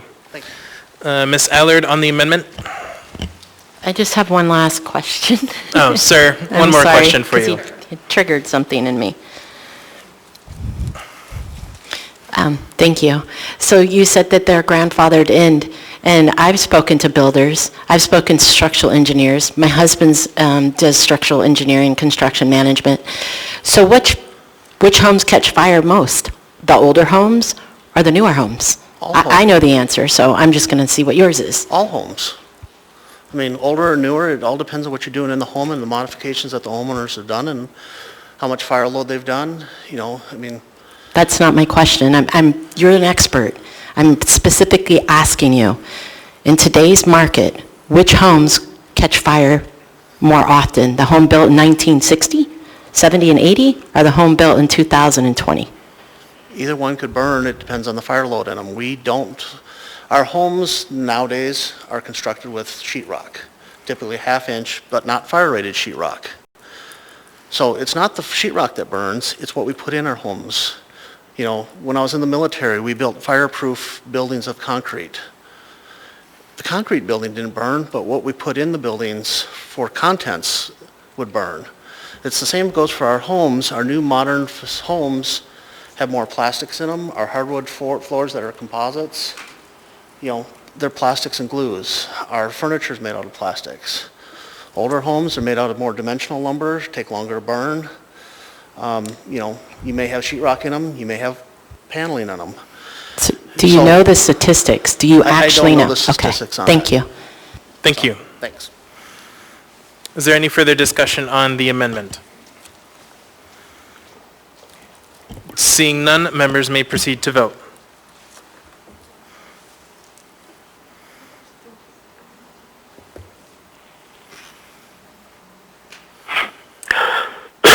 Mr. Dunbar, Yes. Miss Kennedy, Yes. Miss Salatel, Yes. Mr. Weddleton, Yes. That amendment is approved 10-0. Next, we have proposed amendment number 4 by members Weddleton, Dunbar, and Kennedy. Is someone moving this amendment?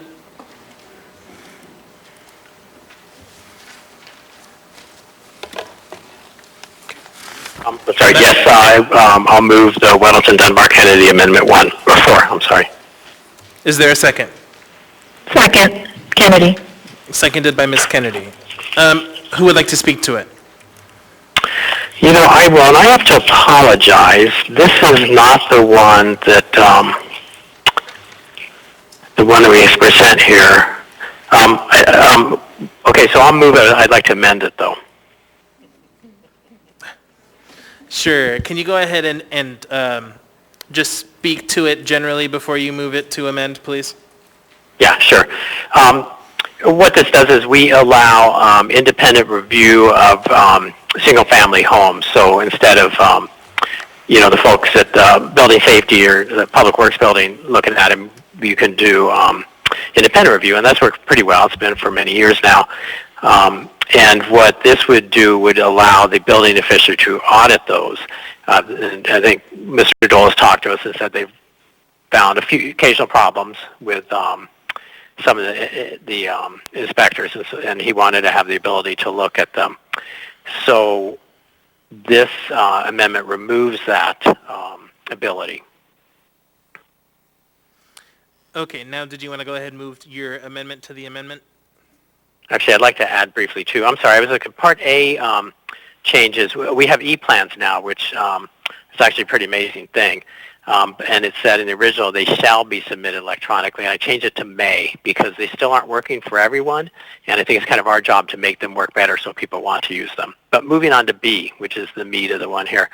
My amendment would be to not delete this, but to add,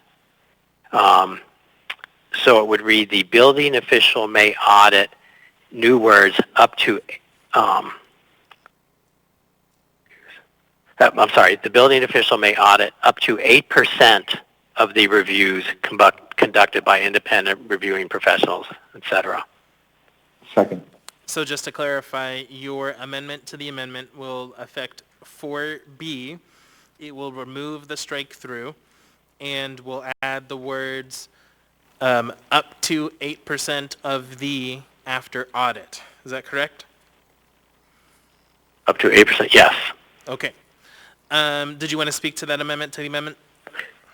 Yeah, this, I think building official Bob Dole gave a good case for this at our work session, and that there were some pretty egregious cases that he needed the ability to audit to keep the program working well. And I actually had another amendment that said 5%. He recommended 8%, and that seems fine. And I think this was acceptable to the home builders I spoke with as well. Thank you. Mr. Constant, on the amendment to the amendment? Yeah, John, why 8%? Because Mr. Dole said that would work for him, and I respected that. So that would lead to a follow-on question. Mr. Dole, can we hear from you on 8%? What does that mean? I don't get it.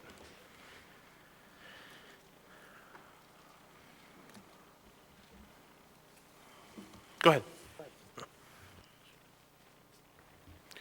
Building official Bob Dole, through the chair, Assembly Member Constant, 8% is kind of, if you look at quality assurance programs in different industries, such as aviation construction, if you're going to stop and pick at one at the line to make sure there's decent quality, 8% is kind of a recurring number that comes up just when you look at processes. Okay, standard.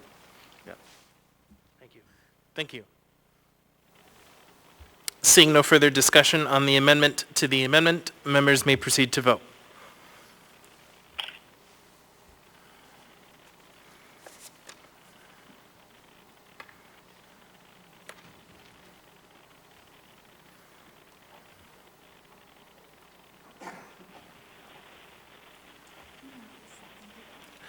Who was the second on that amendment to the amendment? I was. Thank you.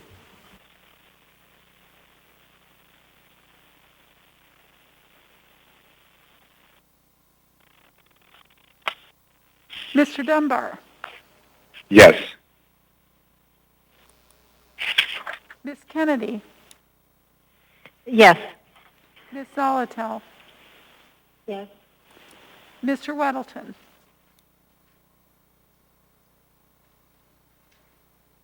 Mr. Weddleton, Sorry, yes, sorry. That amendment to the amendment passes 10-0. We now have the main amendment before us. Any further discussion? Seeing none, members may proceed to vote on the amendment. Mr. Dunbar, Yes. Miss Kennedy, Yes. Miss Zolotel, Yes.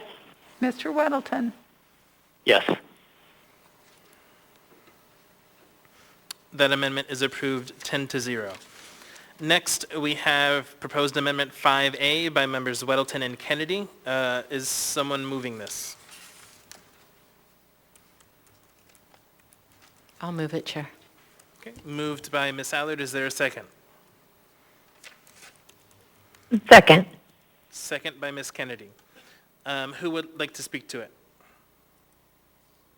Ms. Kennedy, did you want to speak to it? I can a little bit. I think part of this is kind of, well, it's self-explanatory in the fact that it's just not requiring the electrical vehicle charging rough-in for 1- and 2-family dwelling in townhouses. And it really does just speak to the fact that this is something that people could obviously request when they're building their houses. One of the things that I've learned is about 85% of houses are now custom houses. In other words, they work with the builder to decide what they want their house to look like and what kind of amenities they want in it and all the details. And this is just one of those things that could certainly be added if somebody so desired. So the idea of requiring it is, just again, it just kind of speaks to something that is just outside of what really needs to be required. Certainly could be something that is popular, maybe not, but this would at least give people the option, not make it a requirement of builders. So thank you, Mr. Chair. Thank you. Ms. Allard on the amendment. Thank you, Mr. Chair. I just believe this is more of an overreach measure of the government. This isn't a safety measure, and we shouldn't be telling people if they should rough in for an electrical car or not, especially when there's a cost to it. I guess next we could probably tell people what kind of wallpaper to have instead of the paint. So I would definitely, I'm definitely going to support this amendment and vote yes on it. Thank you, Chair. Thank you. Seeing no further discussion, members may proceed to vote on the amendment. Mr. Dunbar. No. Ms. Kennedy. Yes. Before I vote, I have a question. Yes, Mr. Constant? So I'm confused. What's the difference between the two we have here? There's one and then another one that is on the next page, 5A and 5B, and I don't understand how they work together or apart and what's going to happen if we delete all of this and then come to the next one. So I'd like to understand. Sure. I don't think they're supposed to work together. Mr. Weddleton, can you go ahead and speak to that? Sure, I'd be happy to. Thanks. Thanks. The current one that we're looking at now would delete completely the requirement for any rough-in. 5B would require the rough-in, but it states that it kind of limits. So there was a fear with the rough-in that it might require actually putting in all the electrical breakers and so on that would be needed. But I think the rough-in actually just speaks to putting in an outlet and the conduit and so on. So, should this one that we're addressing right now pass, then 5B doesn't make sense. Should 5A fail, then 5B really does what the original does. It just states what the building department kind of feels like what the requirement is anyway, and it just states it more clearly. So if I might, to make sure I understand, if 5A is defeated, what 5B would do would be to ensure that we don't add required power demands, but instead it would just leave the power load, and then that could be figured out later. Correct, and this came from the building official, this wording, or someone in the building department, I know, might have been Ken.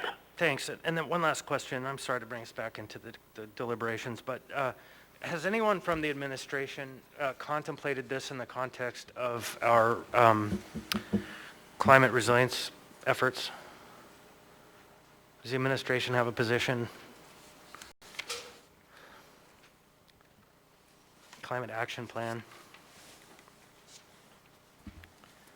Through the chair, Chris Shirty, Director of Economic and Community Development. Short answer is yes. And that was a topic of discussion both during the code review committee process, which overlapped with the development of the climate action plan slightly, but then of course into the discussion around the language for this particular amendment. So the two are congruent, and we like 5B, I think it's B, better. But they can't be apart from each other though, can they? Because if you don't have the rough end, then the power question is moot. So through the chair, sort of. If you adopt the 5B code provisions that would put the rough end provision in place, but lighten the workload, if you will, by the language that was proposed for addition in 5B, it essentially sets the framework up for homeowners to pay for the actual full installation, upgrade, and electrical work that would be required to have the in-garage electric vehicle charging. So again, I think though, if we approve 5A, then that whole section is gone from 5E, and then so it just reads electric vehicle charging rough end for detached and two-family dwellings, the spare load capacity required by this amendment. Like all of it's gone. That's correct. So I think as Mr. Weddleton explained, 5A was a proposal to strike entirely the provision versus 5B, which is a proposal to keep the provision as proposed, but then add some language to it. Okay, so I guess I can't support 5A then, because I do want to see this happen, but I don't want to force every house to have a review by Chugach Electric to tell them they need to have increased power. Rather, let's leave that up to them. So yeah, I'm a no on this. Thank you. Thank you. Ms. LaFrance? Thank you, Mr. Chair. Just a quick clarification. I appreciate Mr. Constant bringing the conversation back, because I was looking through the administration responses to proposed amendments, and there was a reference for Amendment 5. We support the amendment version offered by Assemblymember Dunbar. I believe that must be the one 5B by Weddleton. Okay, thank you. Thank you, Mr. Chair. So just for the record, that was a nod from Mr. Dole. Okay, thank you. Ms. Allard. Thank you. Just a couple of questions, one to Mr. Weddleton and then one to Mr. Schutte. Mr. Weddleton, did you check to see if there would be a cost to 5B? Yeah, 5B would have some costs, certainly to put in the conduit and so on. And we've heard at our work sessions from the builders quite a range from a couple $100 to, I think we see up here $1,500 is stated in 5A. But the 5B version would certainly limit it. I think there was a thought that, if they had to put in the full electrical with the breakers and everything, that would get very, very expensive. And just running the conduit and an outlet to wherever in your garage would be substantially less. But I don't have a dollar amount for that. I suppose that would be the lower end that the administration had told us, a few $100s. Okay, so it could still maybe price out some people in a home. But my other question would be to the administration in regards to the climate action plan. Mr. Schutte?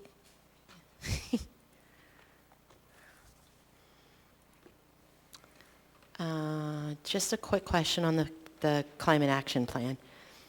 In the climate action plan, does it say that we are moving towards making everybody in the MOA have electric vehicles?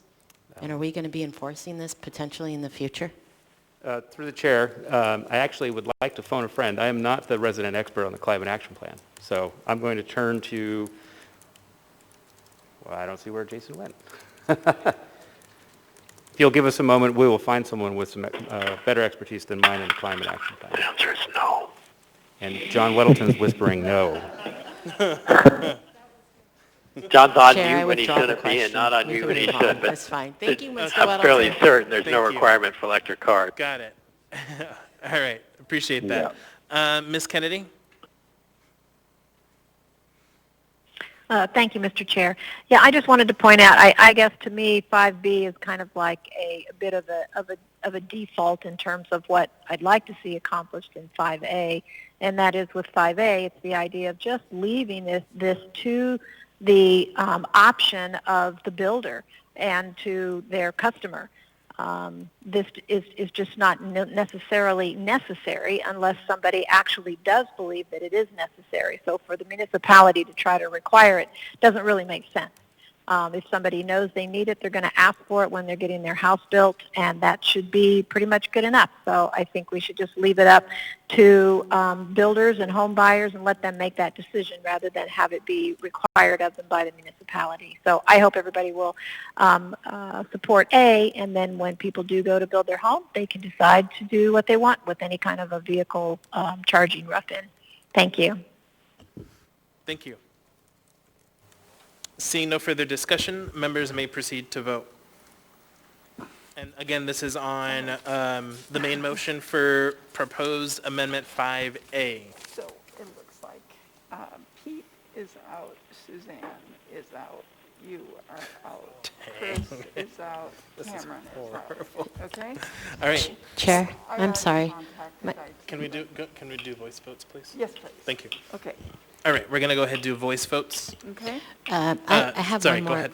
I have one more question before we go to vote. Is it possible? Sure. Go ahead, and then I really do want us to vote. Okay, yes, sir. So this would probably have to go to the administration. I was just told that if we're going to be installing electronic ports in homes, that we would probably have to do it with commercial too, because they go hand in hand. Does anybody have an answer to that?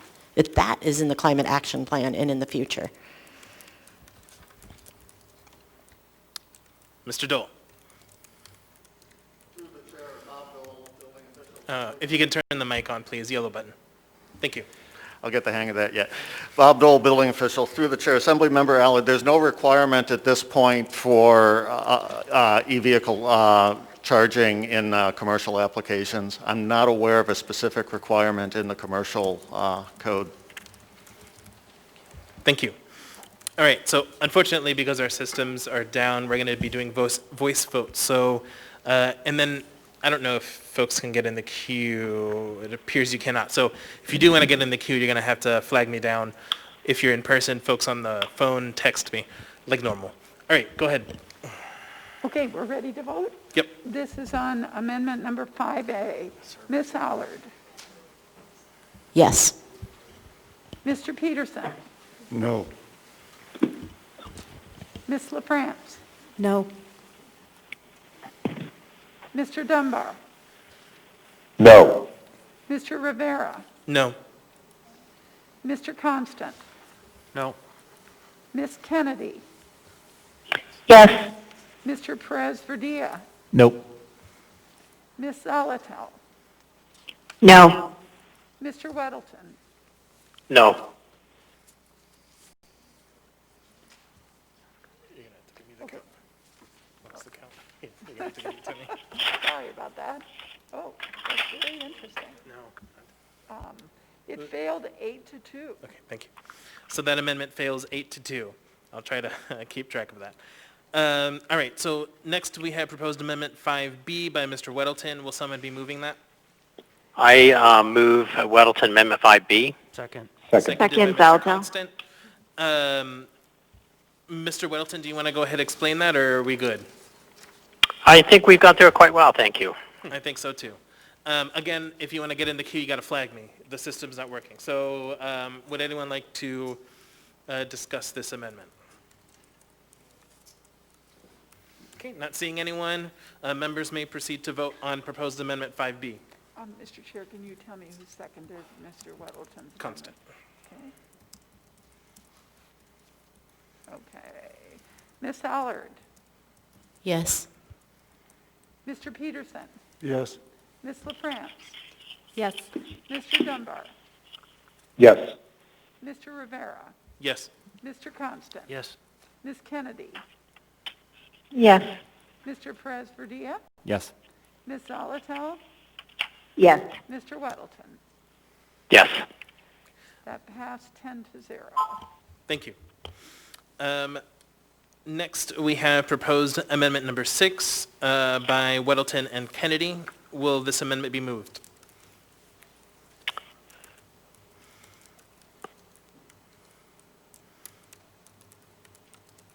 Okay, not hearing anyone. Mr. Chair, I'll move it. Okay, got I it. move Amendment 6. Second. Moved by Ms. Kennedy, seconded by Ms. Allard.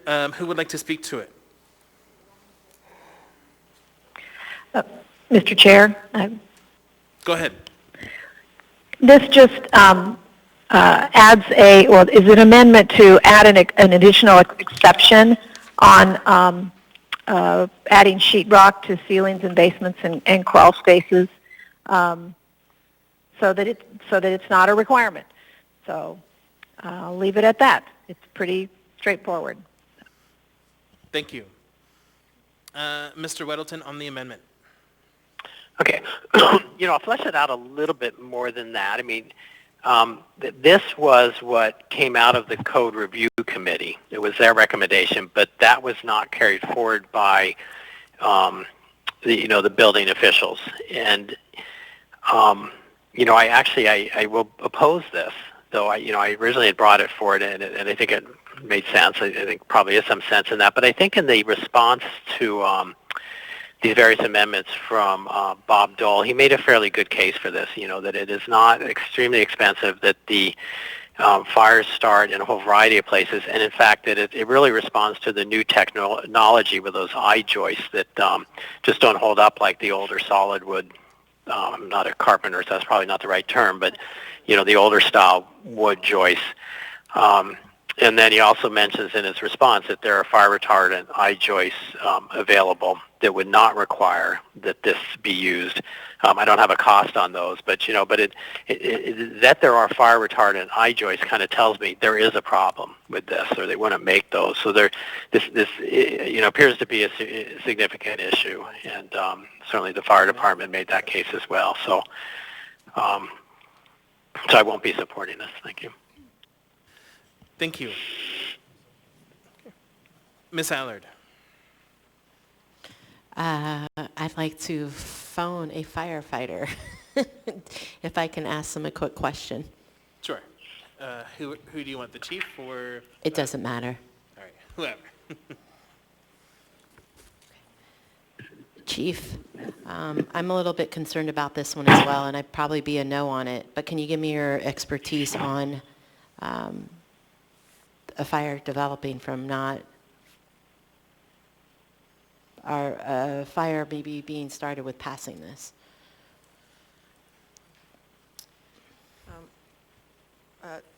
Fire Chief Jody Hetrick, Anchorage Fire Department, Assemblymember Allard through the chair. This has been in place for a while. We approved it last time. It is significantly concerning to us that there are there are sections of floors within the community that are unprotected from a fire starting below it. People in Alaska have not enough storage in everyone's house, so any spare piece of space ends up being storage.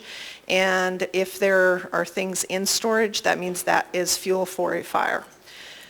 People quite often will put, and these are not crawl spaces that we're talking about full structures that people could actually put very large types of storage in, and including appliances, which is something that we have seen. So the fact that they could put combustible materials underneath an unprotected floor, the floor starts on fire, puts our firefighters in danger. It also can increase the spread of the fire in a residence, putting the family that lives in that house in danger. I just have one follow-up. So when we do garages, like my garage is finished. The only thing that's different is my garage goes up and down, but my walls and everything are done. We do that for fire safety reasons, correct? Absolutely. Okay, thank you. Yes. Thank you. Ms. Kennedy? Thank you, Mr. Chair. My question in this, and I don't know if there's anybody there from the building community, but my question was that this was actually, this isn't something that really happens regularly, that this was part of a problem that happened with older construction where firefighters could potentially fall through a floor with wider joists and things that don't really exist so much anymore in new construction, so it wouldn't really apply to the homes that typically have these problems. But my understanding was that it was an additional significant enough cost that builders were not interested in having to go to this requirement just because of the lack of real advantage to it. So I was just wondering if there was somebody there in the audience from either a builder or somebody, if Drew Kaysen's there from the Anchorage Home Builders Association, that could speak to whether or not this was an issue for them. Thank you.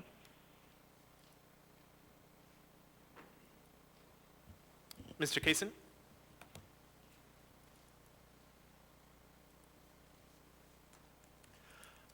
It's my understanding that this is an issue, that it does make those floors less fire resilient if you don't finish them with sheetrock.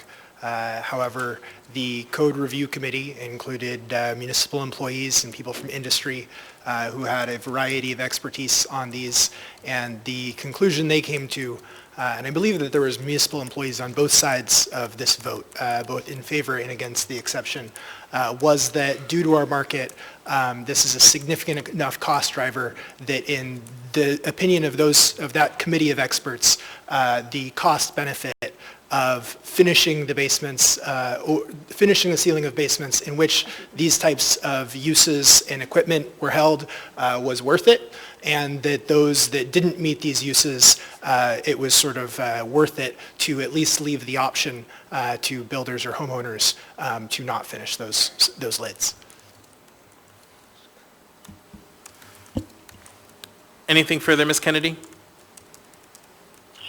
No, that's my answer, so I appreciate it. Thank you. Thank you, Mr. Kaysen. Thank you, Mr. Chair. Thank you.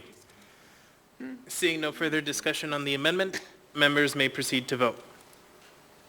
And this is on amendment number 6. And that was moved by Ms. Kennedy and seconded by... I think it was, I don't remember. Who was the second on that amendment? Okay, thank you.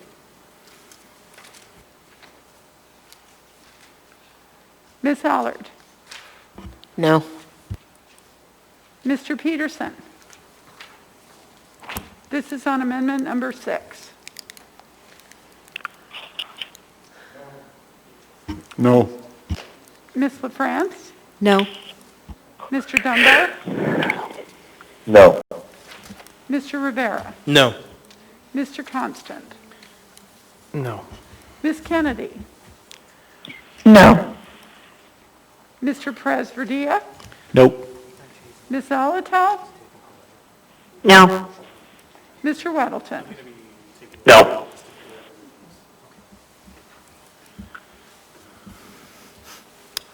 That amendment failed 10-0. Okay.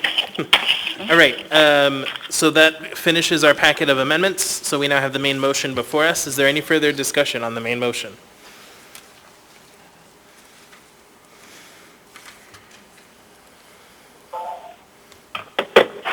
Mr. Weddleton. Oh, thanks. Just briefly, this is hugely complex, and it took all of us a whole lot of time, and it was a real education, I think, for all of us, certainly for me. But, I think we spent a fraction of the time on it that these committees did. I mean, they work on these for over a year, so this is the product of an incredible amount of citizen activity. So for all those people who had a role in getting this document in front of us, thank you very much. And I do support. Thank you. Seeing no further discussion, members may proceed to vote. Ms. Allard? No. Mr. Peterson?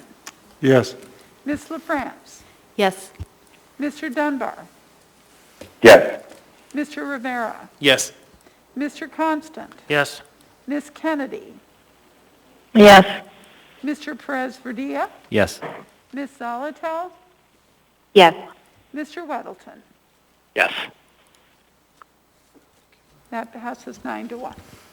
That item passes 9-1. All right. With that, we're going to go ahead and take a short break. Okay.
All right, thanks everyone for your patience. So I'm going to go ahead and explain the rest of our meeting today and then ask for a motion to extend the meeting to midnight, but let's hope we don't have to be here until midnight. So for the rest of the meeting today, here are the items that are prioritized. Items 14A through 14G, 14O,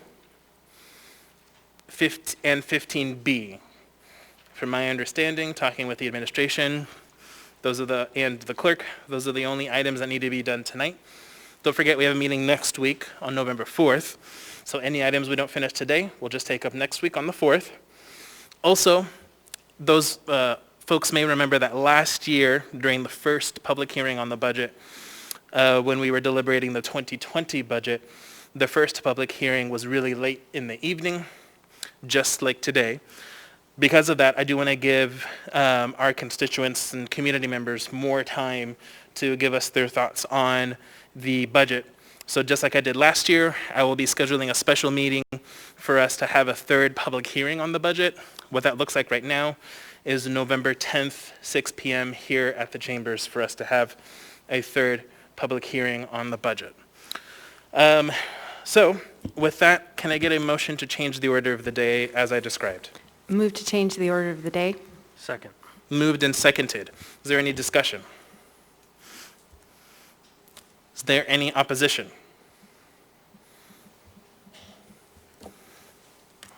Okay, seeing none, then the order of the day has been changed. Next, I will entertain a motion to extend the meeting to midnight. So moved. Second. Moved and seconded by Ms. LaFrance. Is there any discussion on that motion? Is there any opposition to that motion? Okay, so we're going to be extended to midnight. Let's hope we don't have to stay here till midnight, though. All right. You're good to go? I am, but it looks like,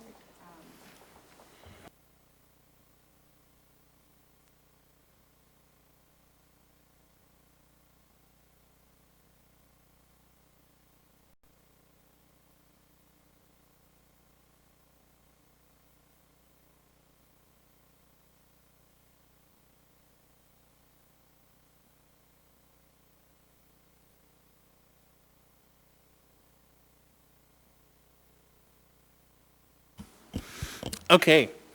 So going with our new order, we now have item 14A, the first public hearing for ordinance number AO 2020-105, an ordinance of the municipality of Anchorage adopting and appropriating funds for the 2021 general government operating budget for the municipality of Anchorage. We're going to go ahead and start with the folks that we have on the list to testify via phone. Actually, I'm going to take those folks on the phone for a later public hearing because it's a little late. So we'll go ahead and do folks in person. So who would like to testify in person? Just to reiterate, there's going to be a second public hearing on November 4th and a third public hearing on November 10th. So you can speak now or speak at one of those future public hearings. No, what you signed up for earlier was final audience participation. Yep. Okay, seeing no one then, that completes the first public hearing. So next we have item 14B, first public hearing, ordinance number AO 2020-106, an ordinance adopting the 2021 general government capital improvement Excuse me, Mr. budget. Chair, point of order. Yes. Was there no one signed up on the phone to speak to 14A? There was, but it's late, and so I'm just going to move these folks over to next Tuesday. Okay, Next I Wednesday, just know excuse that me. there are people waiting to be called, so that's what I just wanted to make sure that we're communicating with them. Sorry, so are you saying that someone on this list is waiting to be called? I believe that there are people that are anticipating testifying on this evening, so Okay. I just wanted to make sure that we communicate that. Is that who on the list should I call? Because I don't want to call people this late, so if there's someone that's for sure, okay, great, I'll call her, thanks. All right, so we're going to go ahead and call one person on the list who I think is eagerly awaiting. So let's go ahead and call Nancy Hemsath.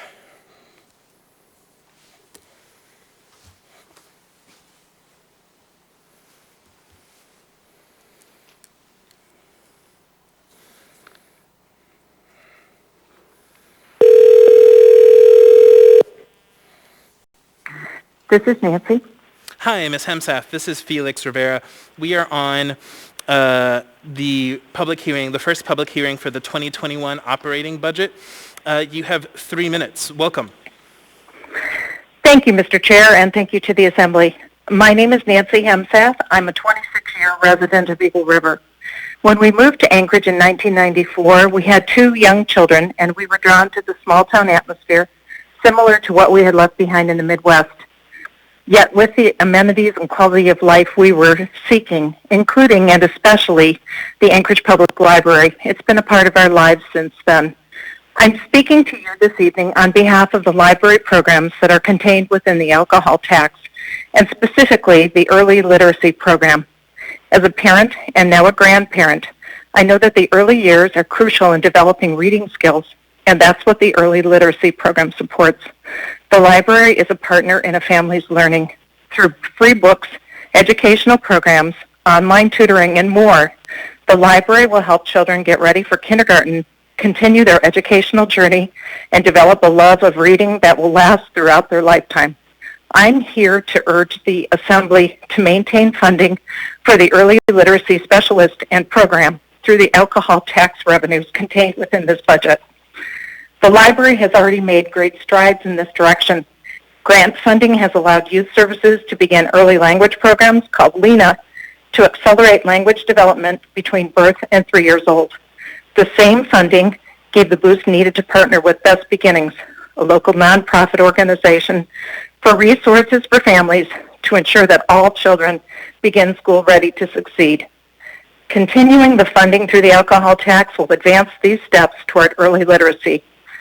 60% of Anchorage kindergartners enter school unprepared, and the numbers are more dire for some groups due to the compounding factor of racial inequity. 4th grade reading scores in Alaska are among the worst in the country. As a member of and past chair of the Library Advisory Board, I have had the privilege of hearing from users just how important the library is to our community, and even more so during the pandemic. We hear over and over again how the library played a role in developing readers, improving language skills, and in getting kids ready for school. Lots of stories from parents about how the library helps reluctant readers become learners and book lovers. The early literacy program gives parents and caregivers what they need to grow readers and build strong families. With an early literacy outreach librarian, a position funded by the alcohol tax, the library would be able to reach even more kids and families to inspire and help them develop a lifelong love of learning and reading. Let's help kids succeed early. I urge the Assembly to maintain funding for the library through the alcohol tax, and I thank you for the opportunity to speak. Thank you for your testimony. Thank you. Mr. Darden, did you want to testify? All right, go ahead. And just, again, for the public, so this is the first public hearing. We're going to have 3 of them. If you speak at this one, you can't speak at the other 2. Go ahead. Can you turn on the mic, please? Thank you. Dustin Darden, D-U-S-T-I-N-D-A-R-D-E-N. Good morning. It's easier to say, and it comes with bacon and coffee. It was about 2017 that we spent roughly $55,000 on adding this to our water supply, which you all are capitulating the addition of this product to our water supply. You're all on notice. It is sodium fluorosilicate, which is sodium silicofluoride and sodium hexafluorocate. This is a toxic,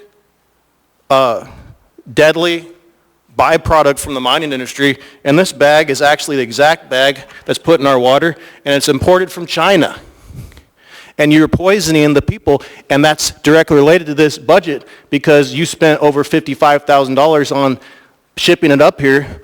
And if you were to take this bag and you were to dump it into Cook Inlet, you go to jail, you go to federal prison for dumping a toxic waste product into the ocean. And yet you think you can put this in our bodies and calcify our pineal glands? You think that's acceptable in our operating budget? You want to take a good look at it? Is it on the television? $55,800, and then it also expedites the leaching process of lead. So if you have lead pipes, this speeds that process up of the lead coming out of the pipes into our bodies. Let me ask you an open-ended question. No, you can't answer the question, but think about this question I'm asking you. Do you think it's worth $55,000, $80,000, whatever, and then the stainless steel products that you put them in at AWWU, that corrode stainless steel that you got to constantly maintain? Do you think that's worth thousands of dollars to poison your people?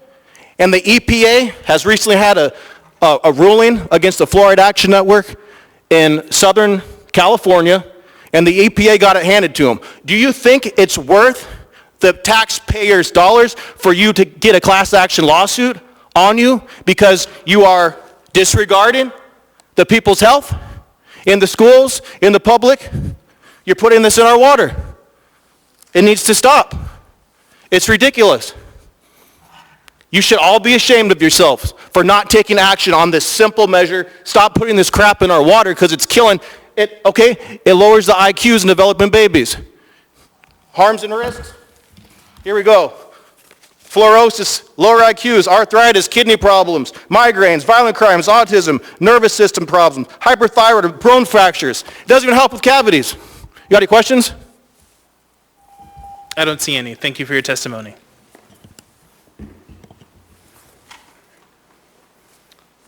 Welcome. Hi, Rosa Mealy. So my testimony is in regards to the alcohol tax levy that you guys are looking to implement this next upcoming budget year. And I guess what's upsetting is when you try to disguise it as something that it's really not. So at our Eagle River Community Council, and I remember even here, it was discussed that this alcohol tax levy was supposed to be to fund the body cams that you're looking to put on police officers.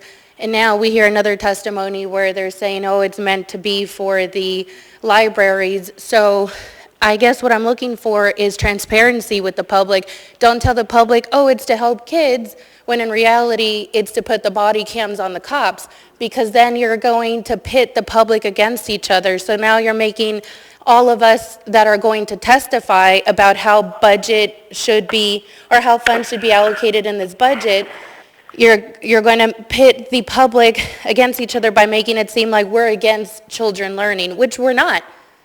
Most of us have children in school, in the local school systems, which, by the way, are the 49th out of the 50th worst in the country.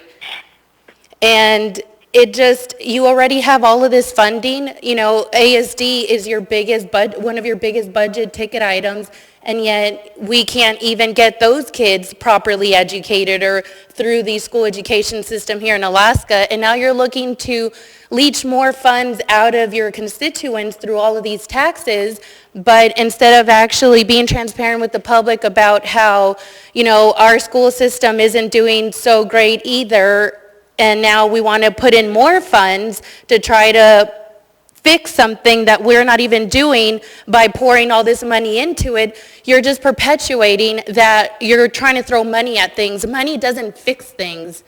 You have to reorganize the way that the school system is putting the kids through.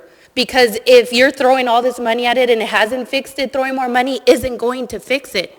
All you're doing is taking more money from your constituents, and you guys have us all locked down. So if everybody's already locked down and doesn't even have money to be able to afford the things they need to do, and now you want to add taxes on top of that, it's just completely frustrating that you really think that instead of internalizing what can we do better with the funds we already have, no, let's go ahead and take more money from the public, tell them that it's for the kids, but in reality we're going to put those body cams on the cops, because we did discuss that at our Eagle River Community Council. So just be transparent with the public and don't say it's for one thing when it's really for another. Thank you for your testimony. I don't see you in the queue, but go ahead, Mr. Constant. I just can't see the queue here. I'll hold off, thank you. Thank you. Did you want to testify, sir? And this is on I'd the... like some clarification before I do testify, if Sure. I may, through the chair. Yeah, how can I? Are we allowed to talk on each one of these subjects or only one? We're going to do them one at a time, yep. So we can talk on different ones, so I can... Yeah, you can talk on Okay, different ones. Thank you. Yeah, Thank you. thank you. All right, so from my understanding, Shannon Brody is ready on the phone, so let's go ahead and call Miss Brody.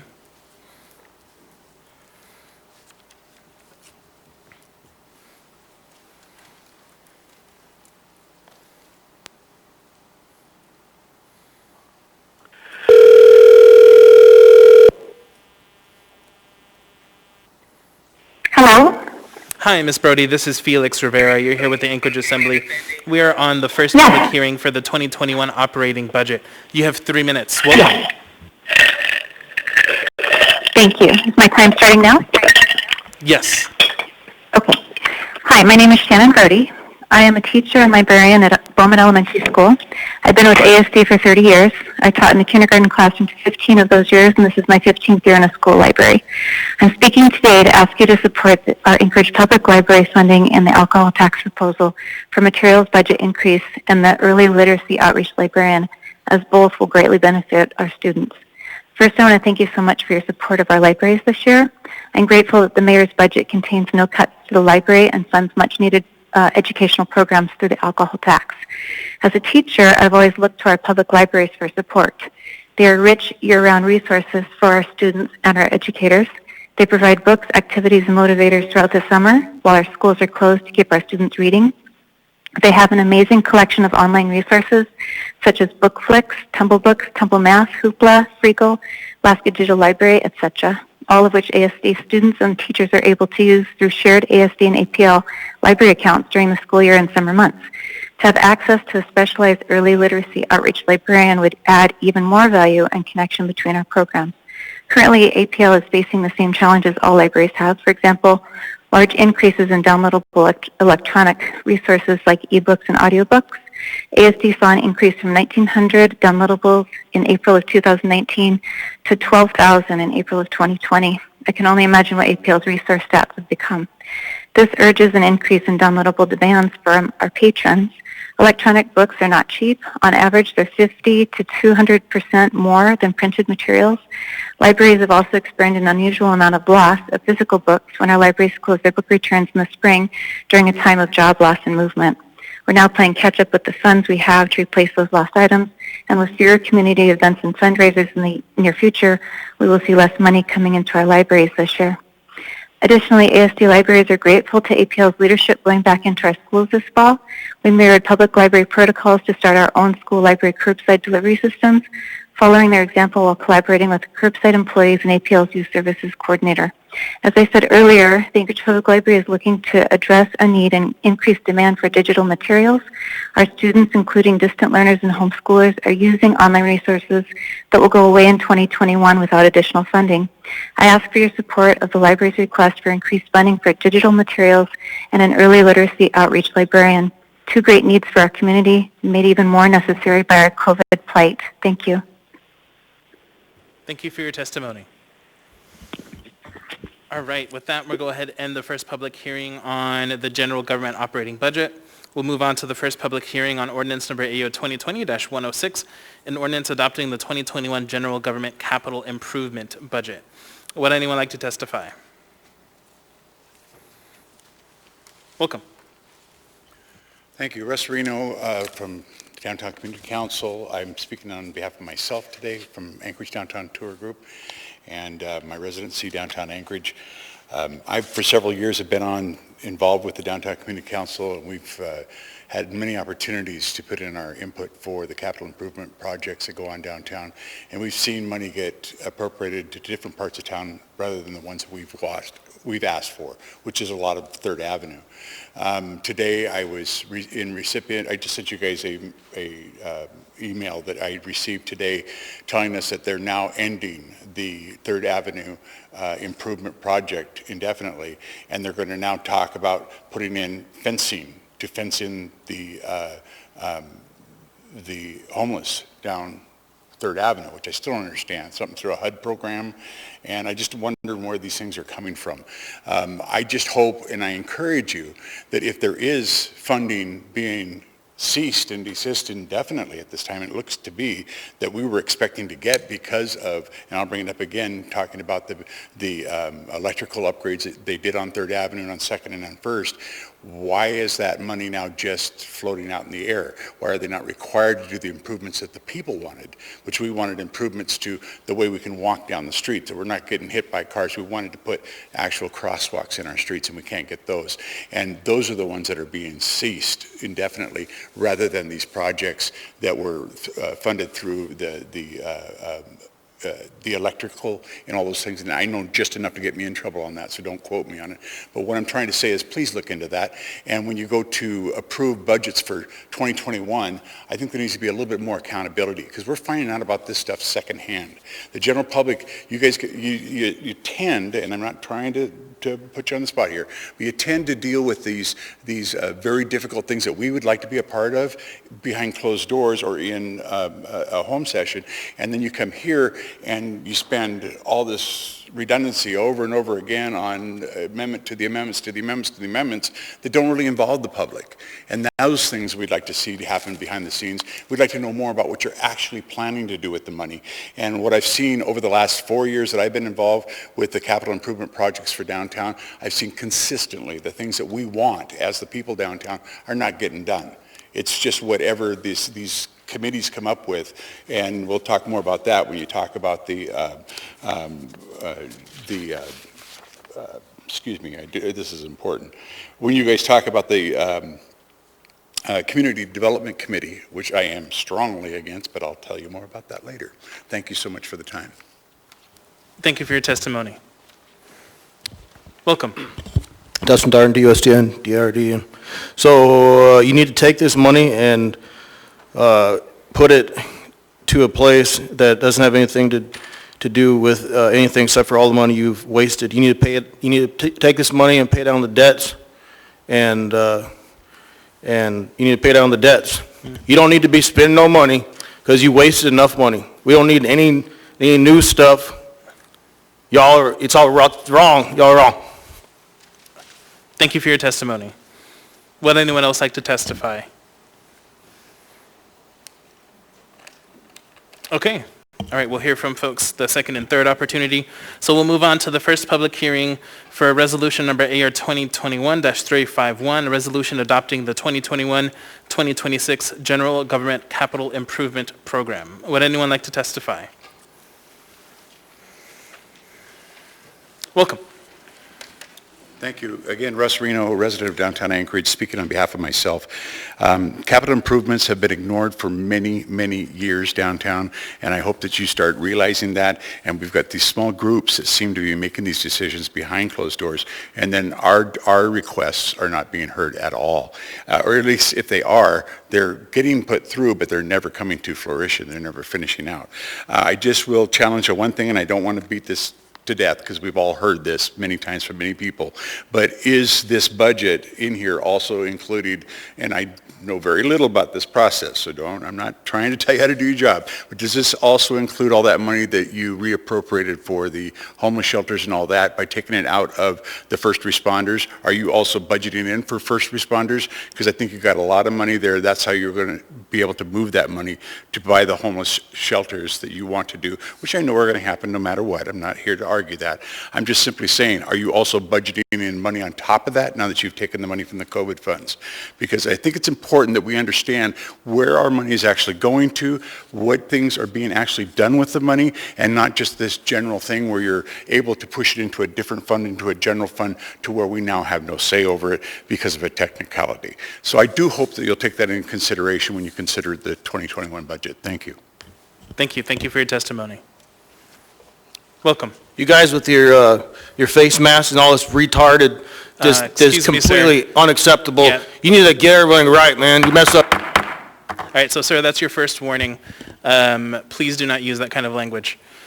All right, so we're going to go ahead and move on to the first public hearing on ordinance number AO 2020-107, an ordinance adopting the appropriating funds for the 2021 municipal utilities enterprise activities operating budgets and the 2021 municipal utilities enterprise activities capital improvement budgets.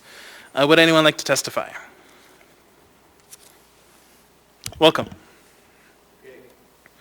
English 101. If something's missing, then it's lacking in something, to the definition of some English for you. So, codes. You guys already monopolized the power grid, and so why don't we go ahead and have a free market for a competitive power grid, and stop adding to our utilities, stop adding chemical byproducts from China and pouring that into a stainless steel vat at AWW, and the stainless steel corrodes and it leaches the lead pipes, and it's killing the people, and it's making the babies not have as smart of brains as they potentially could have at a young age as the mother is ingesting the water. So why don't we do that? English. Thank you for your testimony. Would anyone else like to testify? All right, we're going to go ahead and move on to item 14E, the first public hearing on resolution number AR 2020-353, a resolution approving the 2021-2026 municipal utilities enterprise activities capital improvement programs. Would anyone like to testify? Welcome. Thank you. Again, my name is Russ Reno, representing myself here for downtown Anchorage. I just want to encourage you that if you're looking to the budget for the municipal utilities for downtown Anchorage, we did a lot of sacrifice for them to come in there and tear up our streets. We had two different, one side of the street was one utility, the other side was the other side of the utility, yet none of these improvements that were supposed to come with the utilities, digging and putting everything down, were done. They didn't remove the poles, they cut them off and left them at half-mast downtown.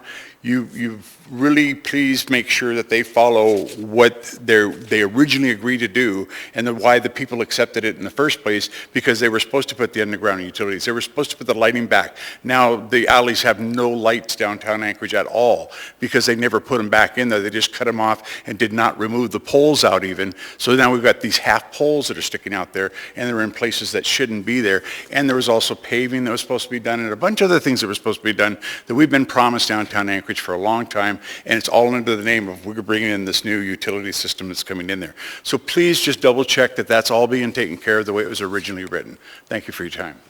Thank you for your testimony. I'll give you some capital to improve. How about you taking in response to this horrible pangolin bat poop problem we have on all the door handles and commonly used surfaces, why don't we go ahead... Sir, if you can go ahead and keep your testimony on topic, please. Why don't we go ahead and the signage, it's very important for people to know about the pangolin fecal matter mixed with the bat. So that's your second warning, sir. I need you to keep your testimony on topic. The signs about capital, we can make signs using the capital budget. So that would be a capital budget improvement, because you can make a sign with the capital budget. If you claim that this is pangolin poo and bat poo, you can make a sign saying... Okay, so I'm going to go ahead and cut off your testimony, sir. Thank you. Would anyone else like to testify? All right. So next we have the first public hearing on ordinance number AO 2020-108, an ordinance adopting and appropriating funds for the 2021 operating and capital budgets of Anchorage Community Development Authority.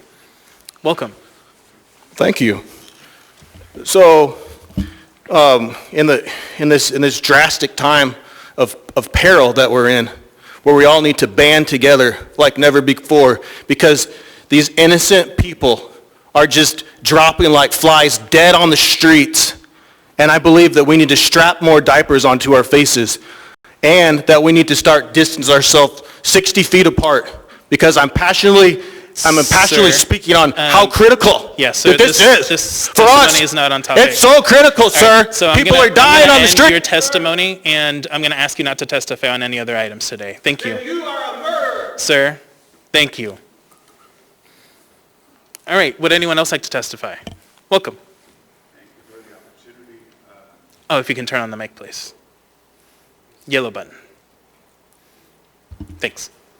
Thank you for the opportunity. Again, this is Russ Reno speaking on behalf of myself. I would like to encourage our new mayor, interim, to help get rid of this part of our lives. Andrew Halcrow and the Community Development Committee, to me, decide what happens downtown Anchorage on their own, behind closed doors, and we don't get to hear about it till after it's all said and done. We saw at 3rd Avenue now, which was an alternate unit for, it's supposed to be originally designed to just be in case there was no way to get through downtown to take 3rd Avenue. Now it's been mysteriously turned into a major arterial for downtown Anchorage. Where did this come from? The roads are not even wide enough to accept a major arterial for the amount of fuel trucks alone, the jet fuel that's coming down there. I heard that's not as actually bad as it sounds, but the gasoline is actually worse. And the diesel that comes down there on a regular basis all day long. All of a sudden this mysteriously happened after they just canceled out Title 21 and changed all these rules, said due to Title 21 that this is no longer a rule downtown. And so what we find is we've got people that all the residents that live on 2nd and 1st Avenue that want to cross over, all the tourists that try to cross over to go to the restaurants and the establishments on 3rd Avenue, all of them down there are dodging, that leapfrog game that you used to play going across the highway. That's what's going on. They removed all of our crosswalks. They've done all this stuff without any kind of public hearing or anything going on. The last thing they did was they would put a bus stop right in front of where on 5th Avenue in front of where the new Tent City Brewery is or wherever it is. And all of these homeless were causing so much problems downtown, they never even came and told us. They didn't tell us what was going on. And the person that finally admitted was Andrew Halcrow. He says, well, I guess it's my problem. I was supposed to admit that I was supposed to notify the downtown community that we were going to open up this bus stop right in front of several businesses where they're not having homeless vagrants come into their buildings and into their businesses and run off the business traffic already with all the other stuff we've got going on. Long story short, I really think this is something that needs to be dumped out of the budget. This group needs to be dumped out of the budget unless they want to include the public on what decisions are being made, and not things that are just handshakes behind the doors. The days of the good old boy are over with. They need to end. And the only way they can end is by you taking the first step and making sure this happens. And our Madam Mayor, interim, please, if there's anything you can do, I'm not sure if you can or not, but please look at that very closely because it's something we fought with for many years downtown Anchorage. Thank you. Thank you for your testimony. Would anyone else like to testify on this item? All right, thank you. So we'll move on, to the first public hearing on resolution number AR 2020-352, a resolution adopting the 2021-2026 six-year fiscal program. Would anyone like to testify? Yeah, I would, but you don't want me to talk. You ain't right. All right, hearing no one, then that ends our first public hearing. Next item we have before us is item 14O, ordinance number AO 2020-113, an ordinance authorizing the fee simple interest acquisition of real property legally described as units 1 and 2 Waive of reading. Vanguard condominiums. Thank you. Public testimony is now open on this item. We have two folks to testify over the phone. We'll start with Mr. Brandon Walker.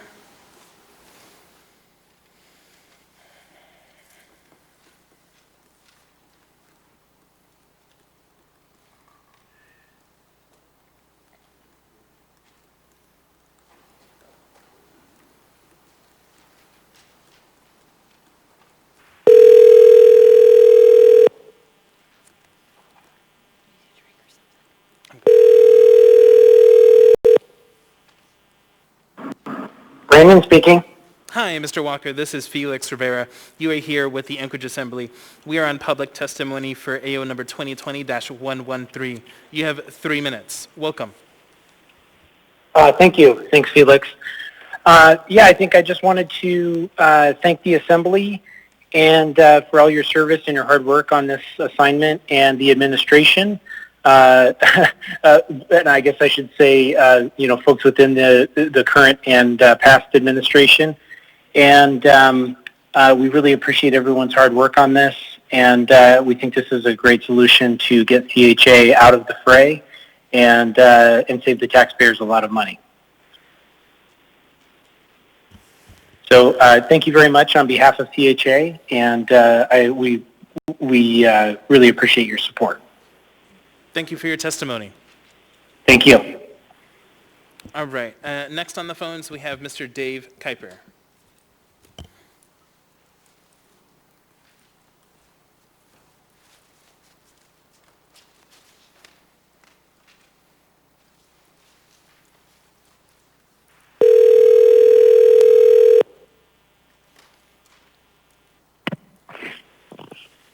Hello.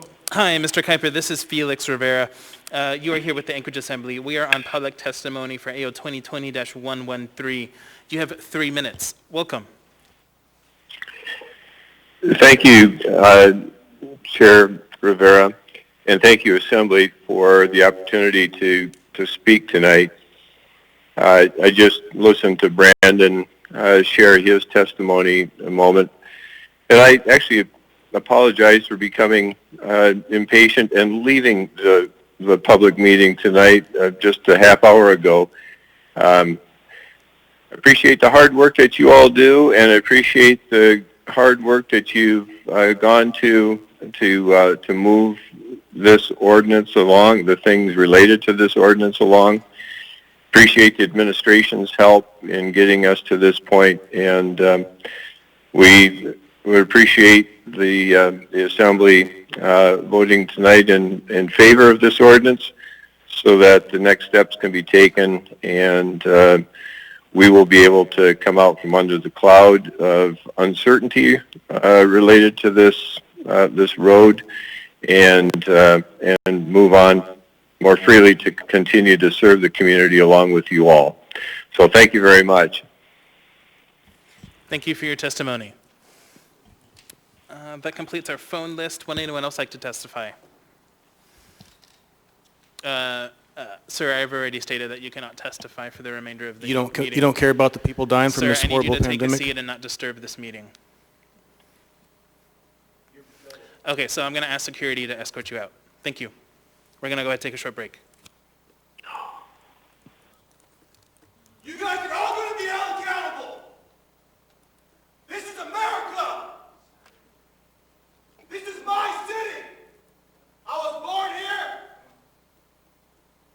You got a diaper strapped to your face? What do you think this is? What do you get your hands off of me? What do you think this is? Communist China?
We are on item 14O, the same one that we were before.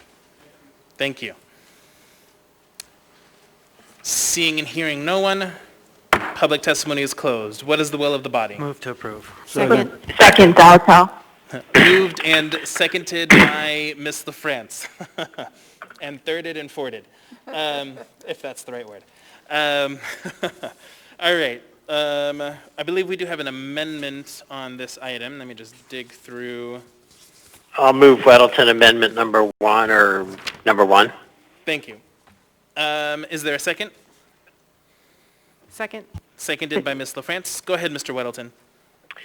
Oh, thanks. You know, all this does is embellishes the whereas statements and explains the situation in greater detail. You know, it seems a little unusual because it's, you know, we started this off as a ARDSA project, and in my first budget in 2016, pulled that project out of the capital budget and threw a wrench in the whole thing, and might be part of the reason we landed where we are right now. So this kind of remedies that, and this action does. But I think it's important, because this is a little unusual, to spell out very clearly why we're doing this and how we're doing this, and the bonds that we passed to purchase this property, for this project. So that's essentially this, and this was done in coordination with the administration. Thank you. Is there any further is there any discussion on this amendment? Let me just make sure. Okay, yeah, it's working. The system is working if folks want to get into the queue on the system. Okay, seeing no further discussion, members may proceed to vote on the amendment.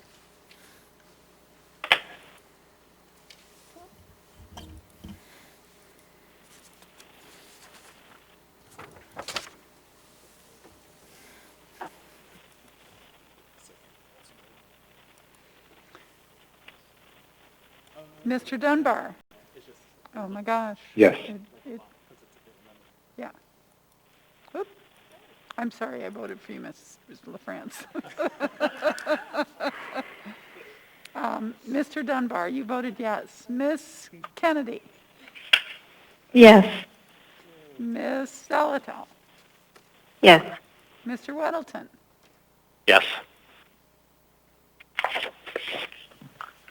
That amendment is approved 10-0. We now have the main motion before us. Is there any further discussion? Mr. Chair? Ms. LaFrance, and then I'll go to you, Mr. Weddleton. Sure. Thank you, Mr. Chair. Just a quick comment. I don't know how or when this solution was developed, but it seems very elegant. And the last I remember, this project was a big source of consternation without a clear solution. So congratulations and kudos to whoever developed this. This is very impressive. Thank you. Through the chair, Assemblymember LaFrance, I think a lot of the credit goes to obviously folks at CHA, but also Robin Ward and Kent Colhayes played a major role in it. So, thank you. Mr. Weddleton. Well, I think what Suzanne said is exactly my sentiments. Thank you. Thank you. Mr. Constant.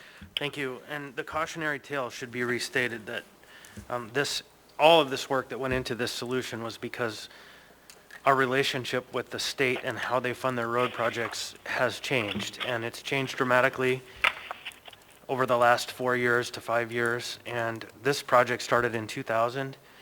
And we have a lot of projects that are coming probably up that are going to be equally as challenging to us, and that's because the state funding has dried up and we can't be responsible on the taxpayers' dime for building state roads. And so this is an elegant solution. I'm grateful to all the parties who came up with it. I'm grateful to the voters who supported the funding and the bond this year, and it's a good project and it's a cautionary tale for the future ahead of us. Thank you. Seeing no further discussion, members may proceed to vote.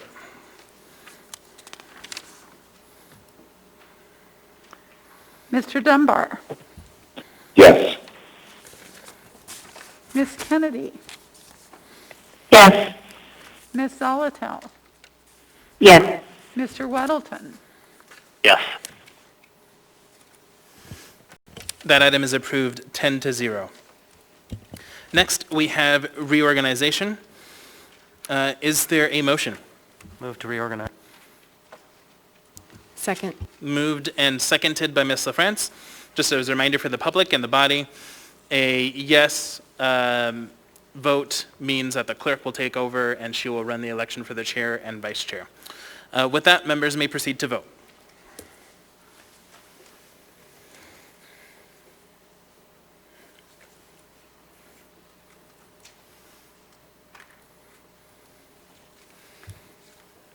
Mr. Dunbar?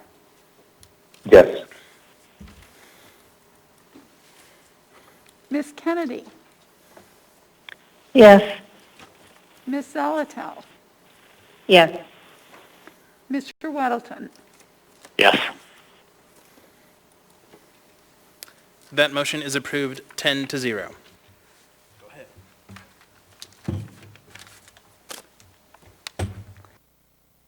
Thank you, Mr. Chair. The floor is open for nominations for reorganization. I'll nominate Mr. I would Rivera like- for chair.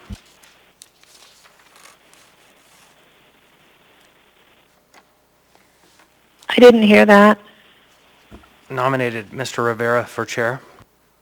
Second, Weddleton. Or you don't do that, I don't second, do I? Sorry. Are there any other nominations?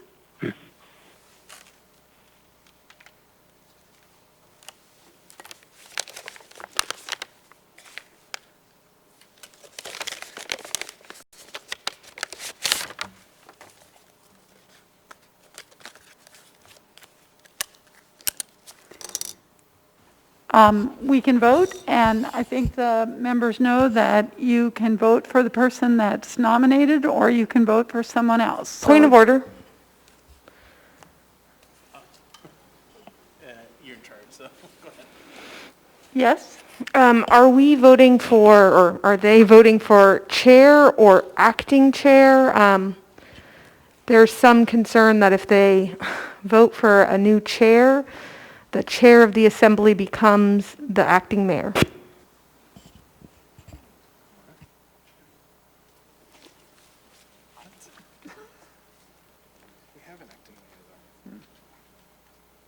Doesn't make any sense.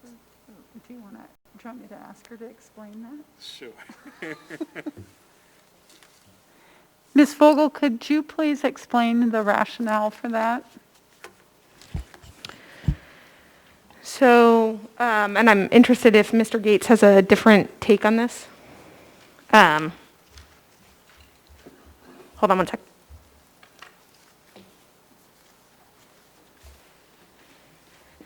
Sorry, I just wanted to get your attention so that I could see if you have a different take on this. So my understanding of a municipal attorney opinion that's been issued is that the position of chair is technically Austin's position right now, and that is why she is acting mayor, and that the assembly needs an acting chair and an acting vice chair for the period in which Ms. Quinn Davidson is acting mayor. Can we get Dean to weigh in? Can you ask him? Sorry. Mr. Gates, could you please weigh in on this for us?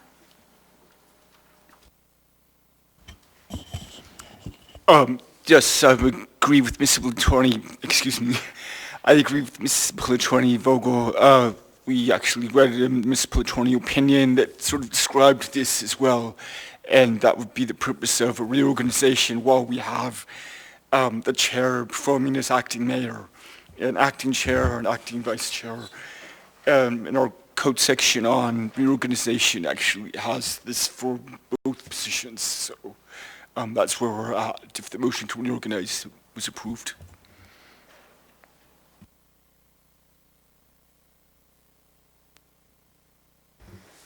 Mr. Constant, given the municipal attorney and the assembly council's opinion, could you please clarify if your motion was to nominate Mr. Rivera as acting chair of the assembly? Yes, that's fine. So, given that members may... Jamie's in the queue. Okay. Thank you, clerk. I don't know what else.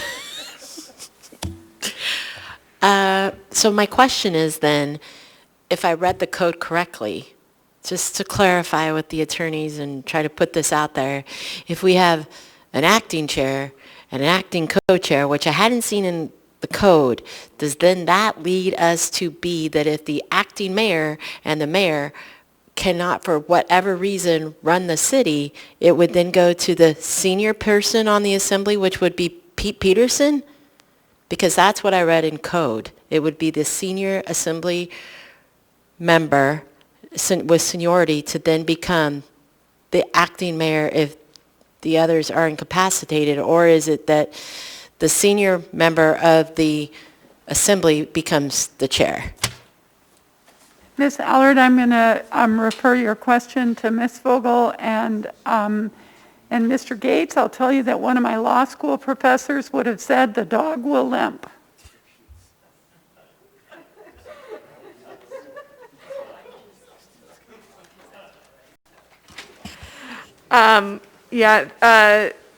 I'm through the chair. I'm not 100% sure what the dog will limp means, but I like that answer, and I think I might want to adopt it. If it might mean we'll certainly answer that question when it comes before us. My shoot from the hip answer would be the provisions in code providing for succession if the chair is unavailable is envisioning a sort of emergency situation where the assembly has not had a chance to reorganize. And that's when it would then say it defaults to the individual with the longest service. If there is someone in the chair position, I would think that that is the stronger read for who fills in next as acting mayor.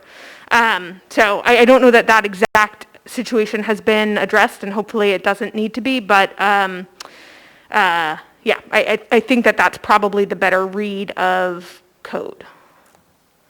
Chair, clerk, so does that, okay, I'm going to go here. So would Pete Peterson just move to the chair then? So that, okay, I have no idea. I guess I don't know.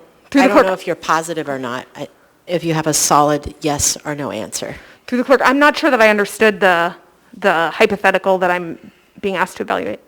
Mr. Gates? Can you read the code?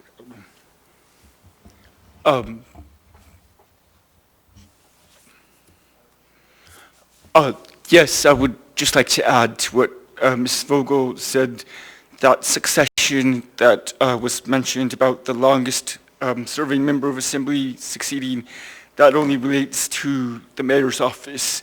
So it doesn't matter what you do about reorganizing chair, acting vice chair here right now. If this code section is, as Ms. Vogel mentioned, is our civil emergency chapter, but the section itself doesn't mention emergency. What it does say is this is conditioned on if the office of acting mayor becomes vacant, or if both the mayor and acting mayor are absent or unable to perform the duties of the office of mayor. Those conditions need to occur, and then the order of succession for acting mayor is longest total period of tenure at office of an assembly member. So nothing you do about voting for a chair or vice chair right now affects that. Thank you, Mr. Gate. Ms. Allard, anything else? Thank you. Okay. So for now, we'll pass out the ballots, and the minutes clerk and I will tally them.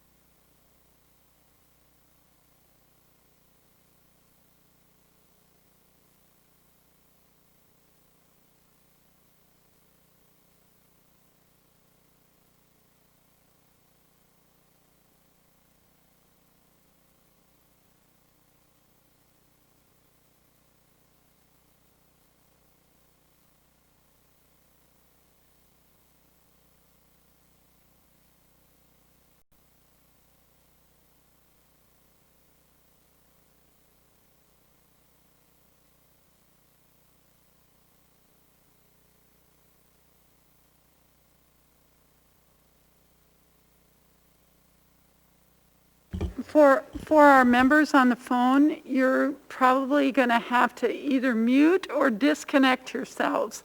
We're going to call you from the clerk's office.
Mr. Constant, we're ready to get started if you are.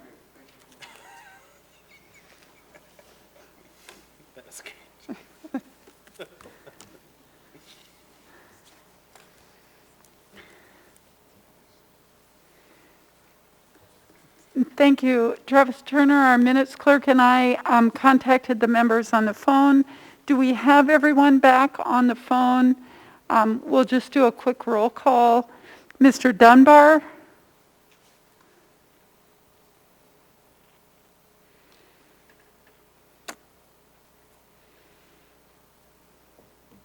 Ms. Kennedy, are you on the phone? Yes, I am. Thank you. Ms. Zolotel? Here. Mr. Weddleton? Here. Mr. Dunbar? Here. Great. We have everyone in the chambers here. Mr. Rivera is the new chair. Next, we'll the new acting chair. Thank you. Next, we will take nominations for acting vice chair. Are there any nominations? I nominate Mr. Constant.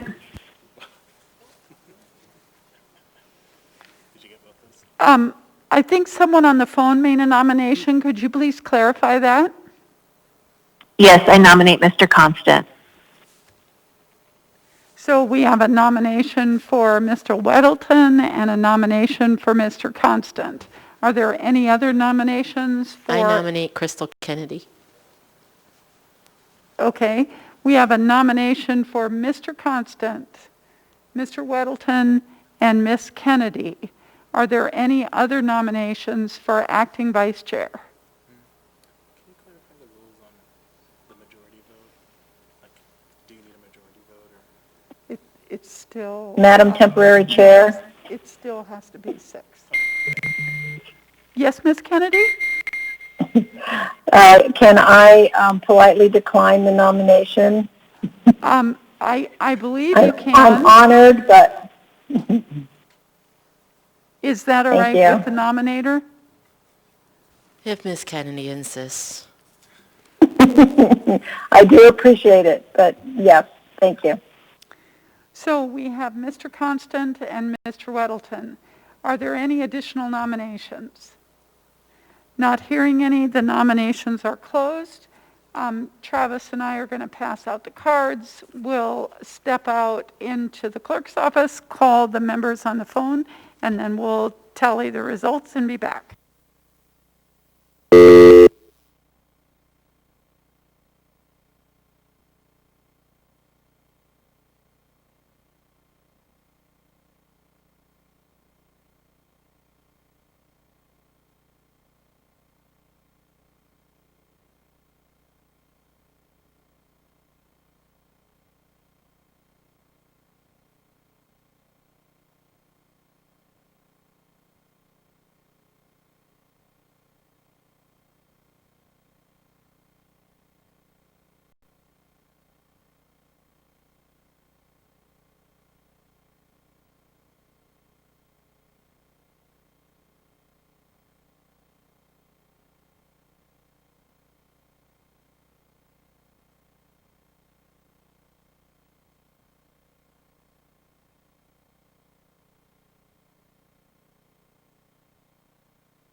we have the members on the phone back on the line?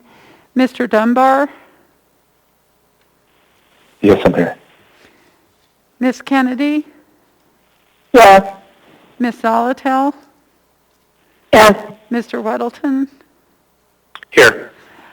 Thank you. The minutes clerk, Travis Turner, and I tallied the results from the members in the chambers and took the votes from the members over the phone, and the new acting vice chair is John Weddleton.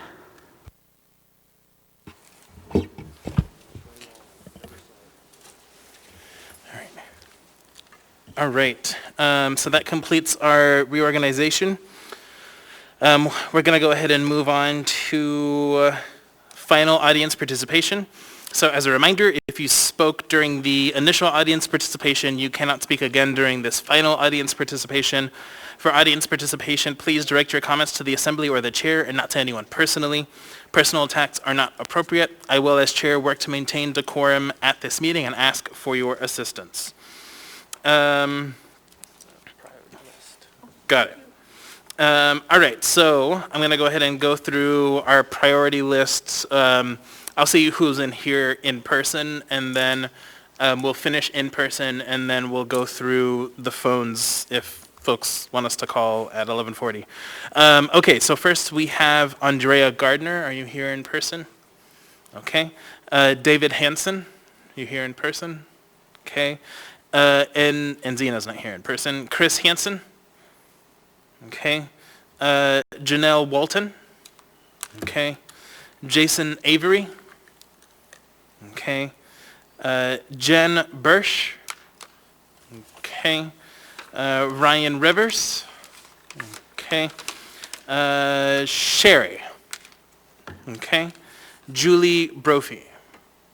Okay. And then Dustin Sherman. Yeah. Welcome. Thank you. So I am Dustin Sherman, obviously. Are you guys ready to get 2020 over with yet? I know I sure am.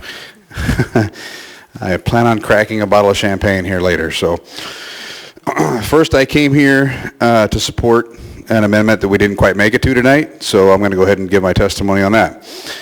I'm here to support a special election for several reasons, but the biggest one is why not? You have already spent way more money, way more than the public had expected this body to spend this year on little things here and there. So to say it's too expensive is kind of a ridiculous statement to make. The pet projects that the body has spent money on has cost the city so much during this time of COVID that it's kind of insane. You shut things down and can continue to spend more and more. And yes, I know some things do need and do take precedence. So why not just add one more thing to the list? The situation we are in needs a long-term leadership, and it needs it now, not 4 or 5 months from now. When the public voted, for the mayor, it's with the understanding that the person will last their term. So with that said, we need another long-term mayor in place so that things can pick back up as a long-term goal, not a short-term goal. Let the public vote. We just had a record turnout at the polls for the national election, and it's still going. So I'd assume that the public is ready for it. We as the citizens are ready for some stability. Thank you. That's all I got. Thank you for your participation. Would anyone else in person like to participate?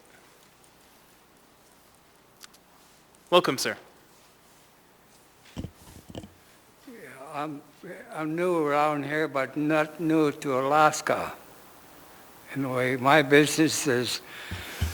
I'm sorry to interrupt, sir. Could you get closer to the microphone? Okay. Thanks. There's been 2 deaths. If you could also tell us your name, please. What? If you could also state your name, please. My name is Frank Evans. Thank you.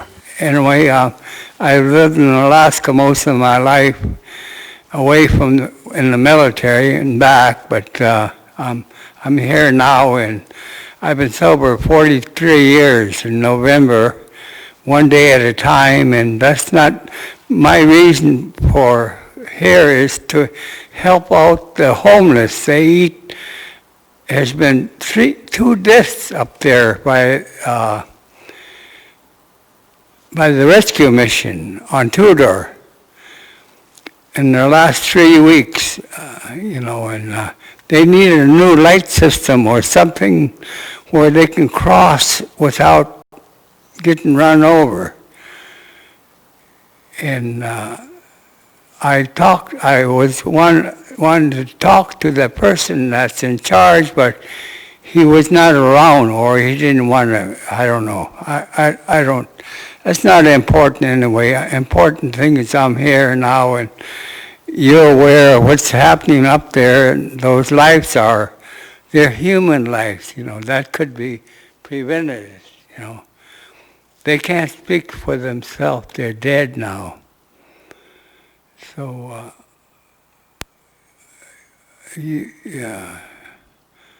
that's all I have to say. But do you understand? I don't have anyone in the queue, but I do have one question. Yes. Can you give an intersection, please, Tudor and where? What? Can you give an intersection, Tudor, and about whereabouts? Tudor, it's a rescue mission up there. The rescue mission, okay. Yeah. So if you can, we have some business cards here, and actually, if you stay to the end of the meeting, I'll go ahead and introduce myself, but the 2 assembly members who represent that area are myself and Meg Zalatel, who's on the phone. So I'm happy to talk to you after the meeting. Yes, thank you. Thank you. Thank you. Would anyone else like to participate? Welcome. Thank you. I want to encourage all of you as you make your decisions here in the next few weeks. These are working, and people should be wearing them at all time, contrary to what you may have heard tonight. They do make a big difference. I see people wearing them by choice now rather than by force, and I think that's what you need to encourage, and it's doing a good job of doing that. I see that happening all over town. What I still see, though, is businesses closed. I see one after another every day. There's something I didn't notice before, businesses closed. Please don't close down businesses again. I've watched bars self-close down, restaurants self-close down because they found out someone had the virus inside their establishment. They made the decisions themselves. They cleaned it up themselves. They are taking responsibility, and that's how we're seeing people react to this. So I encourage you to please allow people to make their own decisions to keep their businesses open and not force them into closure. I know my forced closure shut me down completely and lost my home, and I know that other people are losing so much money right now. There's a lot, when you shut someone down for one day, some of these people are paying $11,000, $12,000 a month, and you shut them down for a 2-week, 3-week, 4-week period. That's hard to recover, especially when they have made very little to no money this year already.